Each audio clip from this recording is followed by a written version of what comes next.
I'd like to welcome board this afternoon to our board meeting. We'd like to welcome you to our June 17, 2021 regular board meeting of the San Diego Union High School District Board of Trustees.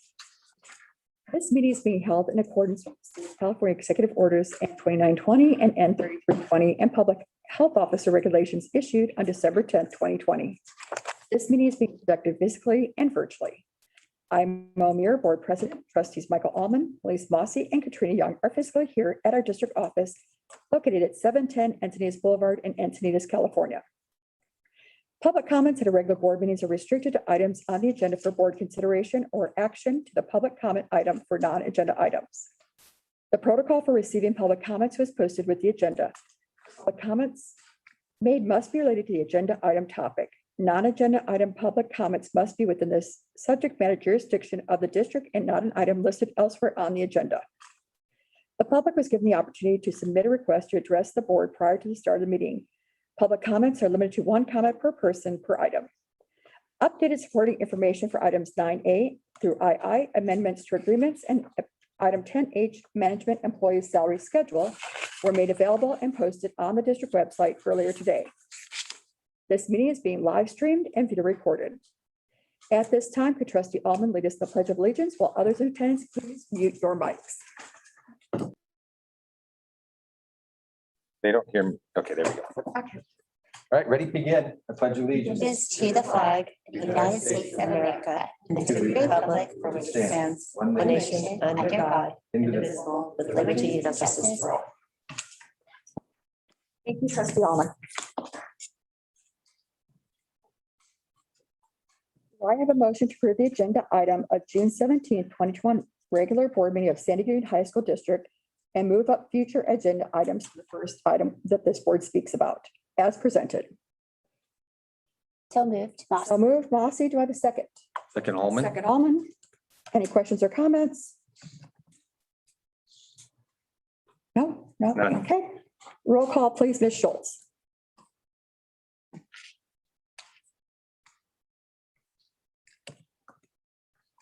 So you might have, Mr. Allman, Yes. Miss Mossy, Yes. Miss Young, Yes. Miss Muir. Yes, thank you, Joe. I moved up our future agenda items is we've been having a lot of late nights and a lot of the parents unfortunately aren't unable to wait to the end of our meeting. So I want to make sure they know what we're talking about. Make sure what our future agenda items are and where our future vision is at. So I thought a lot about last night and about our board meeting, and I think we should schedule a board workshop. As I've talked to our legal attorney, Kendall Swanson, and our board president, Superintendent Lynch, is I think we need to cover issues with Brown Act and legal matters. And also I want everyone to send me anything that they want us to discuss at this workshop. And then I'll put it on the workshop and we can discuss it at that time. I think we'll have one now, and then we can have one when we have more board members on. But I think at this time, we've had some issues that I think they need to be streamlined. So everybody's on the same page. Yeah. So I want to appreciate that. And I also did get an email from a resident. Her name is Heather Dugdale, and I want to thank her for the email. She said that there were some issues with some paraphernalia on the fences at the school. You know what? She's right. Is that this has been going on a long time, and I so appreciate her email. She's 100% correct. We shouldn't bring politics into our schools, and she is absolutely 100% correct. This is not a legal education code, something that should be going on our sites. And I'm talking about, she had said like signs, any election paraphernalia, things being handed out on campus, is that I'm directing our superintendent to bring back some verbiage for us, and then we can send it out to our employees and our community. And then there won't be a miscommunication on what we expect of our community. And I think that's really important now that we have an election going on. So there is no miscommunication between us, our sites, our parents, and our employees. I don't know if you want to make a suggestion on this. These are just some things that I've been thinking about. Would that be included in the workshop you're proposing, or is that a separate issue? Just for clarification. I think that both. we could do that in the Okay. workshop because we can cover a lot of different things. And I think that's what the benefit is. If everyone tells me what they'd like, and then I will also kind of bring things based on kind of how this has shaped up so far, I think we could really, hopefully make it really meaningful based on areas of interest and also areas of need. I appreciate both. Mhm. So Yeah, thank you. I think it would be good. And I think, and then we can, like I said, send this out maybe in a superintendent workshop to all of our employees and community. And then there's no misunderstanding in the future. And you know what? Our mission really is to focus on our children. And I think that's really important. Also, I know you've been emailing me, Katrina, you emailed me a request future agenda item to have the resolution acknowledging the Kamai tribe as the original owners of our school district land. That one I'm going to put on hold, as I said in my last email to you, just I'm going to defer to Superintendent Lynch's suggestion that I think we need to really look at that in a more broad area before we bring that forward. So I don't believe it's ready to be discussed, but I do appreciate your attention to it. Okay, so you did want to discuss it. It's I do want to discuss it, but I'm going to, I acknowledging or apologizing to the Kamai Indian tribe. Okay, I'll put that. appreciate that, though. Thank you. Thank you. And if I can add, I think I sent an email to both Superintendent Lynch and to you, Mo, that the wording for our RFP to allow the committee to engage in advertising, because I think Tina had mentioned that there's someone from the purchase department Is this, what is this concerning? for the RFP for the superintendent Superintendent, search. So right now, as the wording stands, we couldn't assist with advertising because we have to work as a board. But if we were to expand the scope of the committee to work with someone for purchasing to make sure that we are able to do that proper outreach to any firm that would be qualified to do a superintendent search, that would allow us to do that within that scope. And then that way we can put that RFP out and continue the work as Superintendent Lynch has requested us. So we can put that, we have to discuss it at a board meeting. It's been acknowledged. We can't have that. Right, that's what I'm asking for, a future agenda item for us to put that on. So do you have that verbiage on that? You can bring that back. Mhm. And why don't we? I can work with Christine Excellent. on that for sure. And you know what, I think what we really need is also a choice, and there would be a subcommittee.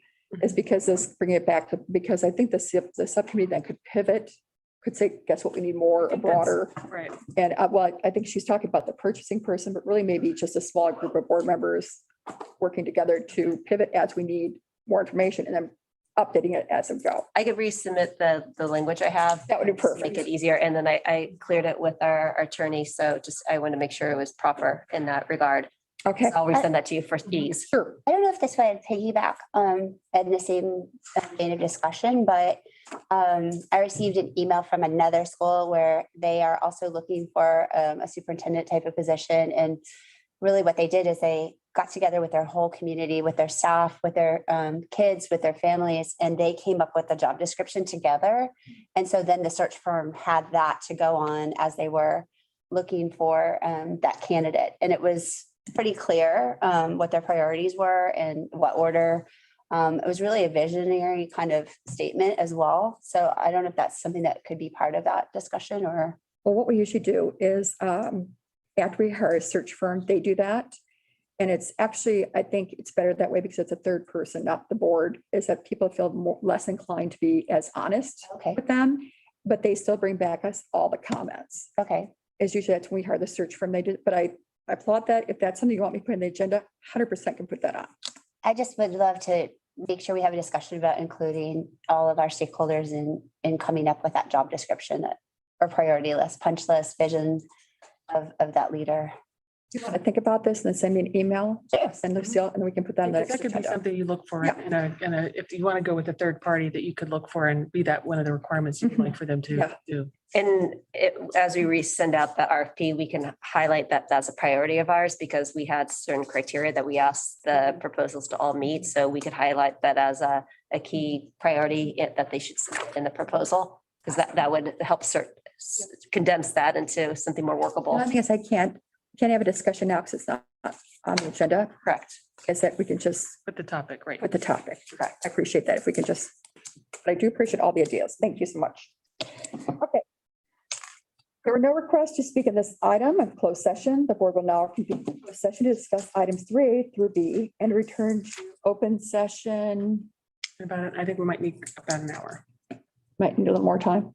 I don't think so, but right now I think an hour was on the Right, generous side. Unlike before we were being on more on the conservative side, I think it should be okay. an hour. Mhm. Okay, then I'll say 4:15. or further notice at that time.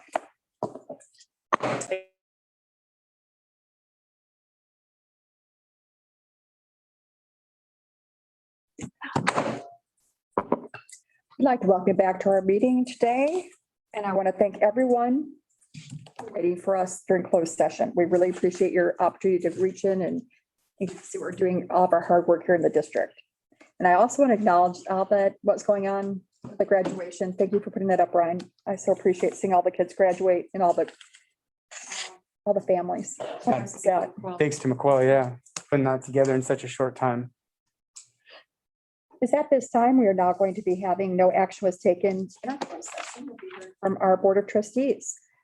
Ms. Katrina Young. Quick shout out to two SDA students, Alexander Poroy and Elizabeth Hazard. They won the prestigious Don Diego Scholarship. So I'm continually impressed by our students.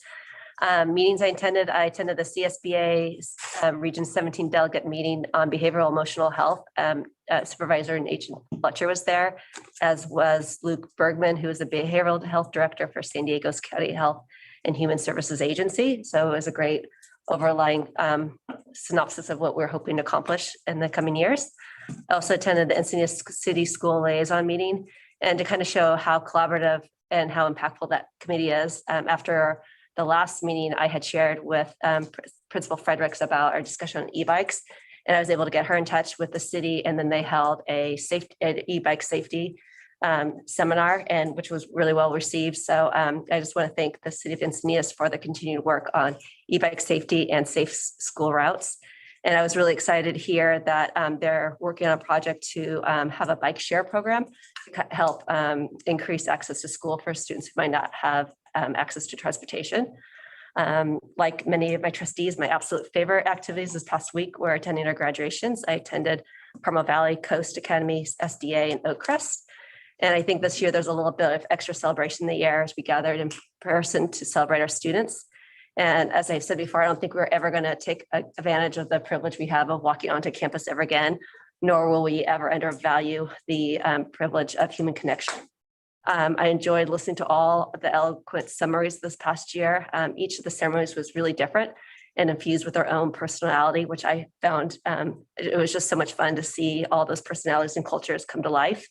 And I think all of our admin teams did an outstanding job celebrating the class of 2021.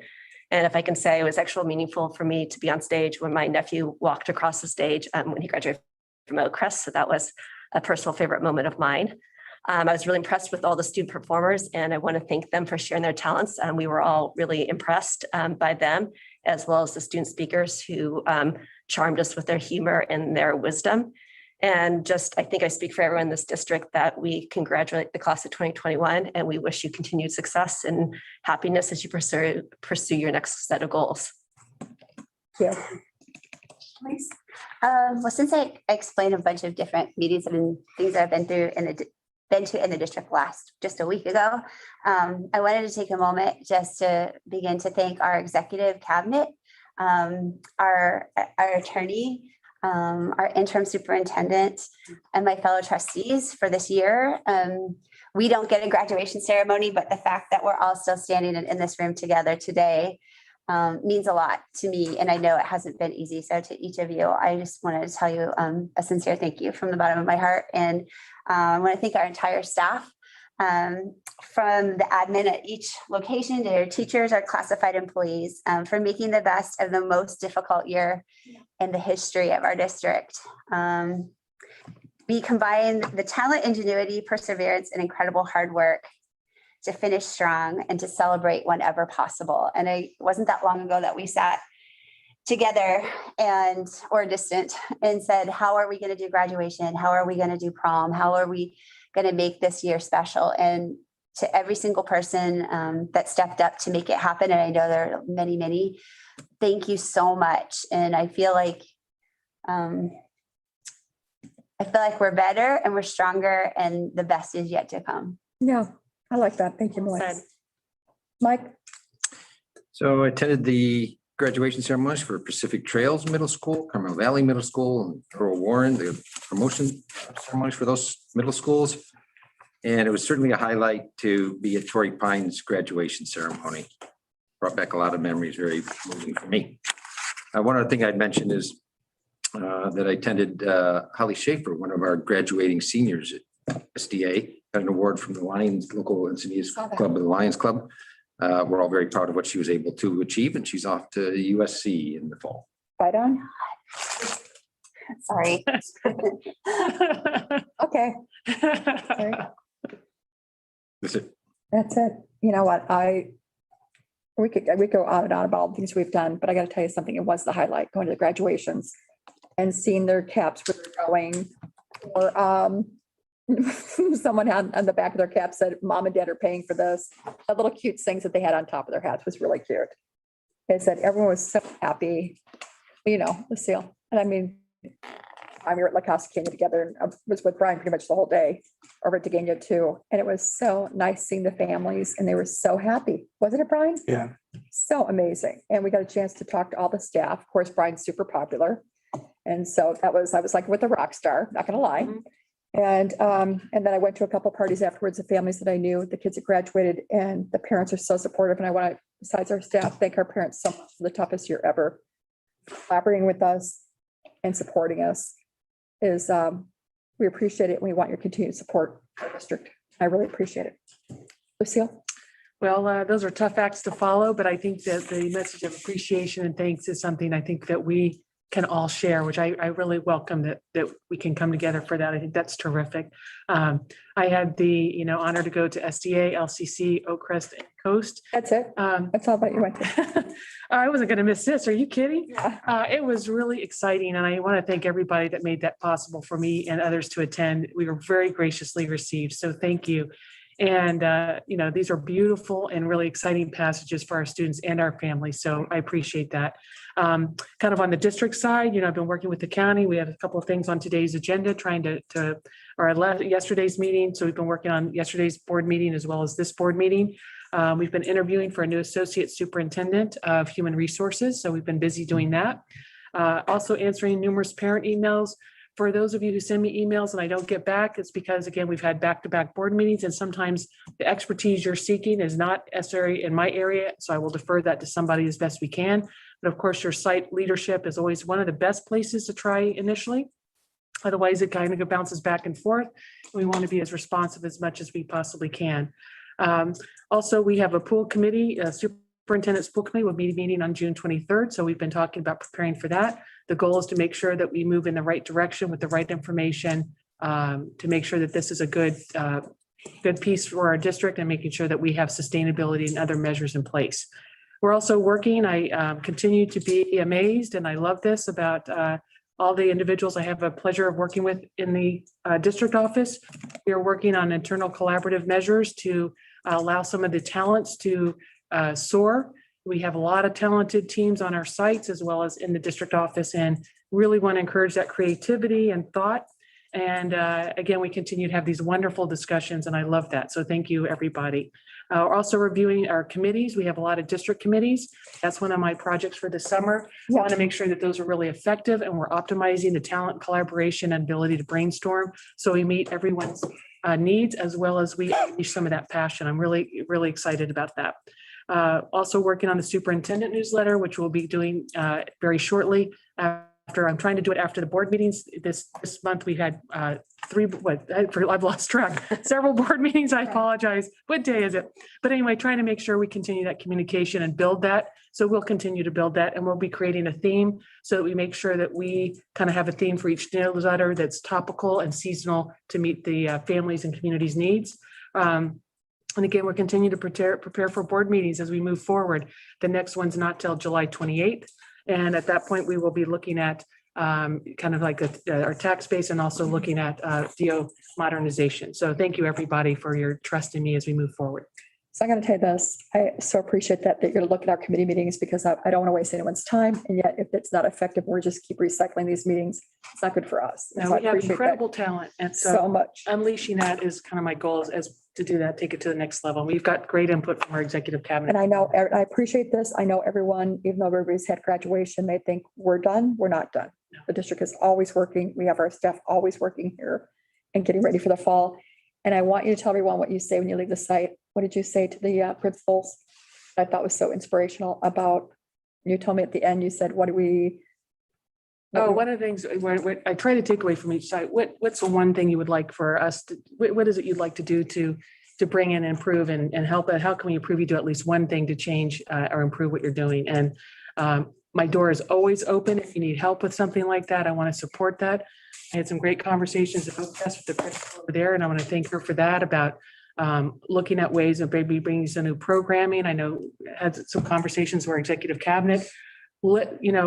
I would love for this to be the flagship of the state. Right. And if there's any barriers or obstacles, whether it's financial or time, let's talk about that and figure out how we can collaboratively address that. I've got some lot of creative ways we can do that. And again, my executive cabinet, I can't thank you enough for helping us through these months, and of course the board for letting me be in this position. So thank you. I appreciate that, getting the most out of our people and letting them excel. Yep. And we always win. Very Because they're with capable. us. Yep, highly. Thank you for that. I really appreciate it. Okay, we will now get to our public comment, non-agenda items. We will now hear a public comment on non-agenda items. We received 3 requests to speak in accordance with the Government Code 5495.3 and Board Policy 9323. Spoken comments will be limited to 2 minutes per speaker and a total of 20 minutes. Comments made under the non-agenda items must be within the subject matter jurisdiction of the school district, but not an item elsewhere on today's agenda. When your name is called, you will be unmuted and have 2 minutes to provide your spoken comment. Our first speaker is Kurt Wickham. Mrs. Muir, the first speaker is not available. Okay, thank you, Joe. Brian, can you bring that up, please? Our second speaker today is Heather Dugdale. Can you hear me? Yes, go ahead, please. Thank you. Mrs. Muir, I'm happy you finally acknowledge information I bring to your attention offline. There are many areas in emails you ignore, and I credit Ms. Lynch for putting on your radar the necessity to address. Sadly, as my frequent emails and comments have brought forward, there are individuals in this room for whom their service is not about our students, it's about themselves. These individuals have engaged in unethical, in some cases potentially illegal behavior in furtherance of personal goals. I've just been informed that shortly, if you haven't already, you will receive a letter requiring a thorough, unbiased, and without conflict of interest investigation into potentially illegal behavior. Shortly after that, you will receive a request from the community asking for the transparent and prompt disclosure of the information requested. I did not create nor am I part of these requests, but because I previously asked to speak, I was asked to pass along the message. The leadership in this room is sitting on multiple records requests dating back over 6 months to the beginning of Mrs. Muir's presidency. It's time to disclose all the requests that are past due and meet the community to which you are accountable. As you've acknowledged, you've been made aware of multiple education code violations, including using graduation ceremonies as times for disseminating political propaganda. One among you is also offering lavish parties for students who work on his election campaign. You've over and over been told of inappropriate use and abuse of social media, and you've also been notified of improper use of a title pertaining to participation on this board and the continued misuse of an email address that should be disabled. It is incumbent on every person in this room to ensure that our district resources, be they email addresses, facilities, or events, are not exploited. While I appreciate that board governance workshops would be very, very helpful, this behavior goes well beyond that. And quite frankly, before you make decisions related even to this agenda, you might consider taking a pause to see what the items I've referenced above are referring to, unless and until every single one of you is absolutely certain that there's no wrongdoing and can guarantee it will not continue going forward makes you complicit. Thank you. Thank you. Janice Holocaust. Hi, can you hear me? Yes, go ahead, please. Thank you. Okay. Dear board members, perpetual missteps have created instability and division within our community, which continues to detrimentally impact us. The missteps seem to consistently center around the district leadership's failing to provide to every student, including students with disabilities, a high-quality education, ignoring or failing to properly address parents' concerns, being negligent in providing a safe school environment for every student, including, among others, BIPOC and LGBTQ+ students, and failing to provide the necessary leadership during the pandemic, as the district failed to take the proper safety measures that would have allowed for the general student population to learn on campus while in the purple tier, as the district only opened for a 4-day-a-week in-person distance learning on campus when we were in the red tier with less restrictions. Therefore, bearing in mind that the district has paid Dr. Haley for less than 3 years of employment over $1 million including the amount he was paid to voluntarily resign.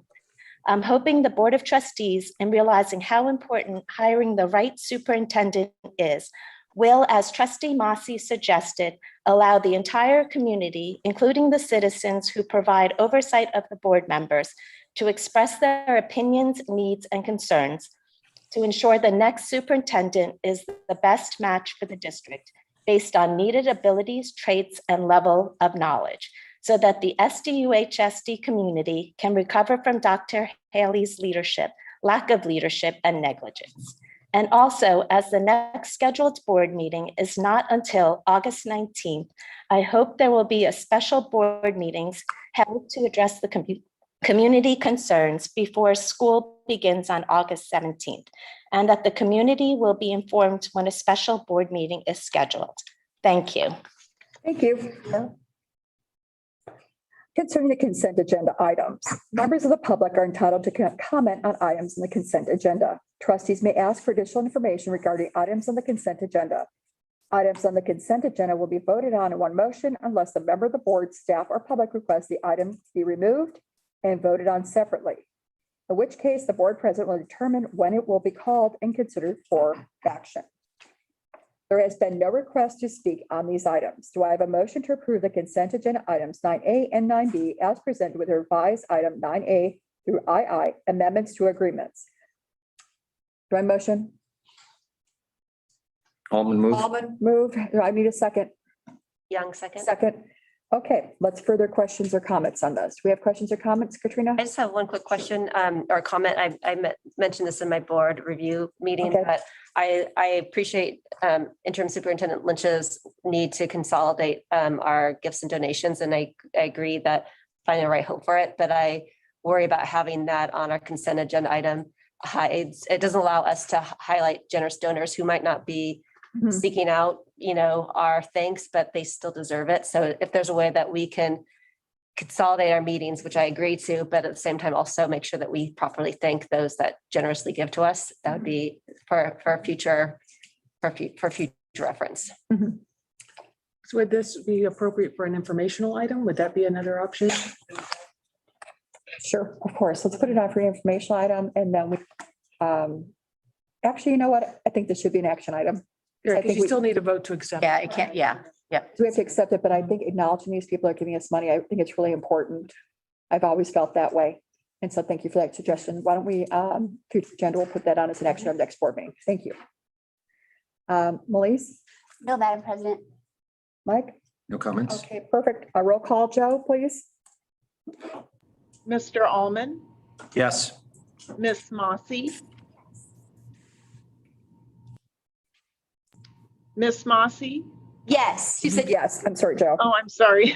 Miss That's okay. Young, yes. Miss Muir. Yes, thank you, Joe. We'll now be discussing our action items, consideration of adoption of the 2021-22 district budget, general fund, and special funds. There is one request to speak in this item. Comments must be related to this agenda item topic. When your name is called, you'll be unmuted and have 2 minutes to provide your spoken comment. Our first speaker is Heather Dugdale. Although I was pleased to see our district consider cost saving yesterday, I'm dismayed at the politics. Ms. Mossy, your willingness to go along with Mr. Almond and Ms. Muir in passing the resolution without the word changes of Ms. Young was political.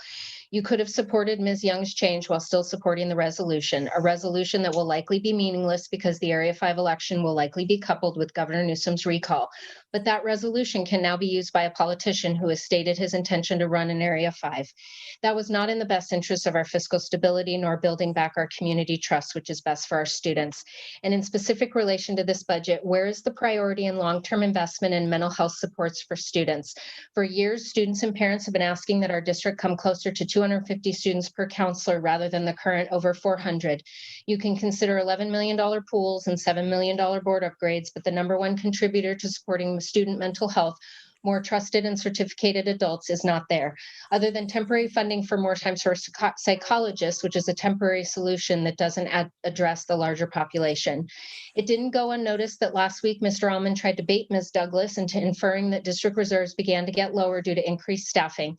When we were in the height of the Great Recession and school districts around the country were cutting teachers, our teachers agreed not to take a pay increase for 7 years. Their sacrifice in working with the board not only saved the district money and helped increase its reserves, it saved staff. When budgets were more reasonable, the raise they received equated to 1.8% per year over 9 years. According to the various community financial experts, the income assumptions in this budget are not just conservative, they're far below what's reasonable, and were they reasonable but conservative would be much more likely to a 10% reserve. I'm hopeful that the over-conservative approach coupled with Mr. Almond's thinly veiled references to the timing of the teacher raise isn't an attempt to create a false narrative that our teachers are to blame for our financial situation, as we're paying close to $350,000 for not one, but two superintendent salaries. And again, for this and so many other reasons, this board should not be considering approval. Thank you, of this Mrs. Dugdale. Thank you. I just want to make this clear is that when Mrs. Dugdale said we paid for pools or board upgrades, that's out of our facilities, not out of our general fund. The facilities fund is from our Prop A dollars and Melrose and other funds that cannot be used in our general fund. Thank you, though. All right, do I have a motion to adopt our 2021-22 district budget for the general fund and special funds as presented? So moved Almond. Almond, I need a second. Massey. Fosse. Ms. Douglas, can you give us a oversight on our budget? This is the same budget that was brought forward last week for our proposed budget. We did not make any changes, so it's the same as just before you today for adoption. Okay, is that I have been having a lot of questions brought up about the pools and the board upgrades. That is not coming out of our general fund. Correct. Those facilities are specifically geared and must be used, or those dollars are specifically geared and must be used on facilities only, can't be used for anything other than that. Okay, do we have more discussion about the budget? Katrina? The only question I had, and we were talking about this a little bit in our board review, is I think also was mentioned the aspect of mental health, and like sometimes we don't see how that money is being used. And I know we'll learn more about that in LCAP, but I think you kind of gave a really nice synopsis of how mental health funds are being used to benefit our students. So that is something that's embedded in our budget that will come out of our LCAP and in our classrooms. Correct. And Mr. Miller is going to be doing a little bit of a presentation at the end. He'll talk more about that. But there are some dollars that are in LCAP that are included in the budget that's geared towards that social emotional supports, in addition to our one-time AB 86 funds as well. And like I said, Mark will be doing a presentation on that later on. And would be fair to say that if for the one-time AB 86 funds, that if those are something that we determine are more necessary or are needed longer, that would be something that would find a permanent line item in the budget and won't just be under that temporary one-time funds. Correct. Yes, that was the notion. We were strategic in terms of how we were looking at that and what the needs have been across the district so that the dollars were prioritized for that 1 year, with the notion that obviously if the outcomes are good, we would be able to have that conversation around it being ongoing in the budget. And we have some flexibility to increase that throughout this year too, even with this budget to would we be able to, if there were more needs than we determined, there would be funds that we could give to those line items, correct? Correct, yes. Okay. Thank you. Mike? Well, I think we've had a budget. I've had all of my questions asked. Just go ask Tina one more time, just to make sure I'm clear. Approving the budget doesn't approve, or does it approve any particular expenditure within the budget? It's our target, it's our goals, it's an understanding of how much resources we have and where we are. But the individual approvals take place as necessary. Correct. It's our placeholder based on what we think our expenses are going to be, and then they're based on contracts that we know are, out there that we've used, but the actual approval of those expenses come via a purchase order or a contract that's coming forward to the board for approval. Thank you. And as the year unfolds, you'll keep us up to date on how we're doing against budget and whether things are looking a little better or a little worse. Correct. Yeah, we typically bring back a budget at first interim as well as second interim. So as of December and as of March. Okay. I don't have any further questions. Do you expect any more influx of dollars coming in from anywhere else, another sum, a significant Not that we've heard at this point. I think everything, including the last ESSER pot, so they had an ESSER 3, everything that we know we've already have identified within the budget. Okay. Melise? Yeah, that was a question I was going to ask as well, so thank you. The only thing, just one caveat, the only thing that, and it's actually kind of in line with what Ms. Dugdale had brought. We talked about at the budget workshop that we are budgeting a little bit conservatively in terms of our property taxes just because of the economy. So I do think that it is a conservative number and that it will be higher. So potentially there will be some additional revenue once we see what those property taxes come in. So that will be where the additional revenue comes in, but nothing in terms of additional one-time or state dollars that haven't already been included. Did you understand her baiting comment? Did I attempt to bait you sometime in the last meeting? Yeah, I don't know. If I may to trustee Almond's point that, and your point of that it's more conservative, he had mentioned something about like coming back and briefing the board on an updated, that's something we've talked about in the past. So that's something that moving forward that you kind of anticipate that, quarterly or more if necessary, you'd be kind of letting us know how we're doing in terms of our budget and projections and estimates. Oh, for sure. Always. I mean, like I said, we typically come back in December and we also come back in March. Those are kind of our benchmarks, really. If the board wants me to come back with something monthly, we can do something monthly, even if it's just a simple thing. Just typically our first interim and our second interim is when we come back for a budget, but we can do something. Just something very simple. It doesn't have to be a lot of time, Not a problem. Has anything changed materially? It could be as simple as that. Not a problem. The cost of elections that will affect our general fund, that, definitely is. Yeah, we can do that. I've done it in other districts. Just a monthly budget report for the board so they can see how we're doing and where we're at. Yeah, we can do that. Not a I problem. appreciate your conservative stance on it because I think you always want to be more conservative and have more. So it'd be nice to see how that might change and then how much more surplus we have for reserves or for other needs. So appreciate that. Thank you. So Tina, I know last time you said you thought that it was going to go down 2%, but I think that's what you said on the Property taxes. property taxes. I got to tell you something. I was reading something today and they were saying they're expecting the housing price to go down because the interest rates is going up. Yeah, and it hasn't gone as low as 2. So we had in the budget 4% in terms of growth. And then we got an estimate from Property Tax Services that said we should be budgeting at about 3. So we brought it down to 3%.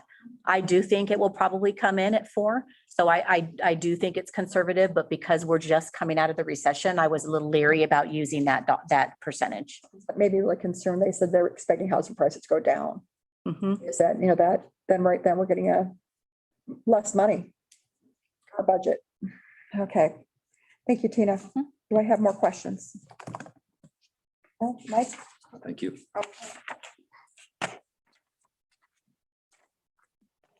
Oh, Ms. Schultz, do I have a roll call, please? Mr. Almond, Yes. Miss Mossy, Yes. Miss Young, Yes. Miss Muir. Thank you, Joe. Consideration adoption of local control accountability plan, the LCAP. Talk to you, Mr. Miller, annual update 2021 through 22 through our 23-24. There are no requests to speak in this item. I have a motion to adopt the local control accountability plan annual update for the years 2021 through 22 and through 2023 through 24 as presented. Do I have a motion? So moved, Young. So moved, John. Do I have a second? Second, Almond. Almond, okay. Mr. Miller. Presentation here on this. Thank you, President Muir. So this is the LCAP that was presented last week. There was no feedback, so we brought back to you tonight the exact same LCAP plan. However, based on a previous comment, I would like to highlight goal number 3, which specifically addresses mental health, wellness, and student engagement.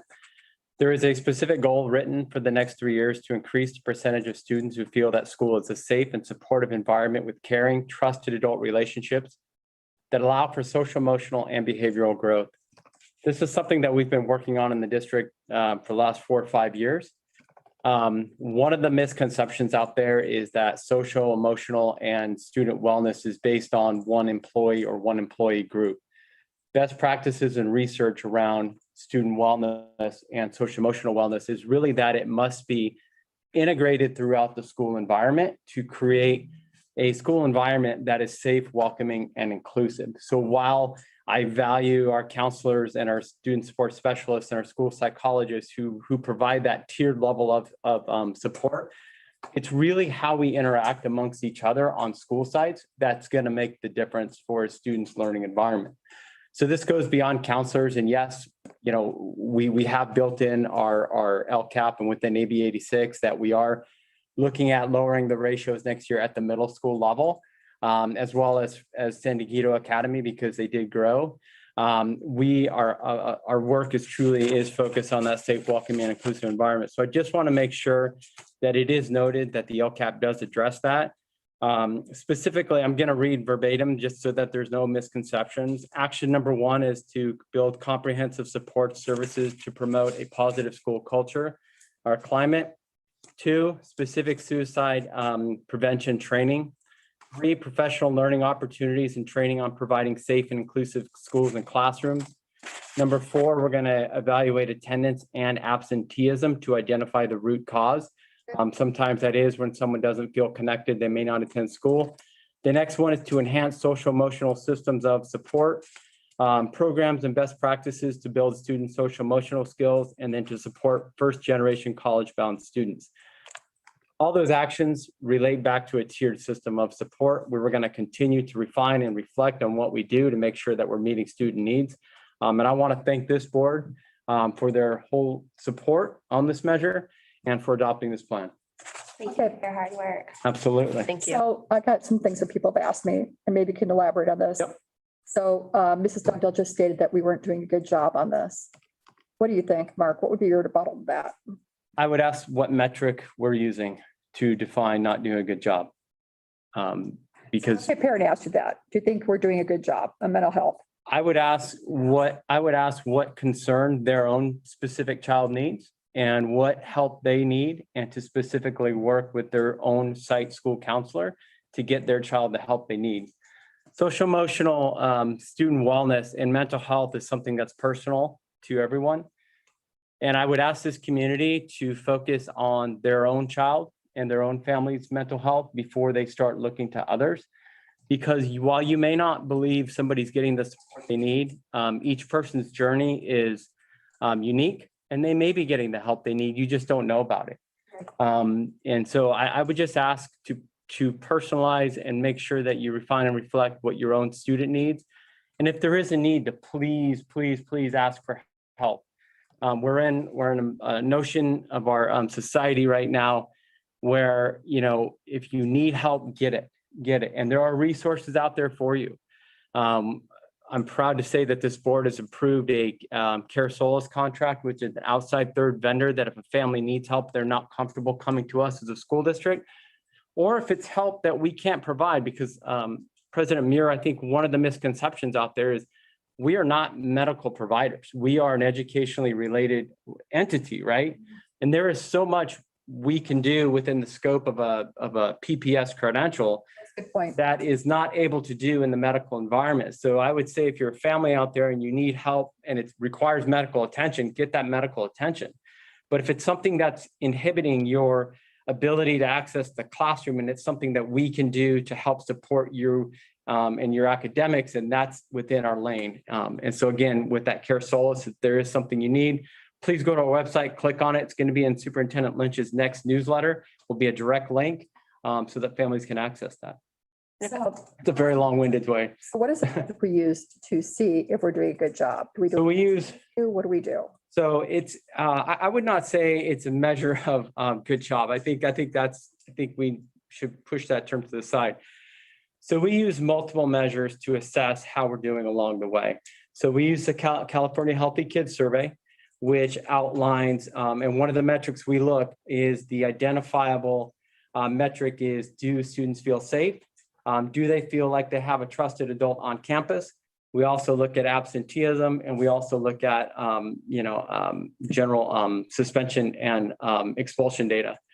We also did the community survey through the LCAP, which asks families about their child's learning experience. And then we have Co-Vitality. So Co-Vitality is a specific strengths-based social emotional assessment which is based on the Castle Wheel. And from that, we are able to identify the core competencies that our students have strengths in. And then we're able to identify the core social emotional competencies that we believe our students need a focused, intentional effort on. And so we take those competencies and principals take those competencies and they build their student connectedness time. So one of the things you're going to see tonight, hopefully it's not too late in the evening, but one of the things you're going to see tonight is a student connectedness presentation. And our school principals take that data and they build out their student connectedness time to meet what their student needs are. We also followed up directly with students last year that fell within the at-risk bandwidth. They each received a personalized connection with that school counselor. So President Muir, it's not really one thing, it's a multiple measure of what we look at. And so, I'm sorry, what was the metric that we're using to assess if we're doing good, if this is working? So we use the Hanover LCAP survey, which provides students, parents, and staff the opportunity to provide feedback in the district in terms of what they believe we're doing well and what we're not doing well.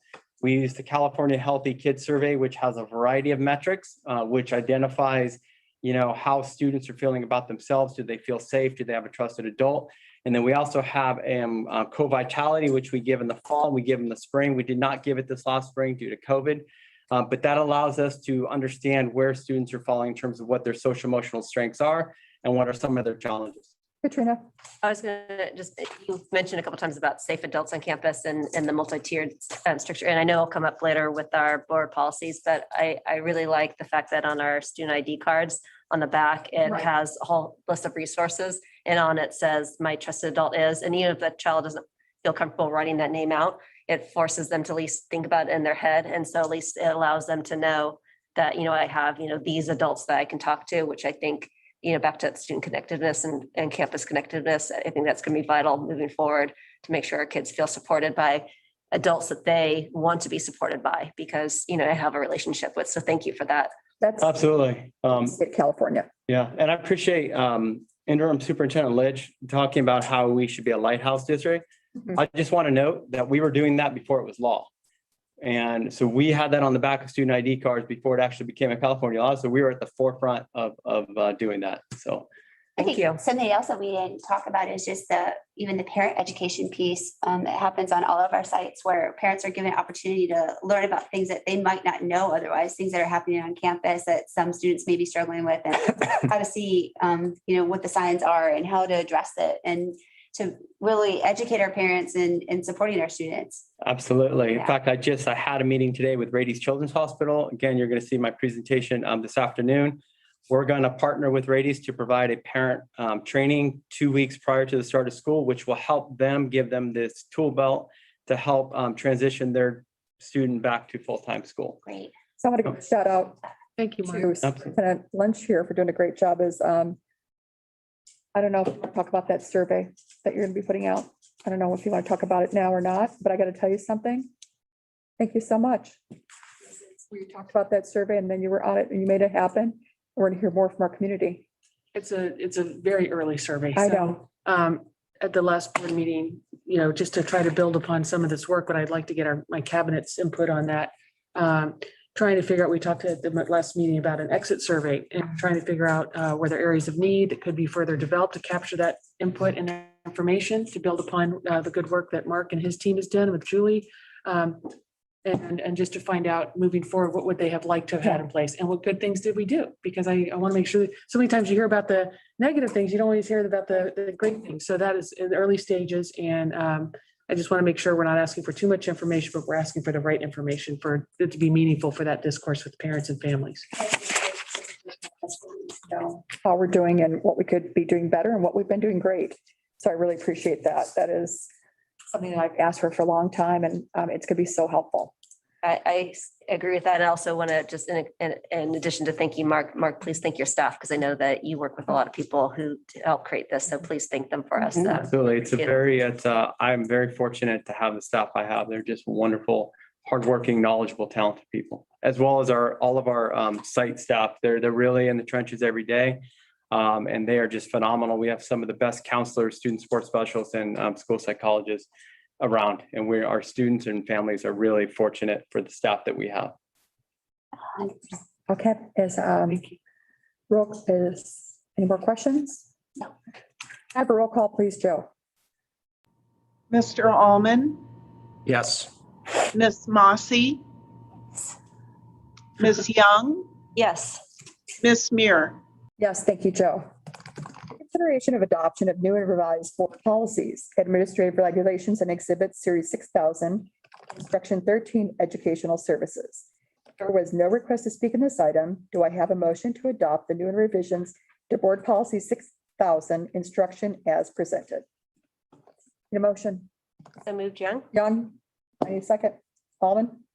Mr. Marcus, can you give a little update on our revisions? Yeah, so last week Mr. Miller brought forth all the 5,000s. And then again, as a member of the California School Boards Association, they provide us guidance and templates.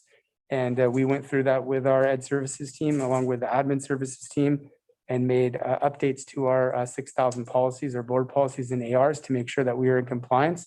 And also to be effective as we start the next school year. Since all of these are around curriculum and instruction, we want to make sure that their practices are put in place as we start the next school year. So that's what you're adopting tonight. And if you have any questions, we have Gamut, which is pretty much our library on all policies, and it's through CSBA. And you can get a password and go in there and you can more delve into our policies and see the history of all of our policies. And I do appreciate CSBA for making this available for all the school districts. Any further questions, Katrina? No, the coolest thing I saw was that our kids are all learning CPR. I mentioned that during my board review. So I just love the fact that we're putting in some really important life skills into our health curriculum. So thank you for that. Yeah, as mentioned, that many of our schools reach out to our local fire agencies to have them come onto campus and do live demonstrations. And I think that's just a great partnership that we have. We have a great partnership with the fire departments, Mhm. and they were great in Encinitas, so helpful. And I know your brother-in-law is a firefighter, my husband's a fire chief, as everyone's married or knows someone, and they're so supportive of our community. So I really do appreciate that. Is Elise? Oh, thank you. Okay, Joe, can you give me a roll call, please? Mr. Almond, Yes. Miss Mossy, Yes. Miss Young, Yes. Miss Muir. Yes, thank you, Joe. The consideration and approval of site plans for student achievement, SPSA 2021-22. There were no requests to speak in this item. Do I have a motion to approve the school plans for student achievement of Carmel Valley Middle School, Pacific Trails Middle School as presented? So moved, Young? So moved, Young, Second, Mossy. second Mossy. Mr. Marcus? Yeah, so we brought back the schools that receive federal programming, Title I schools such as Oak Crest Middle School, Earl Warren Middle School, and Degania brought back their SPSAs back in October. There are two other middle schools that we wanted to make sure their SPSAs were brought back before the board, before the school year was over. And then a side note on this is one of the things that we're doing with our high schools, which I think is going to be the work that will lead us into the fall, is really aligning our SPSA at the high schools to our WASC accreditation cycle. All too often when we go through cycles, at times, an administrator will get promoted or administrator will find, another job, in another district. But WASC needs to be a continual cycle that the whole staff and students and our parents and community go through. So really our focus and the great work that our high school principals are leading is really aligning their SPSAs to their WASC. And so we look forward to bringing updates back to the board in the fall of how that relationship is forming and how that's setting the goals for the school and the goals for the school site. I know we cycled through the principals at one time. Can we do that again? Is that they come to the board and they give an update on what the great things going on at the high school district? Would be great if we had some video backdrop on that too, all the amazing things that are going on at our sites. And on top of that, we talk about all the sports and about all the scholarships kids are getting. There's so many things our kids are so involved in on every site. It would be amazing if we could come and showcase one school every single board meeting. Yeah, there's, That'd be a lot, 'cause okay? they're doing we have a lot of expertise and skills, and I think that would be nice to bring back and Yeah, because you talk about, Katrina, about how we should recognize our people who support our district financially. Mhm. This is how we do it, is showing them what their money is doing and their support is making this such a great district. So if we could do that, that'd be great. Thank you. Okay. Any other further questions or comments? No. I have a roll call, please, Joe. Mr. Almond, Yes. Miss Mossy, Yes. Miss Young, Yes. Miss Muir. Yes, thank you, Joe. I appreciate that. Consideration of approval of the 2021-22 school bell schedule. There was one request to speak on this item. Comments must be related to the agenda item topic. When your name is called, you will be unmuted and have 2 minutes to provide your spoken comment. We have Ethan Fitzgerald, please. Mrs. Muir, the speaker is not online. Joe, let me know if he does come online then. Will do. Thank you.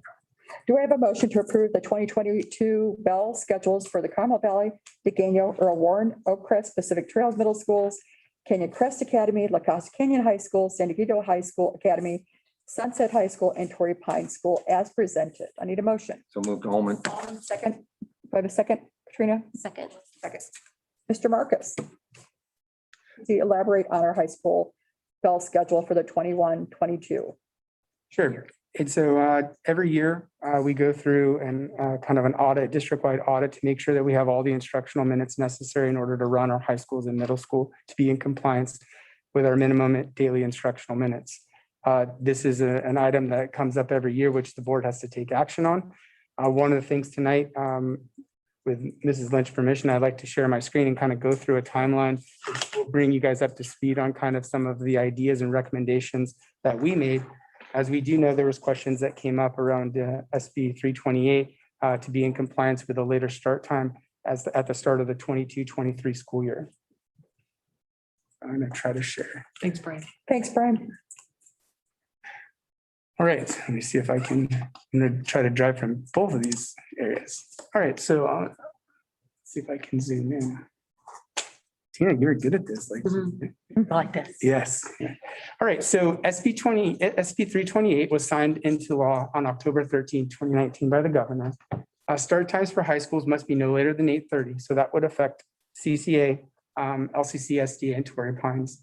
Start time for the middle schools has to be no earlier than 8 o'clock. So right now, all of our middle schools would be in compliance with SB 328.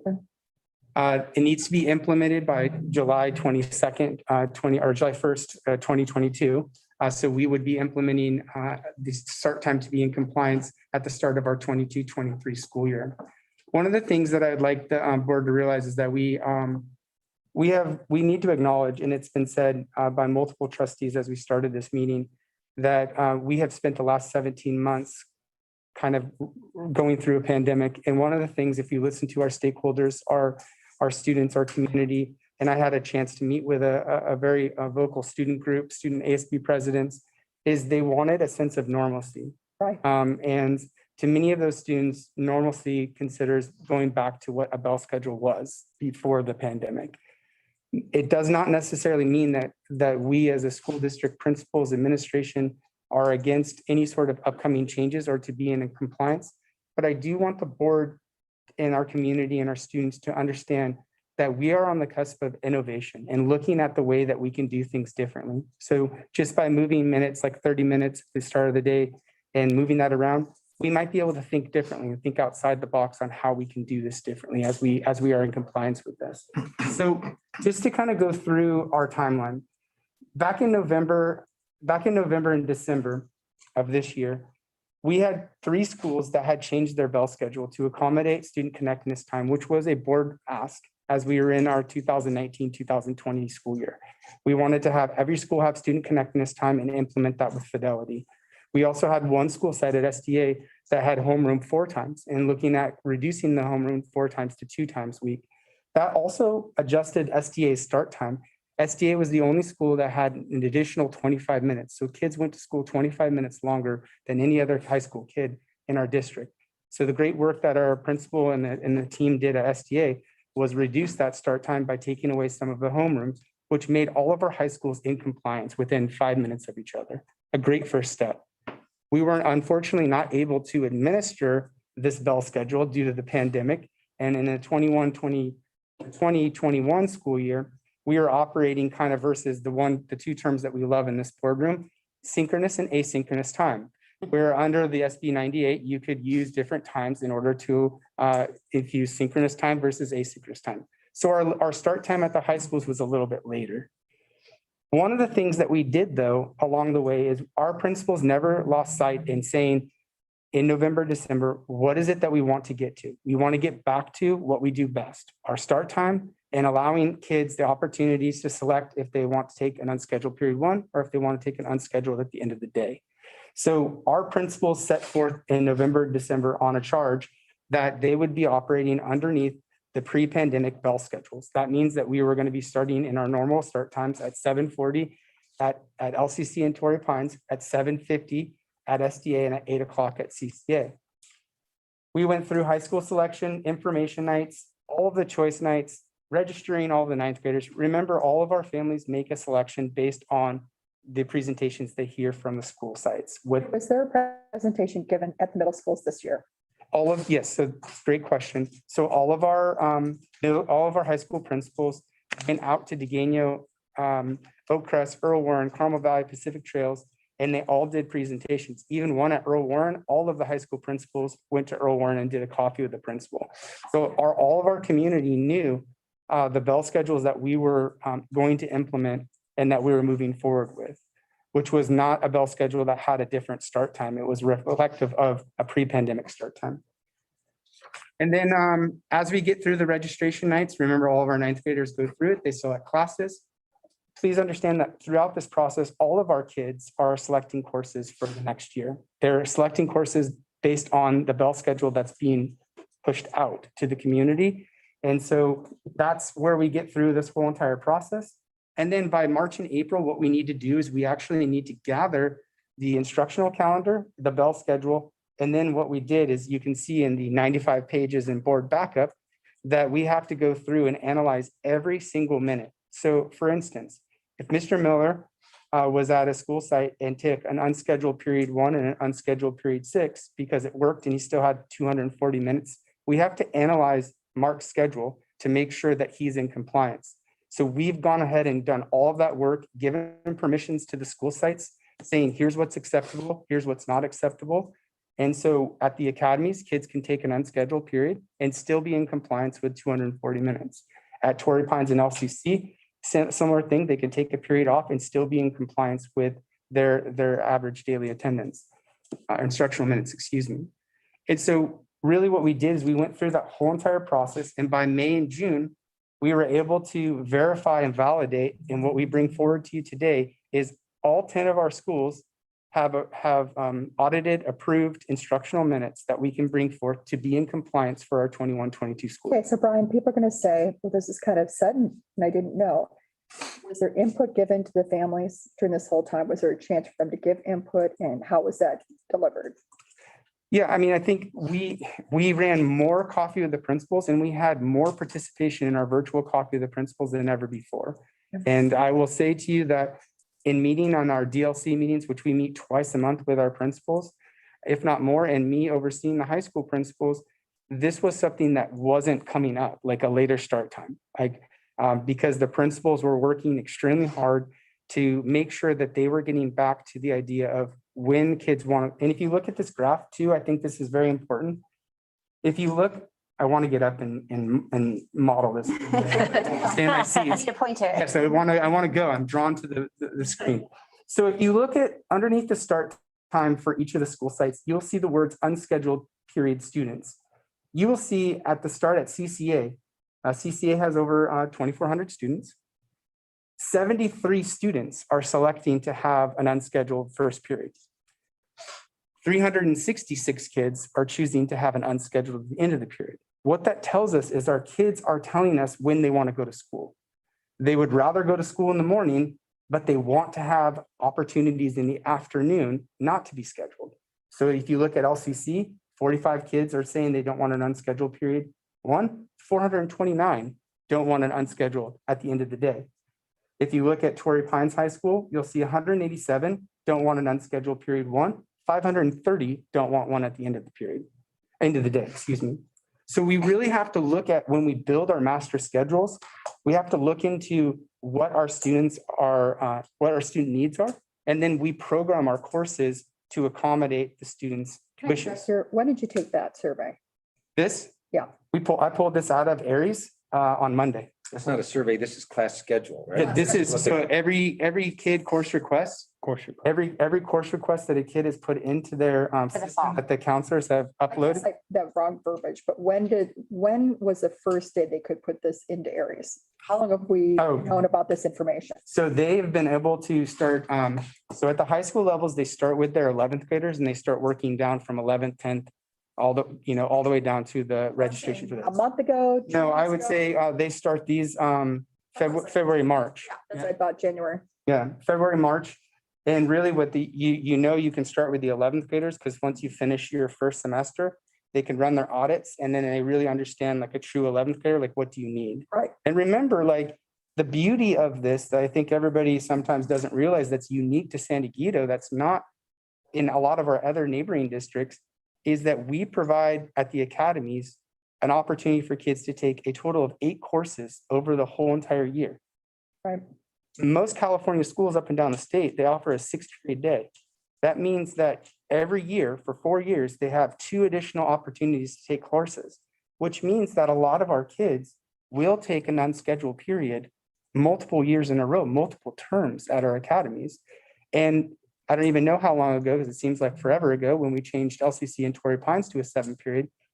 That was one of the big conversations that Miss Mira, you remember that there wasn't an equity, like kids weren't able to take Right. the same amount of courses. And so by putting Torrey Pines and LCC and allowing the 7-period, we have now seen a similar tradition at Torrey Pines and LCC where kids are allowed to take more unscheduled periods. Where a kid that was in a speech and debate class or an ASB class, they were loading 6 periods because there was no opportunity for them to take an unscheduled. We are giving them that opportunity. So I guess in closing to this, I think what's really important to see is we have 800 kids that are signed up for summer school. We started this week early by enrolling all of our ISO kids on Monday. We have over 70 kids that have already started ISO classes and we haven't even started summer school yet because we wanted to get them in and going. Right, that number is huge. Huge. Amazing. Yeah, just, we had a staffing meeting today. I did not get a picture of it. I wish I did, but it was really neat to see our teachers there at SDA ready to go and you could see the look on their face. It was like the first day of school. They just wanted to get in their classrooms, set up, get everything ready to go. It's going to be a great summer. So getting back to this, I think what's important is we are also going to see that kids are going to struggle when they come back to school. Like we may see some kids not perform as well academically as they're used to. And so one of the ideas that we talked about at our last meeting was after school tutoring. We have to be mindful if we're running after school tutoring, we don't want that to start at 4 o'clock and run to 6. We want that to be right after school where kids can go from their end of the day right into a tutoring session. We also are looking at the possibility using our one-time funds where we can run some supplementary options. What I mean by that is if Brian didn't do well in English 12 fall and got an F, instead of that kid having to figure out, oh my gosh, what do I do? Like in order to graduate, can we run an 8th period at the end of the day, enroll those kids in a course, get them caught up so we can make sure that we give every kid an opportunity to graduate on time. I guess what I'm trying to say here is there is nobody in this room or in our district that is not understanding what SB 328 is in the implementation of that and when we need to do that. I think what I'm asking is I would like to get the students back on campus. They get to choose when they have an unscheduled period. They have that choice, flexibility, and access to do that. And as we start fall, I really want to get into meetings with our principals, our students, our teachers, our community, and really reflect on our pre-pandemic schedules, our post-pandemic schedules, and our current pandemic schedules, and trying to figure out that innovation. What can we do differently? And what can we do that's going to really serve the needs of all of our students kind of in this more boutique sort of educational environment that we're in? Do you anticipate that perhaps that rollout, if given enough time in the fall, could occur in January in 2022? Yeah, I mean, you have 2 schools. I mean, this is the thing, we're really focused in on the high schools, but you also have to take into account, we have voluntary zero periods at the middle school. So we really have to look at the SB 328 language around the 0 periods. We've had a great discussion about this amongst the board is that those are very voluntary. Like, that's not something that a principal says, we're only running these courses 0 period. That's something that's by choice. Like, kids say, I want to take a 0 period. So we have Which, to, by the way, at CCA, for those listening, starts at 6:35. So those people that attend those classes and this, who staff it are very early bird. the weight training Diligent. class, the weights training class. Oh, my goodness. Yeah. It's still too early to. Yeah, so I think Me too. the answer to your question is, I think we would want to start that conversation. We would want to have that. And we would really want to update the board consistently next fall of like where we're at. But we also have to look at the geographical location of the schools. If CCA starts at 8:30 and Pacific Trails Middle School starts at 8:15, that's going to be a huge traffic jam in that area. You know, so it's a larger kind of project, but one that I know we can deliver on is what I'm saying to you. And we could look at some sort of options either for spring. If we brought the board up to speed and said, here's kind of what we're thinking, but it's going to require a little bit more work to implement in fall, at least we can deliver that to you and rest assure our community and students that we're on our way to being in compliance and we have a set plan in place. So what I'm hearing you say is that this is something that is very important that we do right, and that we need to think of a myriad of different components when coming up with how we're going to execute it. And we want to make sure we do it very well, that we are 100% going to be in compliance. And in the meantime, for those students who need to have that late morning start, they can opt to take a free period for that first class. We can partner present anytime. That was very well said. Because we do, I mean, we did hear from many families that said, why aren't you doing this? And as a mom, you know, who understands kids who are sleepy in the morning or getting going, it's difficult. I love that our district it's almost like a boutique, personalized choice for families. You get to pick your school, you get to pick the climate, you get to pick the schedule, and you get to pick a lot of electives. Mhm. So thank you for that. And I think, and I hope that now that it's really thoroughly explained to everybody, we can all kind of be on the same page and moving forward. So thank you. And I just appreciate this opportunity. There's a lot of work that goes into analyzing these bell schedules, and it's not just the principal sitting down and turning the calendar and figuring it out. Like, there is department chairs, there is classified staff, there is athletics, there's a lot of things, theater performances. There's a lot of things that go into the creation of the instructional calendar, all the way down to finals week, all the way down to graduation. So there's a lot that goes into it. I'm very impressed with what they brought forth and the due diligence that they have, but also their commitment to never stop refining and reflecting on how we can be in compliance. But let's get the kids back. Let's get them in a normal routine. For a lot of our kids, remember, we have close to, I would say, north of 66%, 68% of our students in our district participate in one or more athletics. And so a lot of this, and Mr. Miller and I had a great conversation around this. A lot of those later ending times would affect some winter sports and field. But not to mention that, I think there is a robust theater department and arts. And so a lot of those presentations, we also have to think outside the box as we're getting ready to implement these changes. We just want to make sure that our kids aren't going to school from, 7 o'clock to 10 o'clock every day, because we haven't thought of it, everything. Thank you. We also need to be cognizant of traffic patterns as we look for students on an IEP who may be on a bus, to make sure that, we're looking at the optimal times for that as well. And I would be remiss if we did not thank Danielle in our department, who crunches all the bell schedule numbers. She is phenomenal. And Maritza and Lori, I mean, they do a great job behind the scenes, making sure that we're in compliance. And yeah, and thanks for saying that, Mark. That's a very good point. I just want to say I appreciate the laser focus on mental health, because I think that's all of our concern. It was pre-pandemic and certainly is as we're going to be post-pandemic, because we don't know what we're going to be encountering. We want to make sure that that's the most significant priority that we place on everything.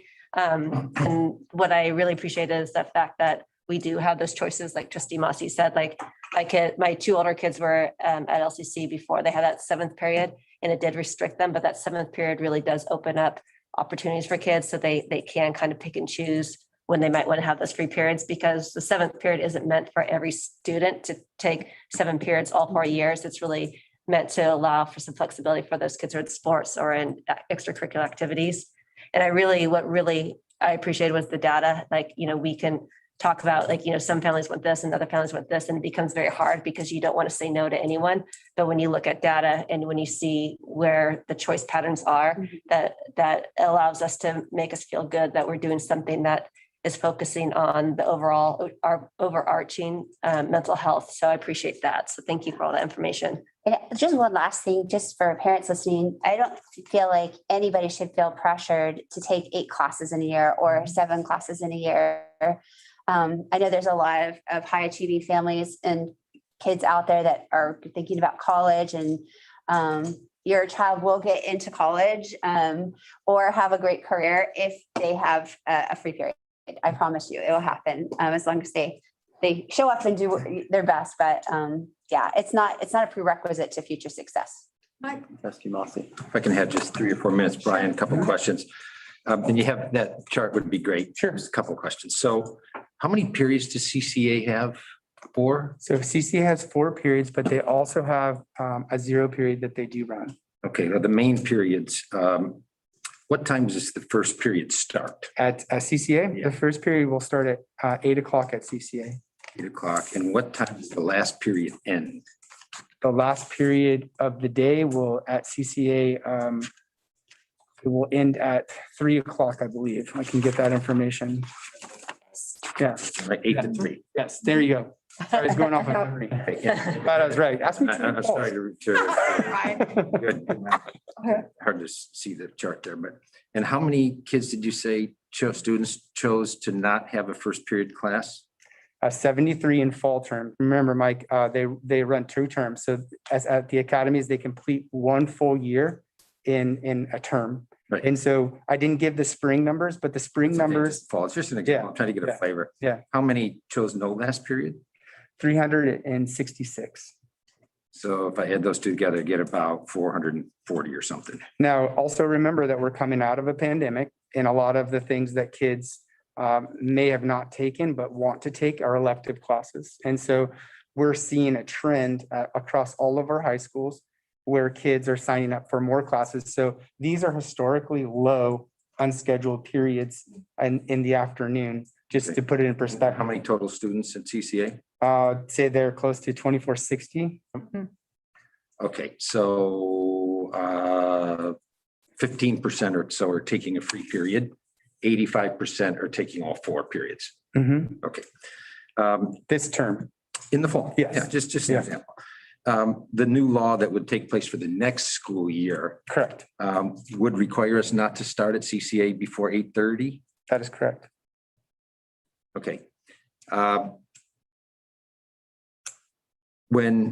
Can you just remind me the schedule of when how you determine in the milestones you start? So next year, what can we look forward to? What month do you start thinking about, and when does it need to be final? So we would want, and building off what Ms. Mossy was saying, we would want to have a pretty good plan and vision November, December. So that's over. Remember, next year, we're also transitioning our calendar. So we will finish 1 term before winter break. So we really want to have it dialed in, because when we come back from winter break and starting second semester, we want our principals to start doing coffee with the principals, coffee with the principal, and then communicating out to incoming students and current students what schedule adjustments would look like in preparation for high school selection. Because if CCA starts at 8:30, LCC starts at 8:40, just examples, there might be families that say that's more attractive to me because I'm dropping elementary, middle, and I can get here. So we have to take all of that feedback into consideration as we're building this. So what was some of the thoughts behind starting, say, at 8 o'clock instead of 8:30? For these bill schedules currently, It's for CCA, just as an Yeah. example. If next year the law says that next year you have to start at 8:30, I assume they did that for a reasonable reason. Why didn't we start this year at 8:30? we didn't start this year at 8:30 because what we listen to, and we do value this, the principals are sitting down with the student groups, ASB pals, all of their student unions, and listening to feedback from them, is what we heard from students. And I've met with all the ASB presidents, at CCA before school ended. And there was a couple that were advocating for well-being for a later start time. And we kind of talked through this. one of the things that we heard from our community and from our kids was, we have kids that haven't been on campus for 2 years. And what they remember about being on campus was the pre-pandemic start time. And what we wanted to do is to get the kids back in school. We also, Mike, wanted to make sure that we had enough daylight at the end of the day to run after-school tutoring and supplementary programs if needed. We also have school sites that run conservatory that, that would push all of that back. Theater performances, athletics, there was a myriad of reasons on why we chose not to implement the bell schedule changes this year. Just because you think of a school as a mini city, there's a lot of components of that city that have to be checked in order to make sure that the following year it runs effectively. And since we hadn't run a school site for over 17 months, we wanted to get back to our normal thing. The final thing, Mike, I think, which is really important, is we share employees, classified and certificated employees. And so we really need to work on the classified front, because a person who is a driver in the morning could be working a lunch line, in the afternoon. And if we don't align our schedules properly, we are going to see an increase in staffing needs because we're not able to parlay those jobs together, if I said that correctly. Yeah, yep. Some of our nutrition workers also work grounds at a portion of their day as well. Staffing, theater, after-school daylight. How the heck are we going to get this right next year? Well, I mean, I think that's when Ms. Mozzie's saying that if we hit the ground running in fall and we really start thinking outside the box. I also think that we learn from our neighbors. We have various school districts that are in the same place as us, and we kind of figure out how they're adjusting to it. We run 4 big time high schools, and I think we have to factor that in. We hit the ground running on fall. We involve all of our stakeholders. We keep the board updated. And at the end of the day, we present you all with a plan that we believe is the best holistic opportunity for all of our students to have academic, social, emotional, behavioral gains. Okay, 2 more questions and I'm done. Is it safe to say that for all practical purposes, it would be extremely disruptive to change this for the coming year? I would answer that by saying yes. Like my professional opinion, if you're asking me, from a If master. you added 30 minutes to Canyon Crest, is that going to cause You are going to all see. kinds of commotion? You will see disruption on the kids wanting to take different courses unscheduled. You'll see a rise in the number of kids wanting to take it at the end of the day. I also think we'll have some staffing issues.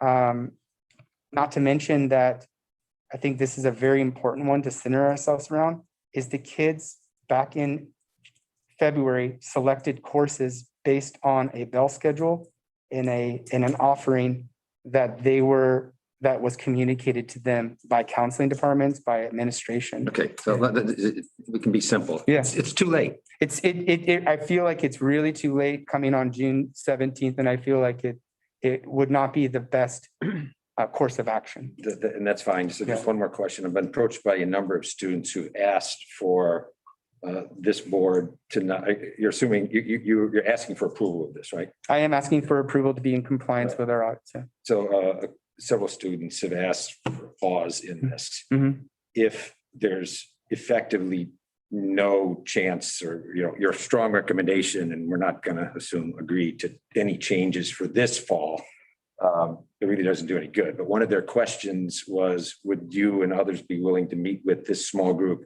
to hear them out about the benefits, particular of one of the young men, I think, tried to speak tonight, and he might actually be on now, Ethan. We should check. And I've met with him. Good. Sent a great piece of research around, I thought, of how a particular teenager, circadian rhythm, anybody who's had a teenager knows what this is like, right? Late at night and trying to roust them at 6 a.m. is a disaster. So if the law is moving towards that and the studies are moving towards that, would you agree to meet with them? And you have my commitment on that. Again. Yep, you have my commitment on that. And I will say the gentleman, the ASB presidents and that I got to meet with and speak to, I was extremely impressed with their presentation and their clear articulated reasons around well-being and their research behind it. I will say that with 2 weeks to go, and we were focused on our priorities, graduation, end of the year activities. But you have my commitment, Mr. Allman, that I would be more than happy to meet. It's too late, but sleep deprivation is a Yep. problem in our society. It really is a problem for teenagers. Yep. So So why don't we also, now I was talking about the student summit and we're putting a list together. What about this being one of the topics? We can definitely make that, because we want to get the input. I mean, for 100%. those that know me, I'm a big believer in the late start time because Me of the too. teenagers and the studies that, Yeah. that really supported it. Now, whether that's, the law continues to be the law, but right now that is the law. And so we have to make sure that's in place in 22 at the appropriate time. During the discussions we have, that was one of those things I wanted to explore exactly why aren't we doing this? Yep. The part of the problem is so much, this was probably a decision that should have been made back last December. Yep. Because there is, sitting down with Brian, and thank you, Brian, for all that time, and we talked to Tina and I talked to Mark, really, what are the moving parts that Right. brought us to this point? And that includes getting buy-in by also the teaching staff, the students, the families, and all those So logistics. Lucille, why wasn't this brought up before then? Because really this discussion, like what Brian and Mark and Mike have really put out there, it's too late at this point.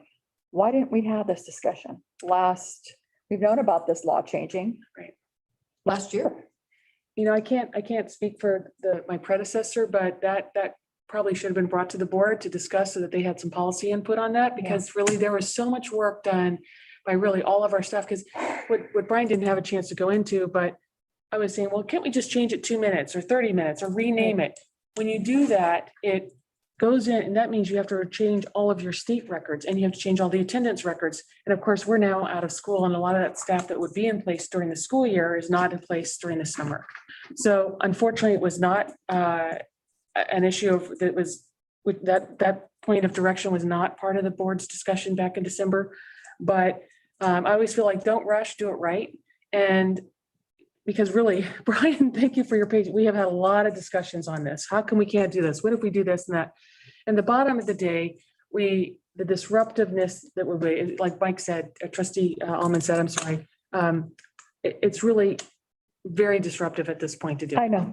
And so, but I think that we all have a commitment now, based on some of these great discussions we've had at this level, is we've always heard about the stability and the importance of doing that. And this, we have 800 people in the summer. That was one of the discussions, and Brian referred to 800 people needing these mitigation service to get them to graduate on time. And this, because again, we're coming off a weird year, so we kind of have to rethink, how do we keep some of these slots open after school if they do need that help? And that was another big discussion that we had. So why don't we have this discussion about the 22-23 year? Brian, let's get this done like in October, so we can Yeah, have we some can sort come of up with a plan and a talk about that. flexibility at that point. If there's an issue coming up, then we can address it. Is that enough time, or we need this discussion? No, I think that timing's September. perfect. No, the October is kind of a good time, because remember, we want to be trending in the right direction in November, December, because we have high school selection, information nights. So that's actually a good month to like kind of bring it back full circle. And that also gives us enough time to engage with our student groups and our principals to make sure that we're making it. Sorry, I know, Ms. Young, you were. That's okay. No, go ahead. No, I want to hear what you have to say, so please. No, that was it. So I agree with that timing. All I want to add is that more moving forward, and I think to the point that Trustee Alman made, and it was excellent, and I agree with that, we need to recognize the student voices in all this. Yep. So, and in addition to your commitment to listening to them, I think in one of the emails, it might have been Ethan's, he had asked to meet with 2 trustees at a time. So is there a way that we can facilitate that so these students actually feel that they're being heard? Because I do want their voices to I be think heard. Mike was saying that, he Yeah. wanted- and Brian said he would. Okay. absolutely, we can make that happen. I was just saying that if we can include the trustees in that, at least, it sounds like Mike. I'd like to do that. I would like Just got to know that too. that Ethan is on. If Oh, when perfect. you can, if we would. Then let's if you bring would him out. indulge his Of time, that would be course, we awesome. always want to hear the kids. Ethan, Joe, can you please bring Ethan on, please? Would love to hear from our students. Hi, are you all able to hear me? Yes, Yes. and I'm so sorry you came on, as we're having that discussion now, and we of course want to hear your thoughts. Go ahead, Ethan. All right, thank you. And it was great listening to all of you. So first, let me say I appreciate this opportunity to speak with all of you. My name is Ethan Fitzgerald, and I'm currently the student body president of SDA. With that being said, let me offer some perspective. We've heard a lot of talk about putting students first, and as a student, I appreciate that sentiment. To put students first, though, mental health needs to be put first. The well-being of all students ought to be prioritized. One vital way to do that is through moving school start times to 8:30. The benefits of doing so are numerous and have been seen far and wide by the districts that have adopted sleep-friendly start times. To name a few, according to the Sleep Foundation, reduced risk of teen car accidents, improved academic performance, fewer mood changes, increased physical health, improved attendance, and so much more. All of you board trustees can help set us on this course of success to truly put students first. The science is clear, and this is no longer an issue we can push down the road. We must learn from the experiences of the past year. School start times during the pandemic were finally appropriate. To take that away now, as our days will once again be longer, would be counterproductive. I urge all trustees to keep in mind that we should learn from what we've been through and apply it to what we do moving forward. What that means is changing the schedules currently proposed to comply with SB 328 for the well-being of all students. Additionally, I sent you all an insightful TED Talk by sleep researcher Wendy Troxel called Why School Should Start Later for Teens. I would encourage all of you to take it to heart. This is not all we must do in terms of mental health, but it would be a significant start as it relates to further steps student leaders from each of high schools in our district. Oh, sorry about that. As it relates to further steps, student leaders from each of the high schools in our district came together for months on end with the advice of stakeholders to research, work out, and make a presentation on the essential course we must take to improve mental health resources across our district, which we look forward to discussing and turning into action with you. Thank you. And if could I just add one more thing really quickly? I want to talk to you when you're done, so stay online, please. Could I add one more thing really quickly? Sure, of course you can. So I would just like to offer a rebuttal to the point in terms of it being extremely disruptive. I understand that, but as has been pointed out, there was a significant amount of time to figure this out. And I know there was a lot of trouble that had been gone through this year, but I don't think that's necessarily an excuse as to why it couldn't be addressed. And what would also be extremely disruptive in my view is if we are switching back to this earlier schedule that we had prior to COVID, and then we plan to go to the 8:30 time later when we could already have that easier transition now. I think to go back and forth would also be extremely disruptive. It wouldn't create a stable environment. And for true stability, it would be easier if we stay on that same schedule that we already had in terms of start times so that it could go through. So thank you. So Ethan, Mr. Allman had made a suggestion about meeting with Mr. Marcus. Would you be interested in doing that with some other, because I really appreciate what you're saying and you've got a lot of deep thoughts on this. Would you like to reach out to Mr. Marcus and be a part of that group? Yeah, so we've already had the opportunity to meet with Mr. Marcus, and I apologize again for the phone ringing while I was speaking, No, but it's we've fine. had the opportunity to speak with Mr. Marcus, but we would like that opportunity to do so again, as well with other school board members on the sleep schedule, on mental health across the board before this is cemented through a vote.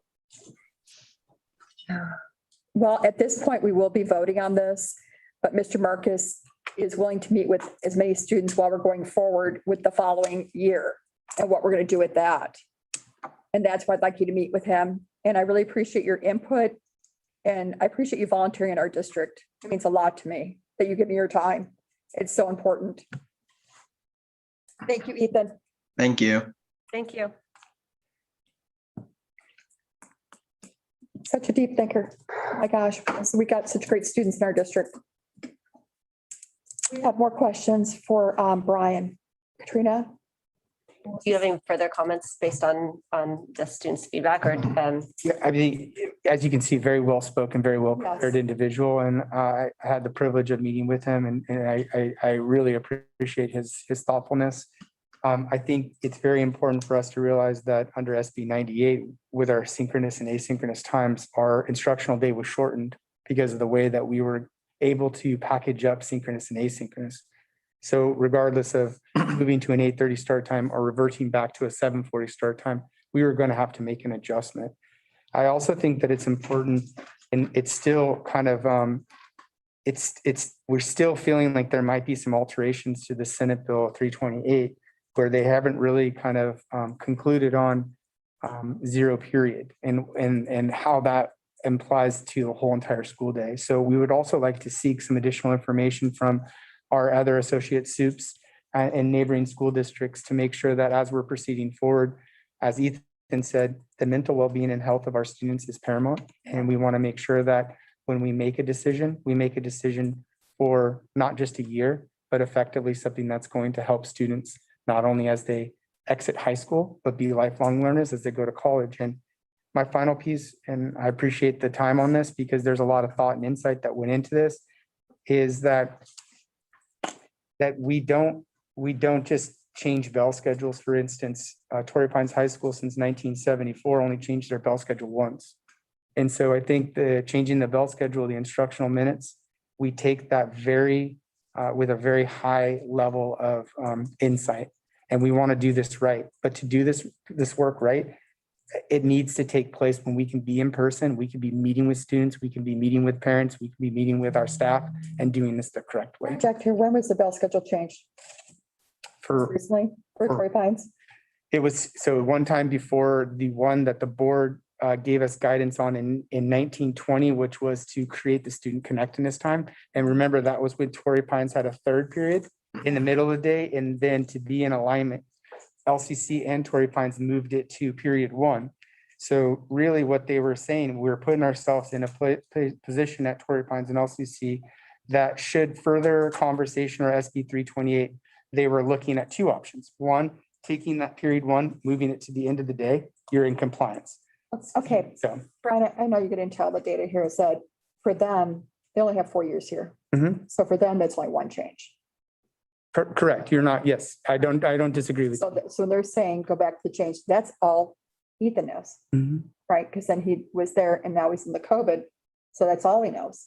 So to say, sorry, you did this 20 years ago, it doesn't matter to him. Yeah, I understand And so that. I get where he's coming from on this is, Well, one of the things too, I want to make sure that we don't lose sight of this, is that families and our students do have the option to exercise that late start Right. option in that sense by starting the second period instead of the first period.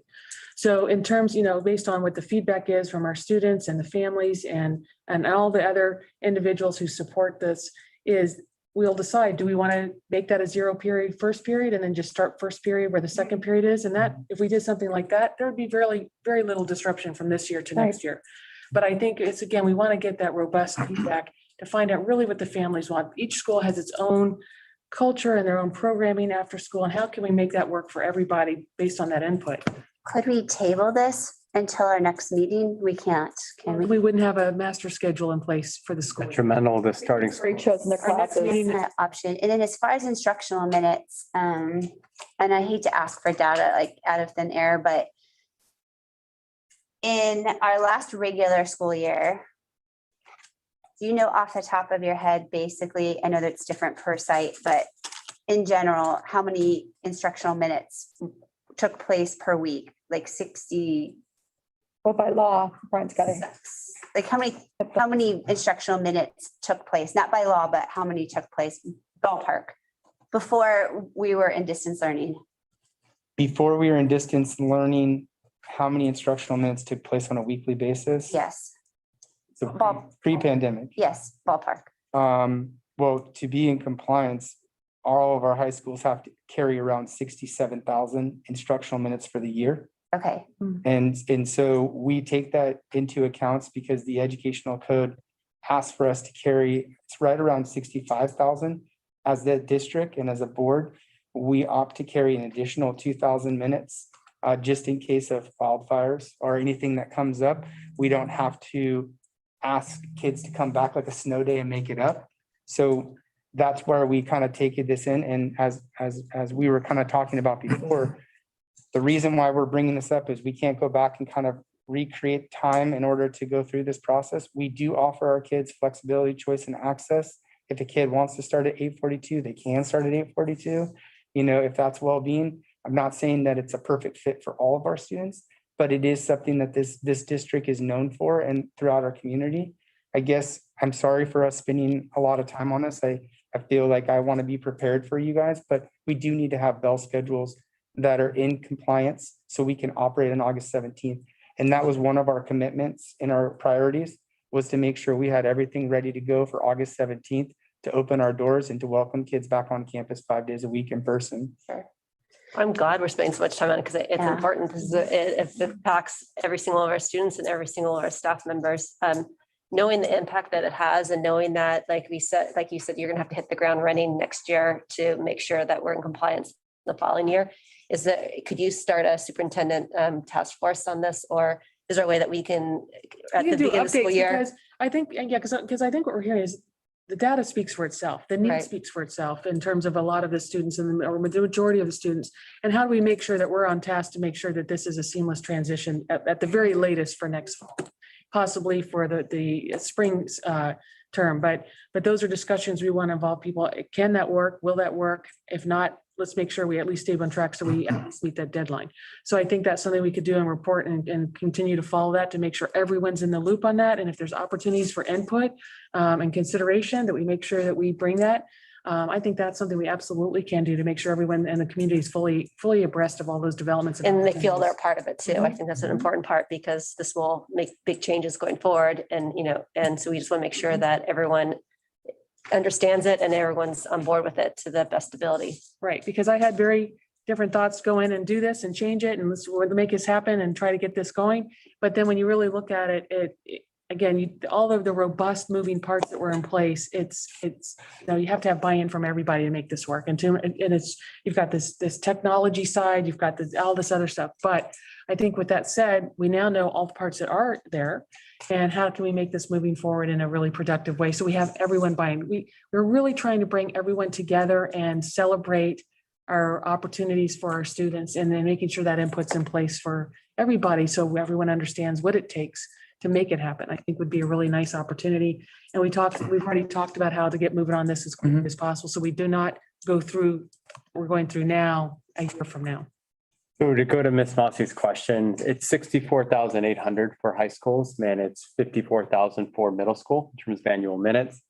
To give you an idea, in 1819 Canyon Crest and SDA were about 68,000, 68,000. La Costa Canyon, Torrey Pines were right around that 65, as Brian said, and then most of our middle schools are right around 60 to 62,000. So they're above that threshold. I mean, is that something going forward to look at? And I know, with thousands of surplus minutes, I mean, would that be an option to decrease the number of minutes in order to make this work better? And then if there is an emergency, you do add days? Yeah, and I think that's one of the things I would love to bring back to the board with kind of an idea of the day-to-day instructional minutes, because it gets into the weeds of passing periods and how many minutes, is it 5 minutes, is it 7 minutes because of the geographical landscape, like Torrey Pines and LCC, they qualify for a 7-minute passing because of how many acreage. They take it from PE department all the way to the furthest point, and that's what they can do. So you can count minutes as you're passing from period to period as part of your instructional minutes. You don't get to count like lunch, for instance. There's certain things that you don't count, and that's how we go through the process. So what I would like to do is really work on that, to bring that back to the board, to make sure the board understands how we're using our current educational code minutes to be in compliance, what we do with our surplus minutes, why we do that, and what configurations we can do to be in compliance with SB 328. I mean, could lunch be independent study? But you have to provide, kids, it's a 35-minute lunch plus a 5-minute passing. So it's state law that you have to have a lunch period every day for kids. You can't do independent. Now, some school sites have an open lunch, where the kids, but they still have that 30. A lot of kids do study during lunch, but they have a test coming up and they're not getting credit for that. A lot of kids will get help from teachers and eat lunch with teachers and prepare for a test and stuff too. So Very strict what the state allows us to count. They don't allow us to count, and then they actually come in and audit, which we're in the process of right now. And then they look at your schedules and they make sure that everything's allotted for. Okay, let's have a roll call, Ms. Just before you do that, can I have Schultz? one last point, I promise. Okay. I'm going to explain my vote, and I would ask that you consider, I know as a board, we're always trying to improve. Right. But it strikes me as we've fallen into a habit of explaining the vote when we vote, and I strongly suggest that we use the debate period like now to say what our feelings are. But when it comes time for a roll call vote, I think the only responses are yes, no, or I abstain. But I'm going to vote, I intend to vote no on this. Okay. I think, first of all, I'm extremely disappointed in, he's not here, but I'll throw him under the bus, Dr. Haley. The fact that this is the first time I, as a board member, have been aware and been explained what the bell schedule is going to be for the fall is way too late. And it really bothers me that we're asked to approve something. And I don't doubt, Brian, for a minute, that there's too much disruption to change it. then we should have been asked earlier. To have a board approve or not something where you're essentially saying, and I believe it, that it's too late, is not asking the board to approve something. It's telling them that we need your signature on this piece of paper and you don't have a choice. I don't think that's good, and I hope we fix it next year. And I know I say Lynch will make sure that it happens right. I do believe that the law was well debated and the kids suffer from sleep deprivation. I think we should push it back to 8:30, but I recognize it's too late, so I'm just explaining my vote before you call it. No, I agree with you. I think sleep is so important for kids, but like you said, is that we're at a point now where if we don't approve, we can't go Too forward. late. It's too late now. Is that, like you said, this should have been brought to us last year, but it wasn't. Or earlier in the year, I don't know. I trust our staff, it strikes me that we don't need to know the bell schedule for September, probably in November. But I'd also can understand that once school is out and we've only 8 weeks away, that could be a little too late. So I get it. I just want Mr. Fitzgerald and other students to know that we hear them and this is difficult for us and it's not ideal. And we're not trying to make excuses, but we are experts in attendance and the logistics of running a school district.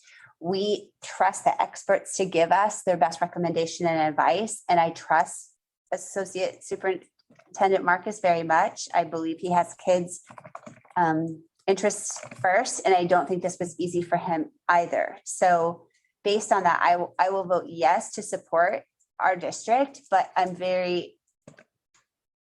sad that we couldn't have done it a year earlier, and other districts did. And so, but it's also been a pandemic as well. So there's a lot of reasons why it wasn't that kids weren't a priority. I'm sorry that we can't do it right now. And I appreciate both and I think Trustee Alman, Mossy both made excellent points. And like I said, I think when I was explaining some of my thought processes, that it's really hard to say no, especially to students, and especially when they're very articulate. But I am going to rely on the data, and to me that one chart of where kids have selected kind of shows me, at least by making this choice, it may not be the perfect choice, and we may be letting some people down, which is hard. At the same time, we do have some data that supports what we're doing is also right, and we have to look at that too. So if that's a law, this is going to happen. We're going to do it. And in the meantime, we would just ask that you would choose that first period, as a free period, so that, in the meantime, you do have an option. That's why I asked about CCA. It's awfully difficult in that competitive environment where the families and the kids want to go to college and everything else. They feel that they need to take academic classes for 4 periods. So that's why only 15% have chosen not to take 4 classes. So that's all. And it's stressful. It is really stressful on kids. And this year, if there's ever a year to give yourself a little more grace, I would say, please don't push yourself beyond what you can really do. Taking a ton of AP classes and being super competitive with one another, right now we need to build community and really heal and recover so that we can go forward. Okay, I'm going to call for the vote. Joe, can you give us a roll call, please?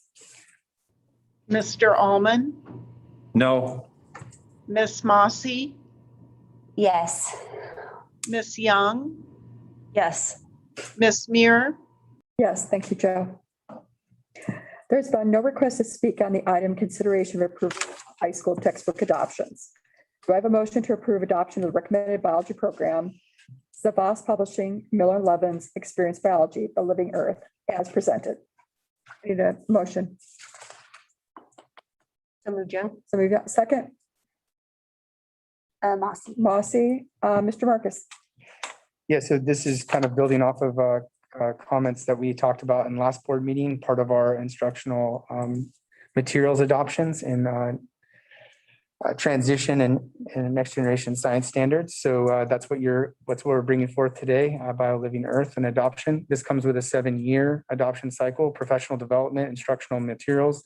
And so as we get onto this new adoption cycle, we will have a placeholder and a date that we can kind of work backwards in concert with business services to make sure that we are utilizing our funds appropriately and timely.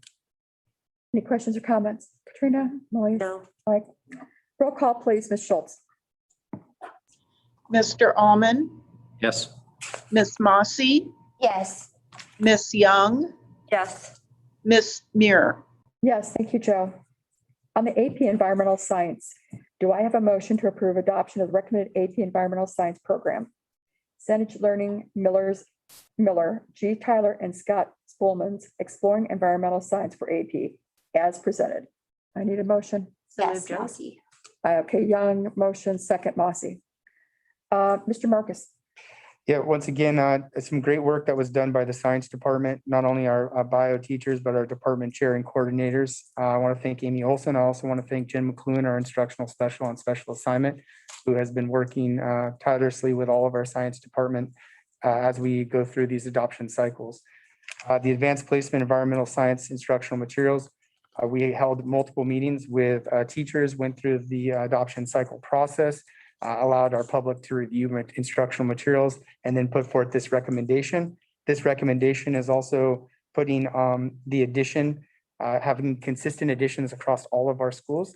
As we have to, as this is an advanced placement course, we have to upload a syllabi to be in compliance. And this is now putting all of our APES courses kind of in compliance with the same addition. So that's why we're adopting this budget. Brad, thanks. Mhm. Any questions or comments? The biggest takeaway I had from our board prep meeting was that these adoptions are helping us get back on cycle. It's kind of similar to our white fleet and our buses that Right. we're going back on a cycle where, because we've had some pictures of some textbooks that have seen some better days. And this will alleviate that problem moving forward. And so I just want to thank you for looking at that in a wide perspective. So thank you. And thanks for looking into all this stuff. I appreciate this. Mike, go Yeah. ahead. Quick question, Ryan. Title is approved high school textbook adoptions. Is that required to do that? Yes. Yes. Is it broader than textbooks? Is it teach other teaching material syllabus, for example?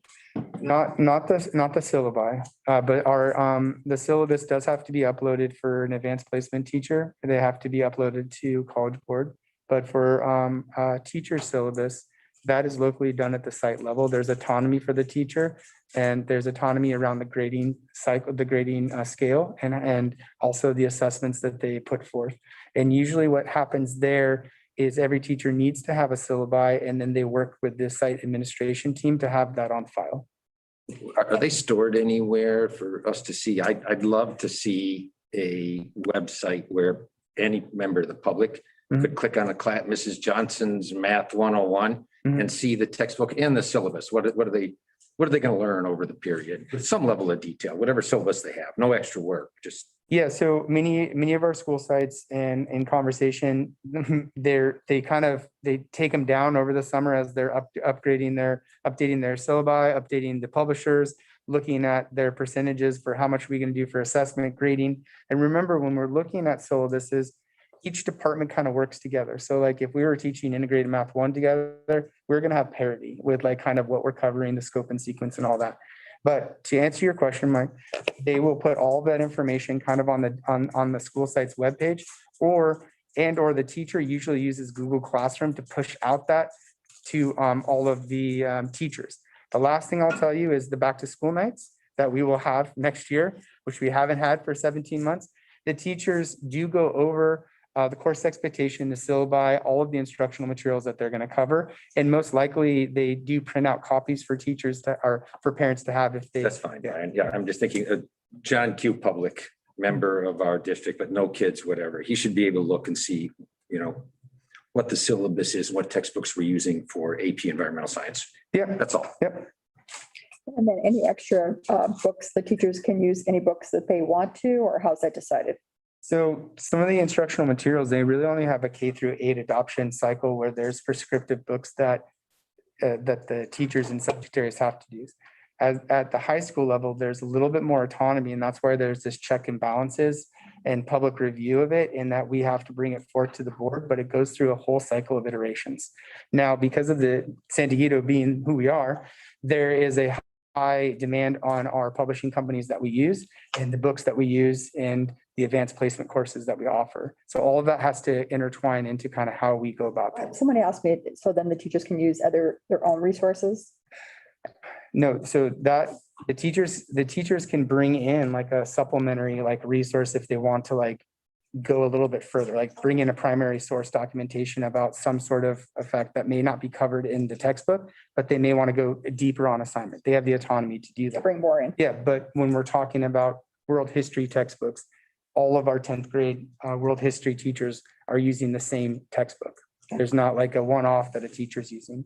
Okay. No, I just meant Yeah. extra material. Do we have any more comments? If I can just add Sure, go ahead. something so that the public is aware of this process. So the board is required to approve the curriculum, but Right. this district also has a parent advisory committee on curriculum that Brian's been working with as Right. well to ensure that we get that feedback from the community on these decisions and this. And I think if anyone has any questions about that, they can refer that to us. Our trustees serve on that committee as well. Yeah, thank you, Malik. I think, yeah, and- Trustee Mossy. And the parents are actually, I found the parents to have great insight and it's a very active committee. So it's not a passive where they're just listening, that they're asking a lot of questions and giving a lot of feedback. So I think people you, parents Trustee Young. should know that we rotate the board members, so everybody's been on all these committees and had great output. And thank you, Brian. Go ahead, Mike. Do we have a list of all of the committees and who's on them? Yes, we did that in January, but I think, Is it on the web anywhere? Can I look at it? I don't know if we put it on the web. Well, It was the agenda, it's in the agenda from, I do believe it's January. Okay, I can just look there. Thank you. but I think it's good to review that too, to make sure that we're When do we getting the change most the out of that. committee memberships? Does that happen at the end of the January. school year about now or else in January. the first of the year? And I think what Lucy was saying earlier is that she's gonna look at all the committees and see if they're effective. Okay. And I think we do need to do that to make Some sure. are we're getting required, those. like the Prop A oversight committee, and some of those are really valuable contributors to making sure that we're staying on task. But there are other committees that we need to look at too. Some are standing, some are advisory, and we'll look at how that. At the appropriate time before this meeting's over, Mo, if we have future agenda items, I'd like to add a review of all the committees to the future agenda. Oh, sure, absolutely. Get that on there. That would be perfect, because I think we should review that before we assign people that. Thank you for that, Mike. Yep. And if I have any other questions, are we ready for the roll call? Okay, roll call, please. Ms. Schultz. Mr. Almond, Yes. Miss Mossy, Yes. Miss Young, Yes. Miss Muir. Yes, thank you, Joe. Consideration or approval of salary allocation of new classification of student support facilitator proposed revised personnel classified salary range definitions. There are no requests to speak in this item. Do I have a motion to approve the proposed revised personnel classified salary range definitions as presented? Need a motion? So moved, Young. Young, I need a second. Mossy. Bossy.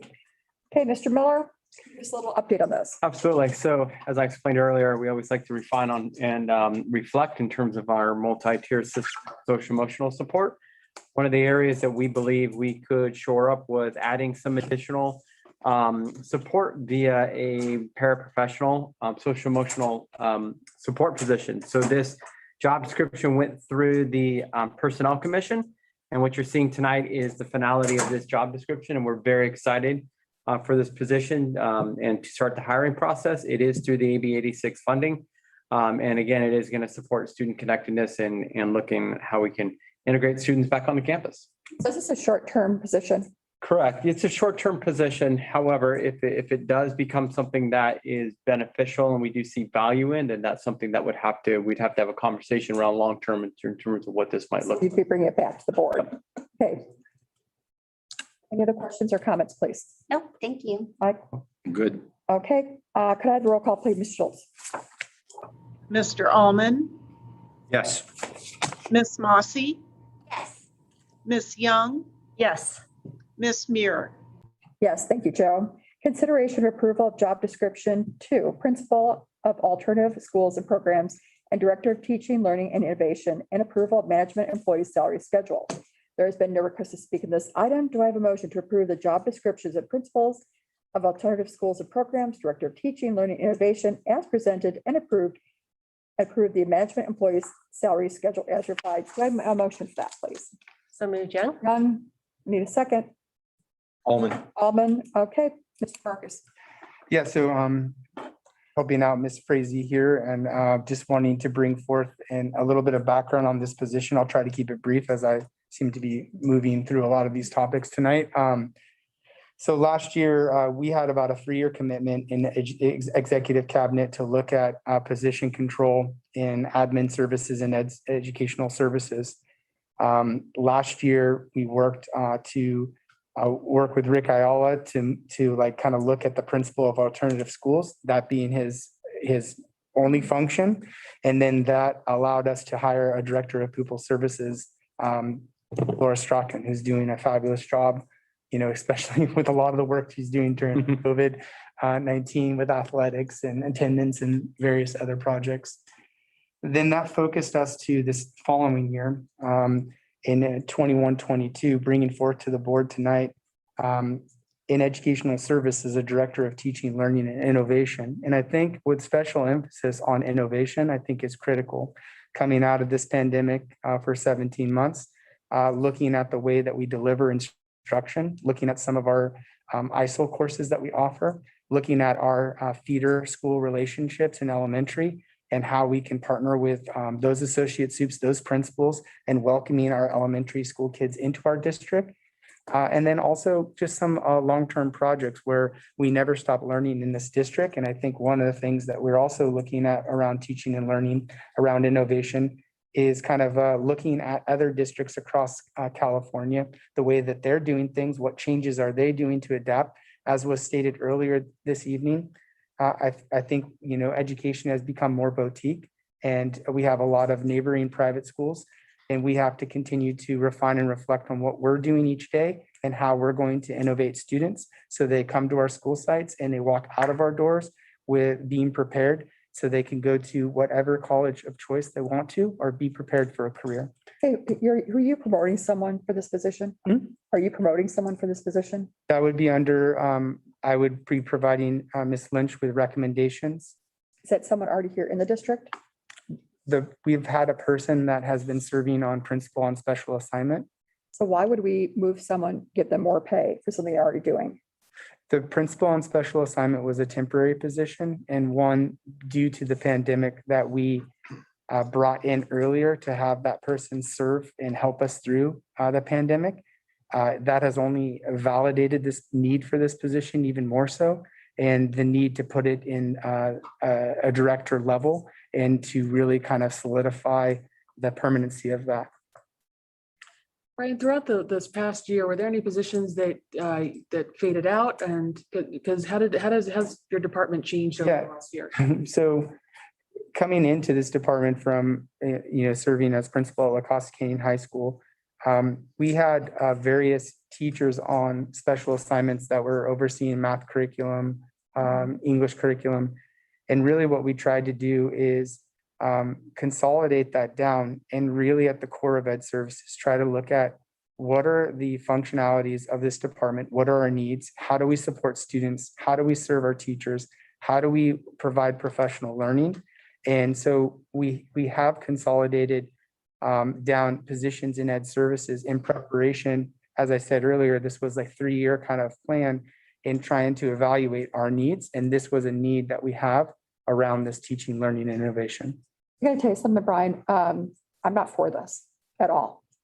I think this is, when we've got other issues that are bigger than this, is that I gotta tell you something, this whole thing with the Costa Canyon, the enrollment going down, that's where we should be focusing. That is our number one priority right now. And I'm glad that you bring that up because I think one of the functions of my job that I cherish and something that I advocated for in this position was the opportunity to go out and spend time at the school sites with the principals and providing professional learning opportunities, growth, be there, looking at logistics. And I haven't been able to do that to the greatest extent that I would like to provide that mentoring and that relationship. So you bring up a very good point. I appreciate you saying that is one area that I think we have been short-staffed in ed services. I'm trying to find a way to find that balance and create that team that will free me up in order to do some of that work that we need to do. I think that we need to get a consultant and get the families together to get LCC back on its feet. I don't think hiring another long-term person that you've already have in your staff, if there was innovation there now, I don't know. I haven't seen it. Well, yeah. Speak. Yeah, You've got this person that you say is already there. They should already be doing this job. There should be a point of them already making an impact and saying, this is what they've done and this is what they're doing, and that's why I want to hire them. So for me, I'm gonna have to vote no on this because I believe that we needed someone from the outside, a consultant, can look around and bring something amazing and bring our parents in to turn LCC around. That should be our main focus, and I haven't seen it. so And this person is already here and they haven't done it.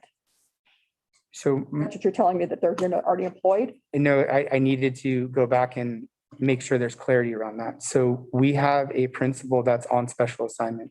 Right.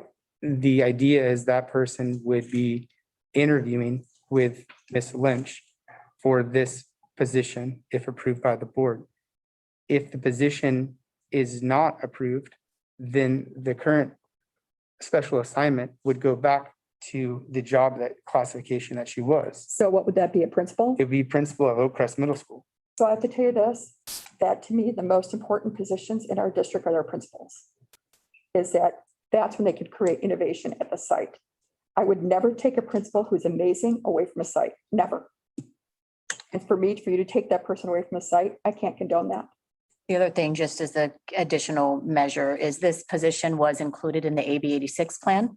So it is a one-year funded position out of that. So that would. Perfect time to get a consultant then to shore up LCC. And Is get that the money parents- fungible? Sorry, Mo. Go ahead. You said we have it in the budget, I think is what I'm hearing. We have money for it. Correct. Can we spend that on other things? As long as it is in alignment with the extended learning grant, which is what the purpose of it was for. Right. If I may respectfully add just a different kind of perspective, as one, we already took an incredible principal and reassigned him because we have Assistant Superintendent Brian Marcus, who was at LCC. So, I think it is our hope to promote, exceptional leaders and put them in different areas where they can continue that leadership. And I know actually I was talking to some young grad students this week, and a lot of the big tech firms like Google and such offer, they have in-house philosophers, which is kind of the same. It's basically they're in charge of innovation, and it's their job to make sure that that company is always not only in tune with the current culture, but is able to kind of foresee it and to be able to keep step with it. So we're never falling behind. And so that's why you get a consultant who's at the top of their game. But also back. but in a- I mean, this. Okay. You go on about having someone coming up through the inside. Our most important positions are the principals. They run our sites. We can never, and this time we're coming out of the COVID, we need our best principals on site, taking care of our kids. If you want to revisit that a year from now, after we've got kids mitigated learning loss, we have 800 kids who are going to summer school. I could never take a principal away from our site. Never, not during this time period. But she already has been, just to be, But isn't she, because we have Principal Friedrichs right now. we need the best principals on our sites. So this, without going into too much like detail, we had an interim principal, Ms. Fredericks, who has been serving as principal at Oak Crest Middle School, which you have all met kind of on campus visits, has done an exceptional job of coming in and taking the lead as principal. While the Dr. Weatherford has been out, serving in this role as principal on special assignment. So we, in essence, have been training our own staff to be ready for this position. And so we have the principal that has been leading the work at Oak Crest currently in play. The person who has been working along with me in my department has been released from the school site and helping out during this pandemic. We also have all of these accountability plans that we have to do tracking on for the whole entire year.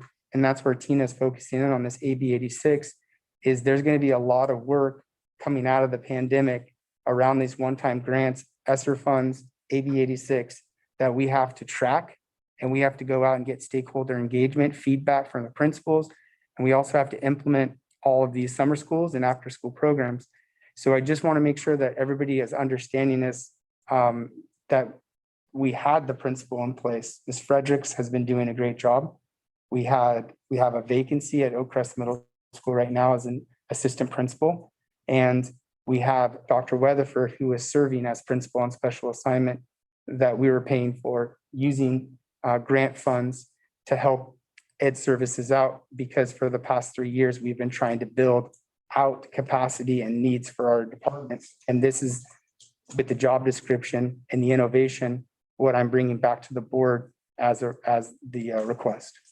If that makes sense. I have a quick question. Sure. So I think even, oh gosh, a year and a half ago, maybe 2 years ago, we discussed having an innovation committee where we could bring some of the people from our community that are cutting edge in that area together to see how it could benefit our students in our curriculum. Would that be something that Dr. Weatherford would be able to be a part of, being that that is in her title? And would she be able to also be at schools that have maybe declining enrollment and dedicate, as well as you, obviously, and other people, but dedicate, some of her resources in those areas where whatever school that could be at? Yeah, I mean, I think that's why that the labeling of this with the innovation and teaching and learning is so critical to this, because I do think that there is not just one school site, but as a district, we're not seeing an uptick in enrollment. We're seeing pretty stagnant, also declining a little bit. So we have to continue to innovate and kind of bring forth those committees. And stay on the cutting edge. yes, and stay on the cutting edge. And I think there's also a lot of things around the instructional materials, the adoption cycles, supporting principals, educating assistant principals, that I think some of that best work that can be done is done by former principals who have worked, who have lived it, who have seen it, who understand what it takes, and are able to coach and provide support to help them have success at the school sites. And I think over the last 17 months, just because of the magnitude of what has been in our forefront of trying to deal with and support students, we haven't been able to provide that. And so why this is coming to the board tonight is around the idea of making sure that we are in August 5th building supports for our principals, for our staff, for our students, and our professional learning to take advantage of our one-to-one Chromebooks, take advantage of all the things that we have in store ready to go so that we can hit the ground running.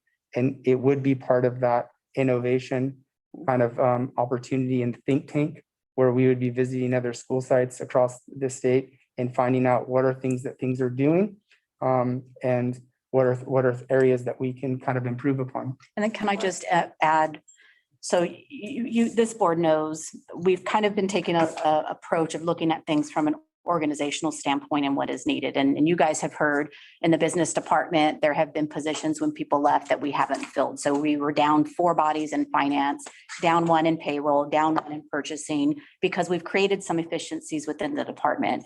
If you look at Brian's department and the number of permanent employees he has, there's 2. The rest of them are TOSAs. So he's doing everything on his own with the support of those 2 bodies. This is working full-time for you? Instructional special, yeah, the TOSA's instructional specialist. Full-time. They're- Correct, but correct, but their roles are very, There's like 7 or 8 people working. There's a lot. So I have 3, I mean, this is so not who I am as an individual to feel like I have to sell this on this, because I think the work that we produce at Ed Services speaks for itself. Mhm. We have instructional specialists that are teachers that are working a teacher contract. A great magnitude of the work that happens, and we see an uptick in summer school, is I believe there's going to be more work that needs to be done in the summertime in order to set us up for a better implementation in fall. All too often, we get the school up and running, and then we start to release information out to the school sites. And our kids, our community are already in the routine. What we're really trying to do is work backwards from August 5th, get everybody prepared on the same page, have everybody delineated appropriately, and then be able to do the work. So I hope that kind of answers your question. I'm more than happy to answer any of these questions. If you're asking me, I do feel like it's a justifiable position in this department. And I do believe that there are some projects that we have in front of us, creating some sort of independent study program that like other neighboring districts have. We do not have one. It takes a lot of work in order to create a strategic plan to think outside the box and to be innovative. All too often, those types of programs are done kind of on an archaic basis. We want to take what we learned from the pandemic and be able to infuse it into kind of how we can operate moving forward. Those are the kind of projects that I don't think I've done a good job of advocating for, that I hope the board would consider in looking at that innovation side of this job description that we need to have. Just a personal experience, I, have worked with Dr. Weatherford, so I understand where President Muir is coming from. She's amazing. I know that. And the thought of her not being with kids is unsettling because you know what a great job she does. And she really is an inspirational leader.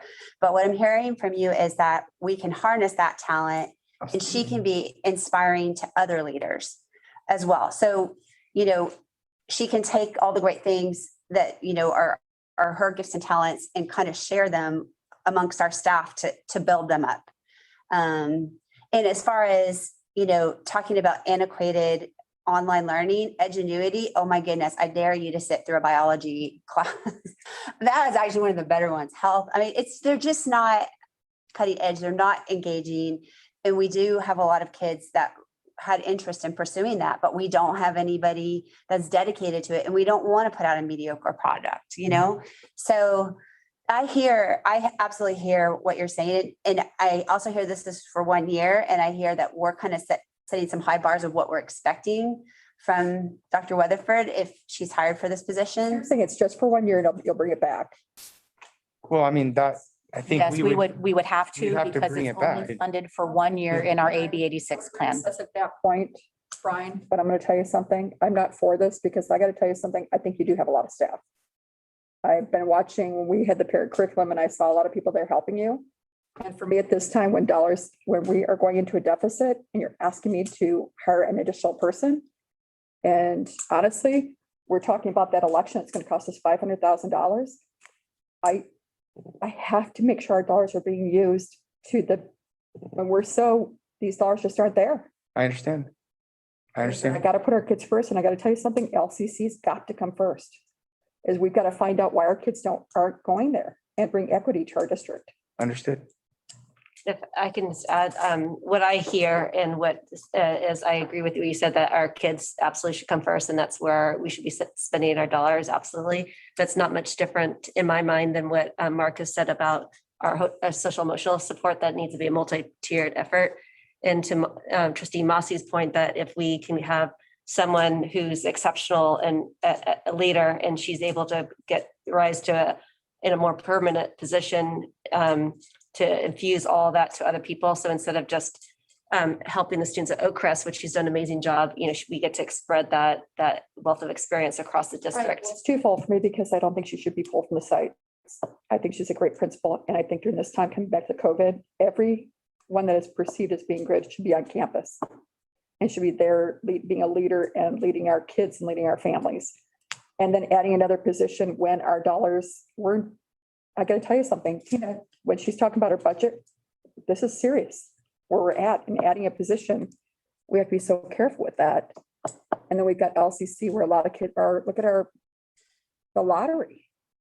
We only had 200 kids who said they wanted to go to LCC, and we still haven't even addressed that yet. And we're gonna be back again in this lottery again 8 months from now.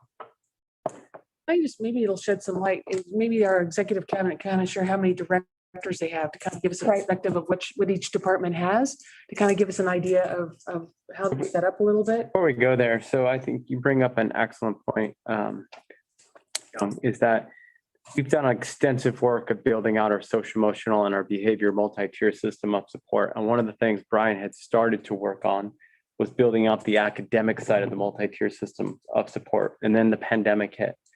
And so we envisioned this person working in conjunction with our department to continue the whole child learning and really continue the social emotional behavior work, which you always set the ground for, right? You always look at the Maslow, and then continuing to build out that academic. So I'm very hopeful that this position gets moved forward to help partner with us to continue that great work.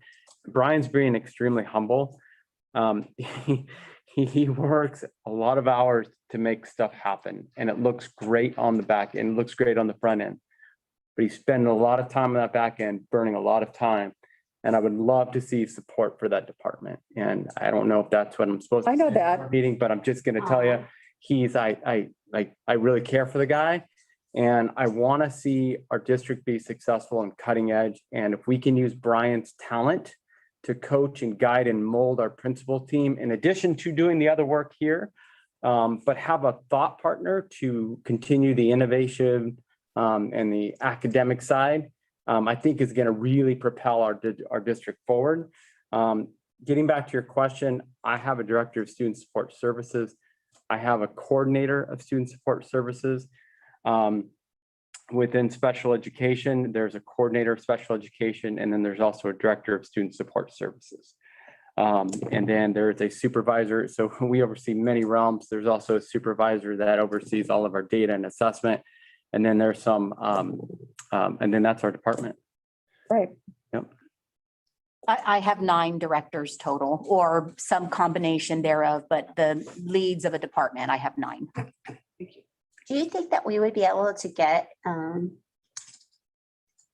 occasional like innovation reports? Like what, what have you found? What are you guys exploring? What are you working on? Things to get everybody really excited.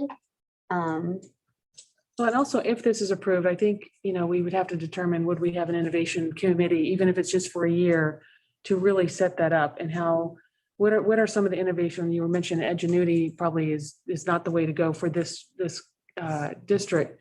Is that how we envision that position being used? So if I say, oh, I found this great program, but obviously I'm teaching full time, or I'm a parent and I'd like to introduce this to the district, would you envision that going to this person? I do.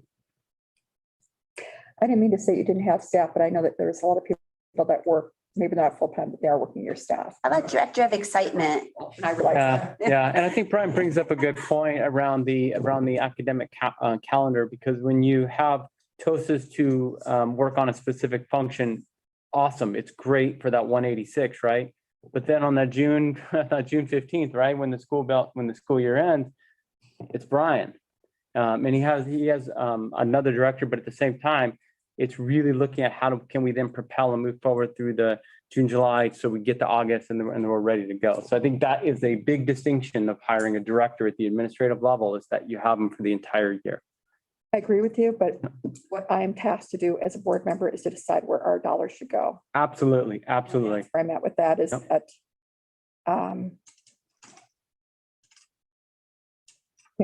Do we have any, just curious, right now it says this is already in our budget. This is earmarked to provide the support, whoever that might be, right? Mhm. And do we have any priorities that we would need to use that funding for, or is that kind of already taken care of? And then this is funding we're just trying to use for this year? No, so it's tied to the AB 86 plan that was approved at the last board meeting. So it's specifically for those extended learning dollars. It has to be spent by August of 22. So it really is for funds only for this upcoming school year. Okay, if you bring this back, Brian, and I want to see what you're doing with LCC to get back, that's what I want to see. And when she said she wants to see innovation, it's like she said, we want to see something. So I feel sometimes we approve things, and I guess what makes me sad about this is the calendar, and now we find out about it. We didn't get anything. We didn't know about it. I want to make sure we're getting the most bang for our buck with all of our kids and everything and all of our services. I think giving benchmarks to make sure that they meet the board's expectations would be really important to Yeah, shaping out this. a metric. Absolutely. And I think, for example, starting and driving an innovation committee and making sure people know how to provide that input. And also making sure that we have some metrics to make sure that for LCC, because one of the things I think we want to make sure, especially if we're spending these funds or we're creating this position, that we're making sure that it's really meeting needs. Everything should be student centric. And I think, it might be for that purpose that in terms of innovation, especially what programs are we identifying because we have a lot of students from AP to special ed to EL, you name it. And how are we really capturing and improving that using some of the metrics we have in the LCAP? Because sometimes students, we really do need a boost to get them higher performing. And even it might be a small amount of students. This, if the board approves this provision, we want to look at how can we look at some other programs if for the programs are now are not working to get us those big Right. boosts that we And if need. it's not working, if this position doesn't work, then we should be looking at something an alternative. And thank you for mentioning the LCAP. There's many actions in here that this position would support. Awesome. I just want to make sure it is doing that, Mhm. that every person that we have, it's. Absolutely. Like, we're just not creating a position, just Right. we really have some real definitive vision, goals and metrics to make sure that this is being optimized. Yeah, that's it. Okay, thank you. Any other questions or comments? No? Okay, let's call for the vote. Mr. Almond, Yes. Miss Mossy, Yes. Miss Young, Yes. Miss Muir. Yes, thank you. Consideration of approval additional days for school psychologists for the year 2021-22 school year memorandum of understanding with San Diego Faculty Association. There are no requests to speak of this item. Do I have a motion to approve the memorandum of understanding with San Diego Faculty Association for additional days for school psychologists for the 2021-2022 school year as presented? I need a motion, please. So moved, Young. Motion Young, second. Mossy. Bossy, Mr. Miller? Thank you, trustee Mira. So we are, through the AB 86 funding, we would like to extend 10 additional days to our school psychologists for the 21-22 school year to shore up our tier 3 social emotional education related mental health services. Currently, our student support specialists are at 196 and our school counselors are at 196, and this group is not. And however, so we are going to utilize AB 86 funds for a one-time 10 additional days for next year to help support students returning from pandemic. Thank you. Any questions? Comments?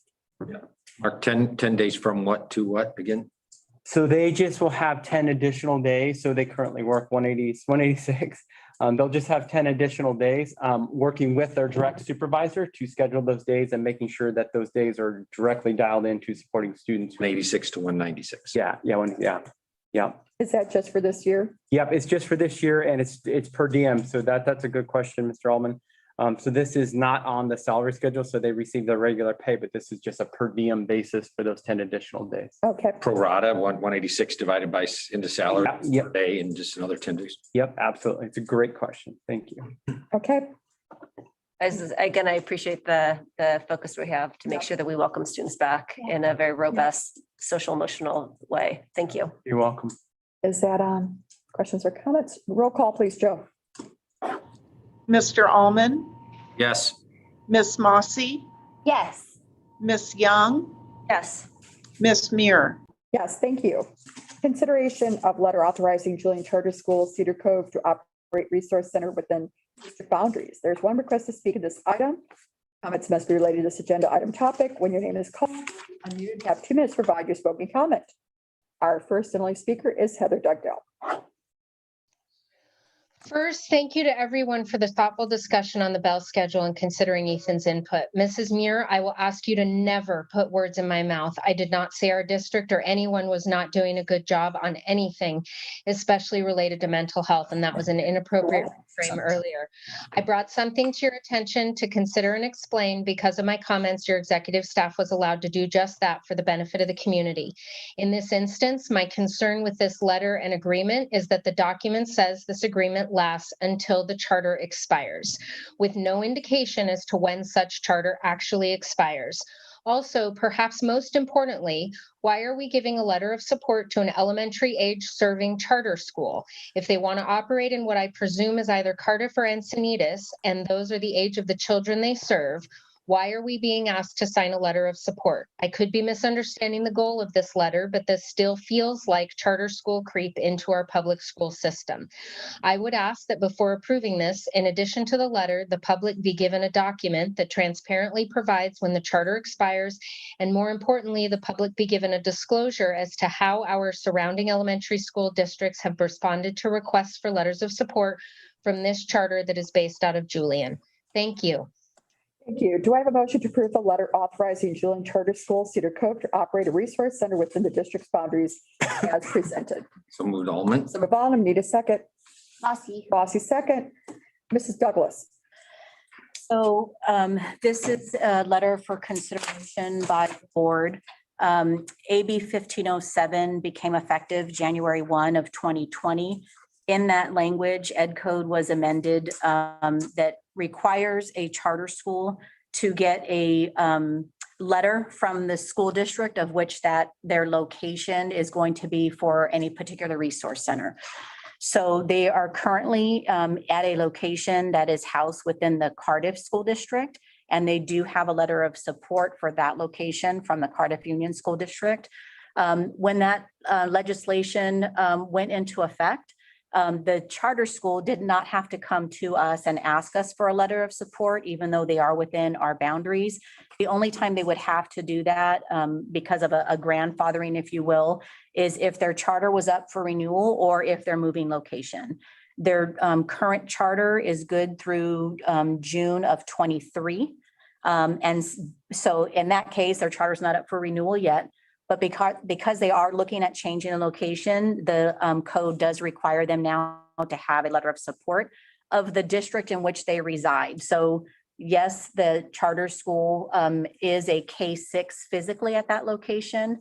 They do have a K-12 charter, but regardless of the grades they serve, the way the code is written is they're required to get a letter of support from the districts that they reside in. And so they reside within Encinitas as well as within San Diego, or at least they're the location that they're looking for. So they have received a letter basically from Encinitas School District Superintendent. So they do have that support. And then this is what is for consideration here today. Any further comments or questions? In light of we've had a few conversations because I asked a whole bunch of questions and you answered them in a very succinct way just now. So thank you for that. In the letters that this charter schools received from the superintendent, did they, because we talked about that they can offer no objection or they can offer support. Is there a difference in that wording, and just so the public is aware of how that support was expressed? Yeah, so the two letters, the one from Cardiff and it was actually an email, if you will, from Encinitas. And those two, the way it was worded is that the district does not object to the charter school being within the district boundaries. So, and then, the letter saying letter of support, you could have, it could be a different connotation. So it's up to the board in terms of the language that they want to use. We can change the letter of the language. That's why it's here for you guys, but you guys do have that ability to do that. But the other two letters from the other two districts say we do not oppose to them being within the district boundaries. Any other comments or questions? And then we also talked about a little bit about that right now it was expected that their lease would be a year or less, but then you thought that there might be some change to that expectation, or have you found any? You said you were going to find more information out if you could. Yeah, their current agreement for, well, one, where their current location is, their lease is up as of June 30. So they're in the process of looking for a location within the district boundaries. The space that they thought they were going to have, they're not quite sure whether or not that's going to be the case. So that's why the letter is more generic as opposed to providing an actual location of where their space is going to be. Because at this point, they're not sure where their home is going to be, but they do know that they want to stay within the district boundaries, and that's why they're seeking a letter of support. If I just, Sure, go ahead. If you could just share some thoughts on not having an expiration date in the language. Oh, yeah. And really, we could do either or. Ultimately, we thought because they already have a charter in place for 23, that we would just say, through the charter and not really have to come back for reapproval every year when their charter is already in effect for a certain period of time. And is this location they're looking at, is that the only location, or do you know if that's the only location that they're looking at? Do they have a second choice in mind? I don't know. I have not asked that question. Okay. Any further questions? No? Okay, roll call vote, please. Mrs. Schultz. Mr. Allman, Yes. Miss Mossy, Yes. Miss Young, No, Miss Muir. Yes, Could I ask Ms. Young to explain her vote? sure. you had said that you didn't want people explaining. Oh, during the He vote. said Oh, it's during the over vote. now. It makes me pause that they didn't get a letter of support, that they have no objection. And I think there's still a lot of uncertainty of how long they would stay, that we don't have a secure timeline how long they would be in the district. So without knowing all the full facts, I just don't feel comfortable voting on it. I think a lot of the facts have changed, and I don't know if that's necessarily their fault, but I want to make sure that if we vote on something and we lend approval, that it's something that we know it's going to stay solid and it doesn't morph into something different, or change, or they ask for extension, or that someone else didn't offer letter of support. So I just think it's in true prudence of our district. The language of offering support sounds more robust than I would want to give. We talked at length about this, obviously in closed session, about these parameters of this. Is that I'm just surprised that you didn't bring it up at that point. This is something different than closed session conversation. Right. I know, but I meant more at board. And Tina and I talked in length about the differences between closed session and this. So Is that I just don't know if in a way segueing into this is that we could have mitigated this at this point, or if you could have told us ahead of time. I don't have an issue with the verbiage. If you wanted to change it or brought it up, we could have done that ahead of time. Like when you were in prep and in your agenda prep. in my agenda prep, I talked about in length, and then I sent another email last night that Tina answered, and then we spoke again this morning. I didn't know that you had objected to the verbiage until just now. I meant, I meant as far as closed session, I meant we had a time we were online, we could have said something to me, or we could have discussed it during the prep. Is that if you had, just let me know ahead of time, because I think we would have changed it if you'd had an objection. Yeah, but I guess maybe, and I hope this, I mean this very respectfully, and I don't mean it any disrespect by this, but last night I offered for verbiage change. It wasn't given to me. So tonight, I guess maybe I didn't feel, I guess I felt, You didn't send anything to me. And so- yeah, and I'm sorry, My I didn't. point is that I don't mean closed session, but I mean, we were offline. You could have said something then, or we could maybe work something out. Just let me know ahead of time if there's an issue, because I didn't know. And if you would let me, maybe we could have done something. Yeah, I guess and it's probably more than just the verbiage. You can take it offline. Okay, that's fine. Thank you. Okay, thank you. In consideration of approval of amendment to a grant for temporary employment, interim superintendent Lucille Lynch. There's one request to speak in this item. Comments must be related to this agenda item topic. When your name is called, you'll be unmuted and have 2 minutes to provide your spoken comment. Our first speaker is Heather Dugdale. On this issue, the first comment I have is something that Ms. Young brought up at the beginning. The renewed RFP, as was requested multiple times by Ms. Lynch at the last meeting, should have been a priority in this agenda. In addition, and Ms. Lynch, this is nothing personal, but it's really important for the community to understand. You made a $2,000 donation to Mrs. Muir's campaign in 2018. You endorsed Mr. Allman in 2020, and Mrs. Muir made a contribution to your SDU-HSD board campaign in 2016. Were this to be a transparent and unbiased process, neither Mrs. Muir nor Mr. Allman should be part of the discussion or decision-making. And again, to reiterate Trustee Young's points in the last meeting, why are you even considering a contract for full-time employment? No one is questioning that Ms. Lynch is doing more than full-time work, but the language in the current contract could have been revised with a monthly capped per diem income. While I agree that Ms. Lynch's job is unbelievably burdensome, this move is more indicative of a permanent employment creep by trustees who regularly violate education code and have a loose relationship with facts and transparency. I will reiterate that I've found Ms. Lynch to be professional and responsive. I respect the tremendous load she is bearing in light of the additional education code violations going on by board members in this room. But approving this contract sets up a scenario where you can make excuses for stalling the evaluation of finding a credentialed superintendent. In addition, the board members referenced above have regularly and publicly targeted our teachers, individuals who are set to begin their own contract negotiations under the supervision and involvement of the chosen superintendent. The superintendent that does those negotiations should have qualifications, credentials, and relationships that are above reproach. Thank you. Thank you. Okay, thank you, I don't think what a lot of people, I'm just make this comment, I don't think people realize how close everyone in North County is that everyone who volunteers or is involved in any community organization, we're all working together. And so when people do know people in North County, it's because we're working together as a team to make things go forward.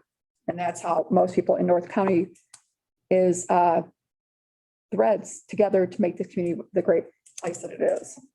So is there any questions or, do I have a Alman will move the motion. motion? Do I have a second? Aussie. So any comments or questions? Mrs. Mayor, can you please move, you need to state the motion, please. Thank you, Joe. I'm sorry. Thank you, Joe. The motion is, do I have a motion to approve the amendment to the agreement for the temporary employment with monthly salary of $22,562, paid holidays provided to the other district management employees, paid vacation, which shall accrue at 2 days per month, sick leave consistent with education code, section 45191, and authorize Maureen Momir to execute amendment as presented. Do I have a motion? Alman moves. Second, Moss.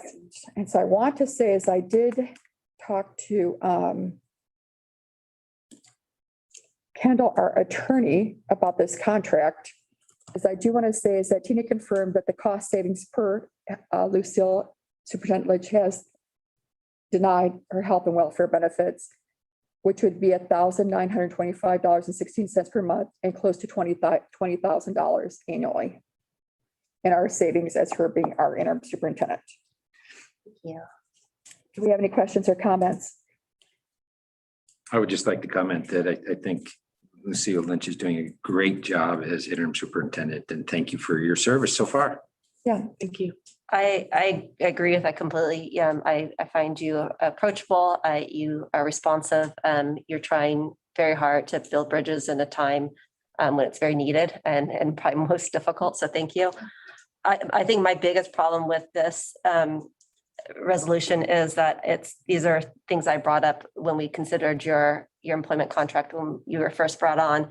And I kind of back to my same theme of unnecessary language and unnecessary resolutions is that every time we bring up a conversation or every time we bring up another resolution, it adds, it creates, public comments, it creates people talking about it, creates questions. And my concern is that if we just keep the status quo, which is what you're doing so well, that adds more stability versus, every time we change something, then people wonder if we're going to change it again. So I think that's my biggest initial concerns about this resolution.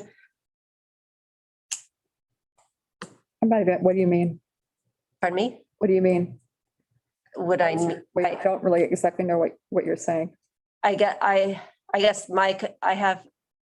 I'm concerned about approving this in full disclosure, just because I think just the fact that we have it on our agenda creates more uncertainty. Every time we change language, it creates questions and uncertainty. And I would like interim superintendent Lynch keep on doing the great job she's doing and not add any instability to her position, and instead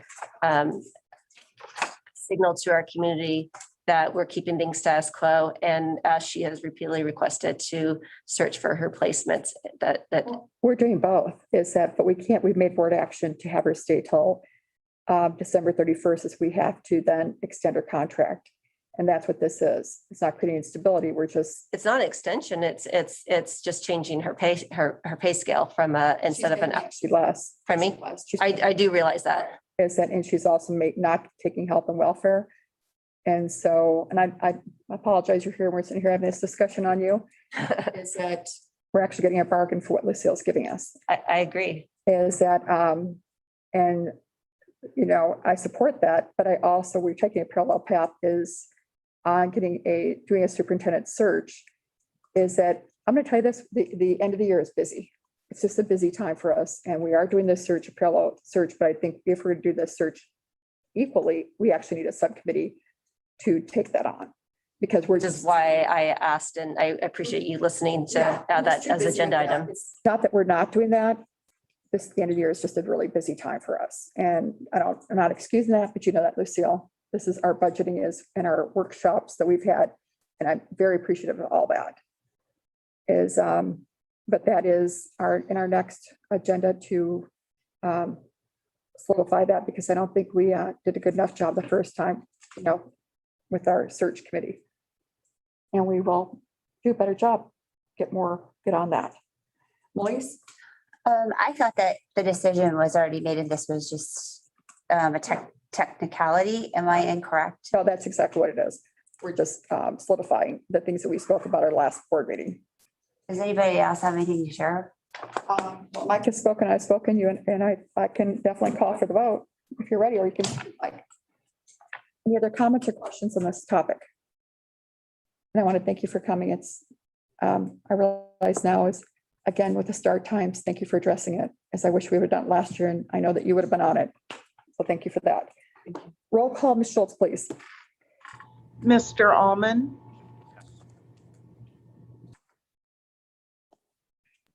Mr. Almond, Yes. She said yes, Joe, thank you. Miss Mossy, Yes. Miss Young, No, Miss Muir. Yes, thank you. Thank you. Thank you. We're now continuing on with our business services. Ms. Starks, please.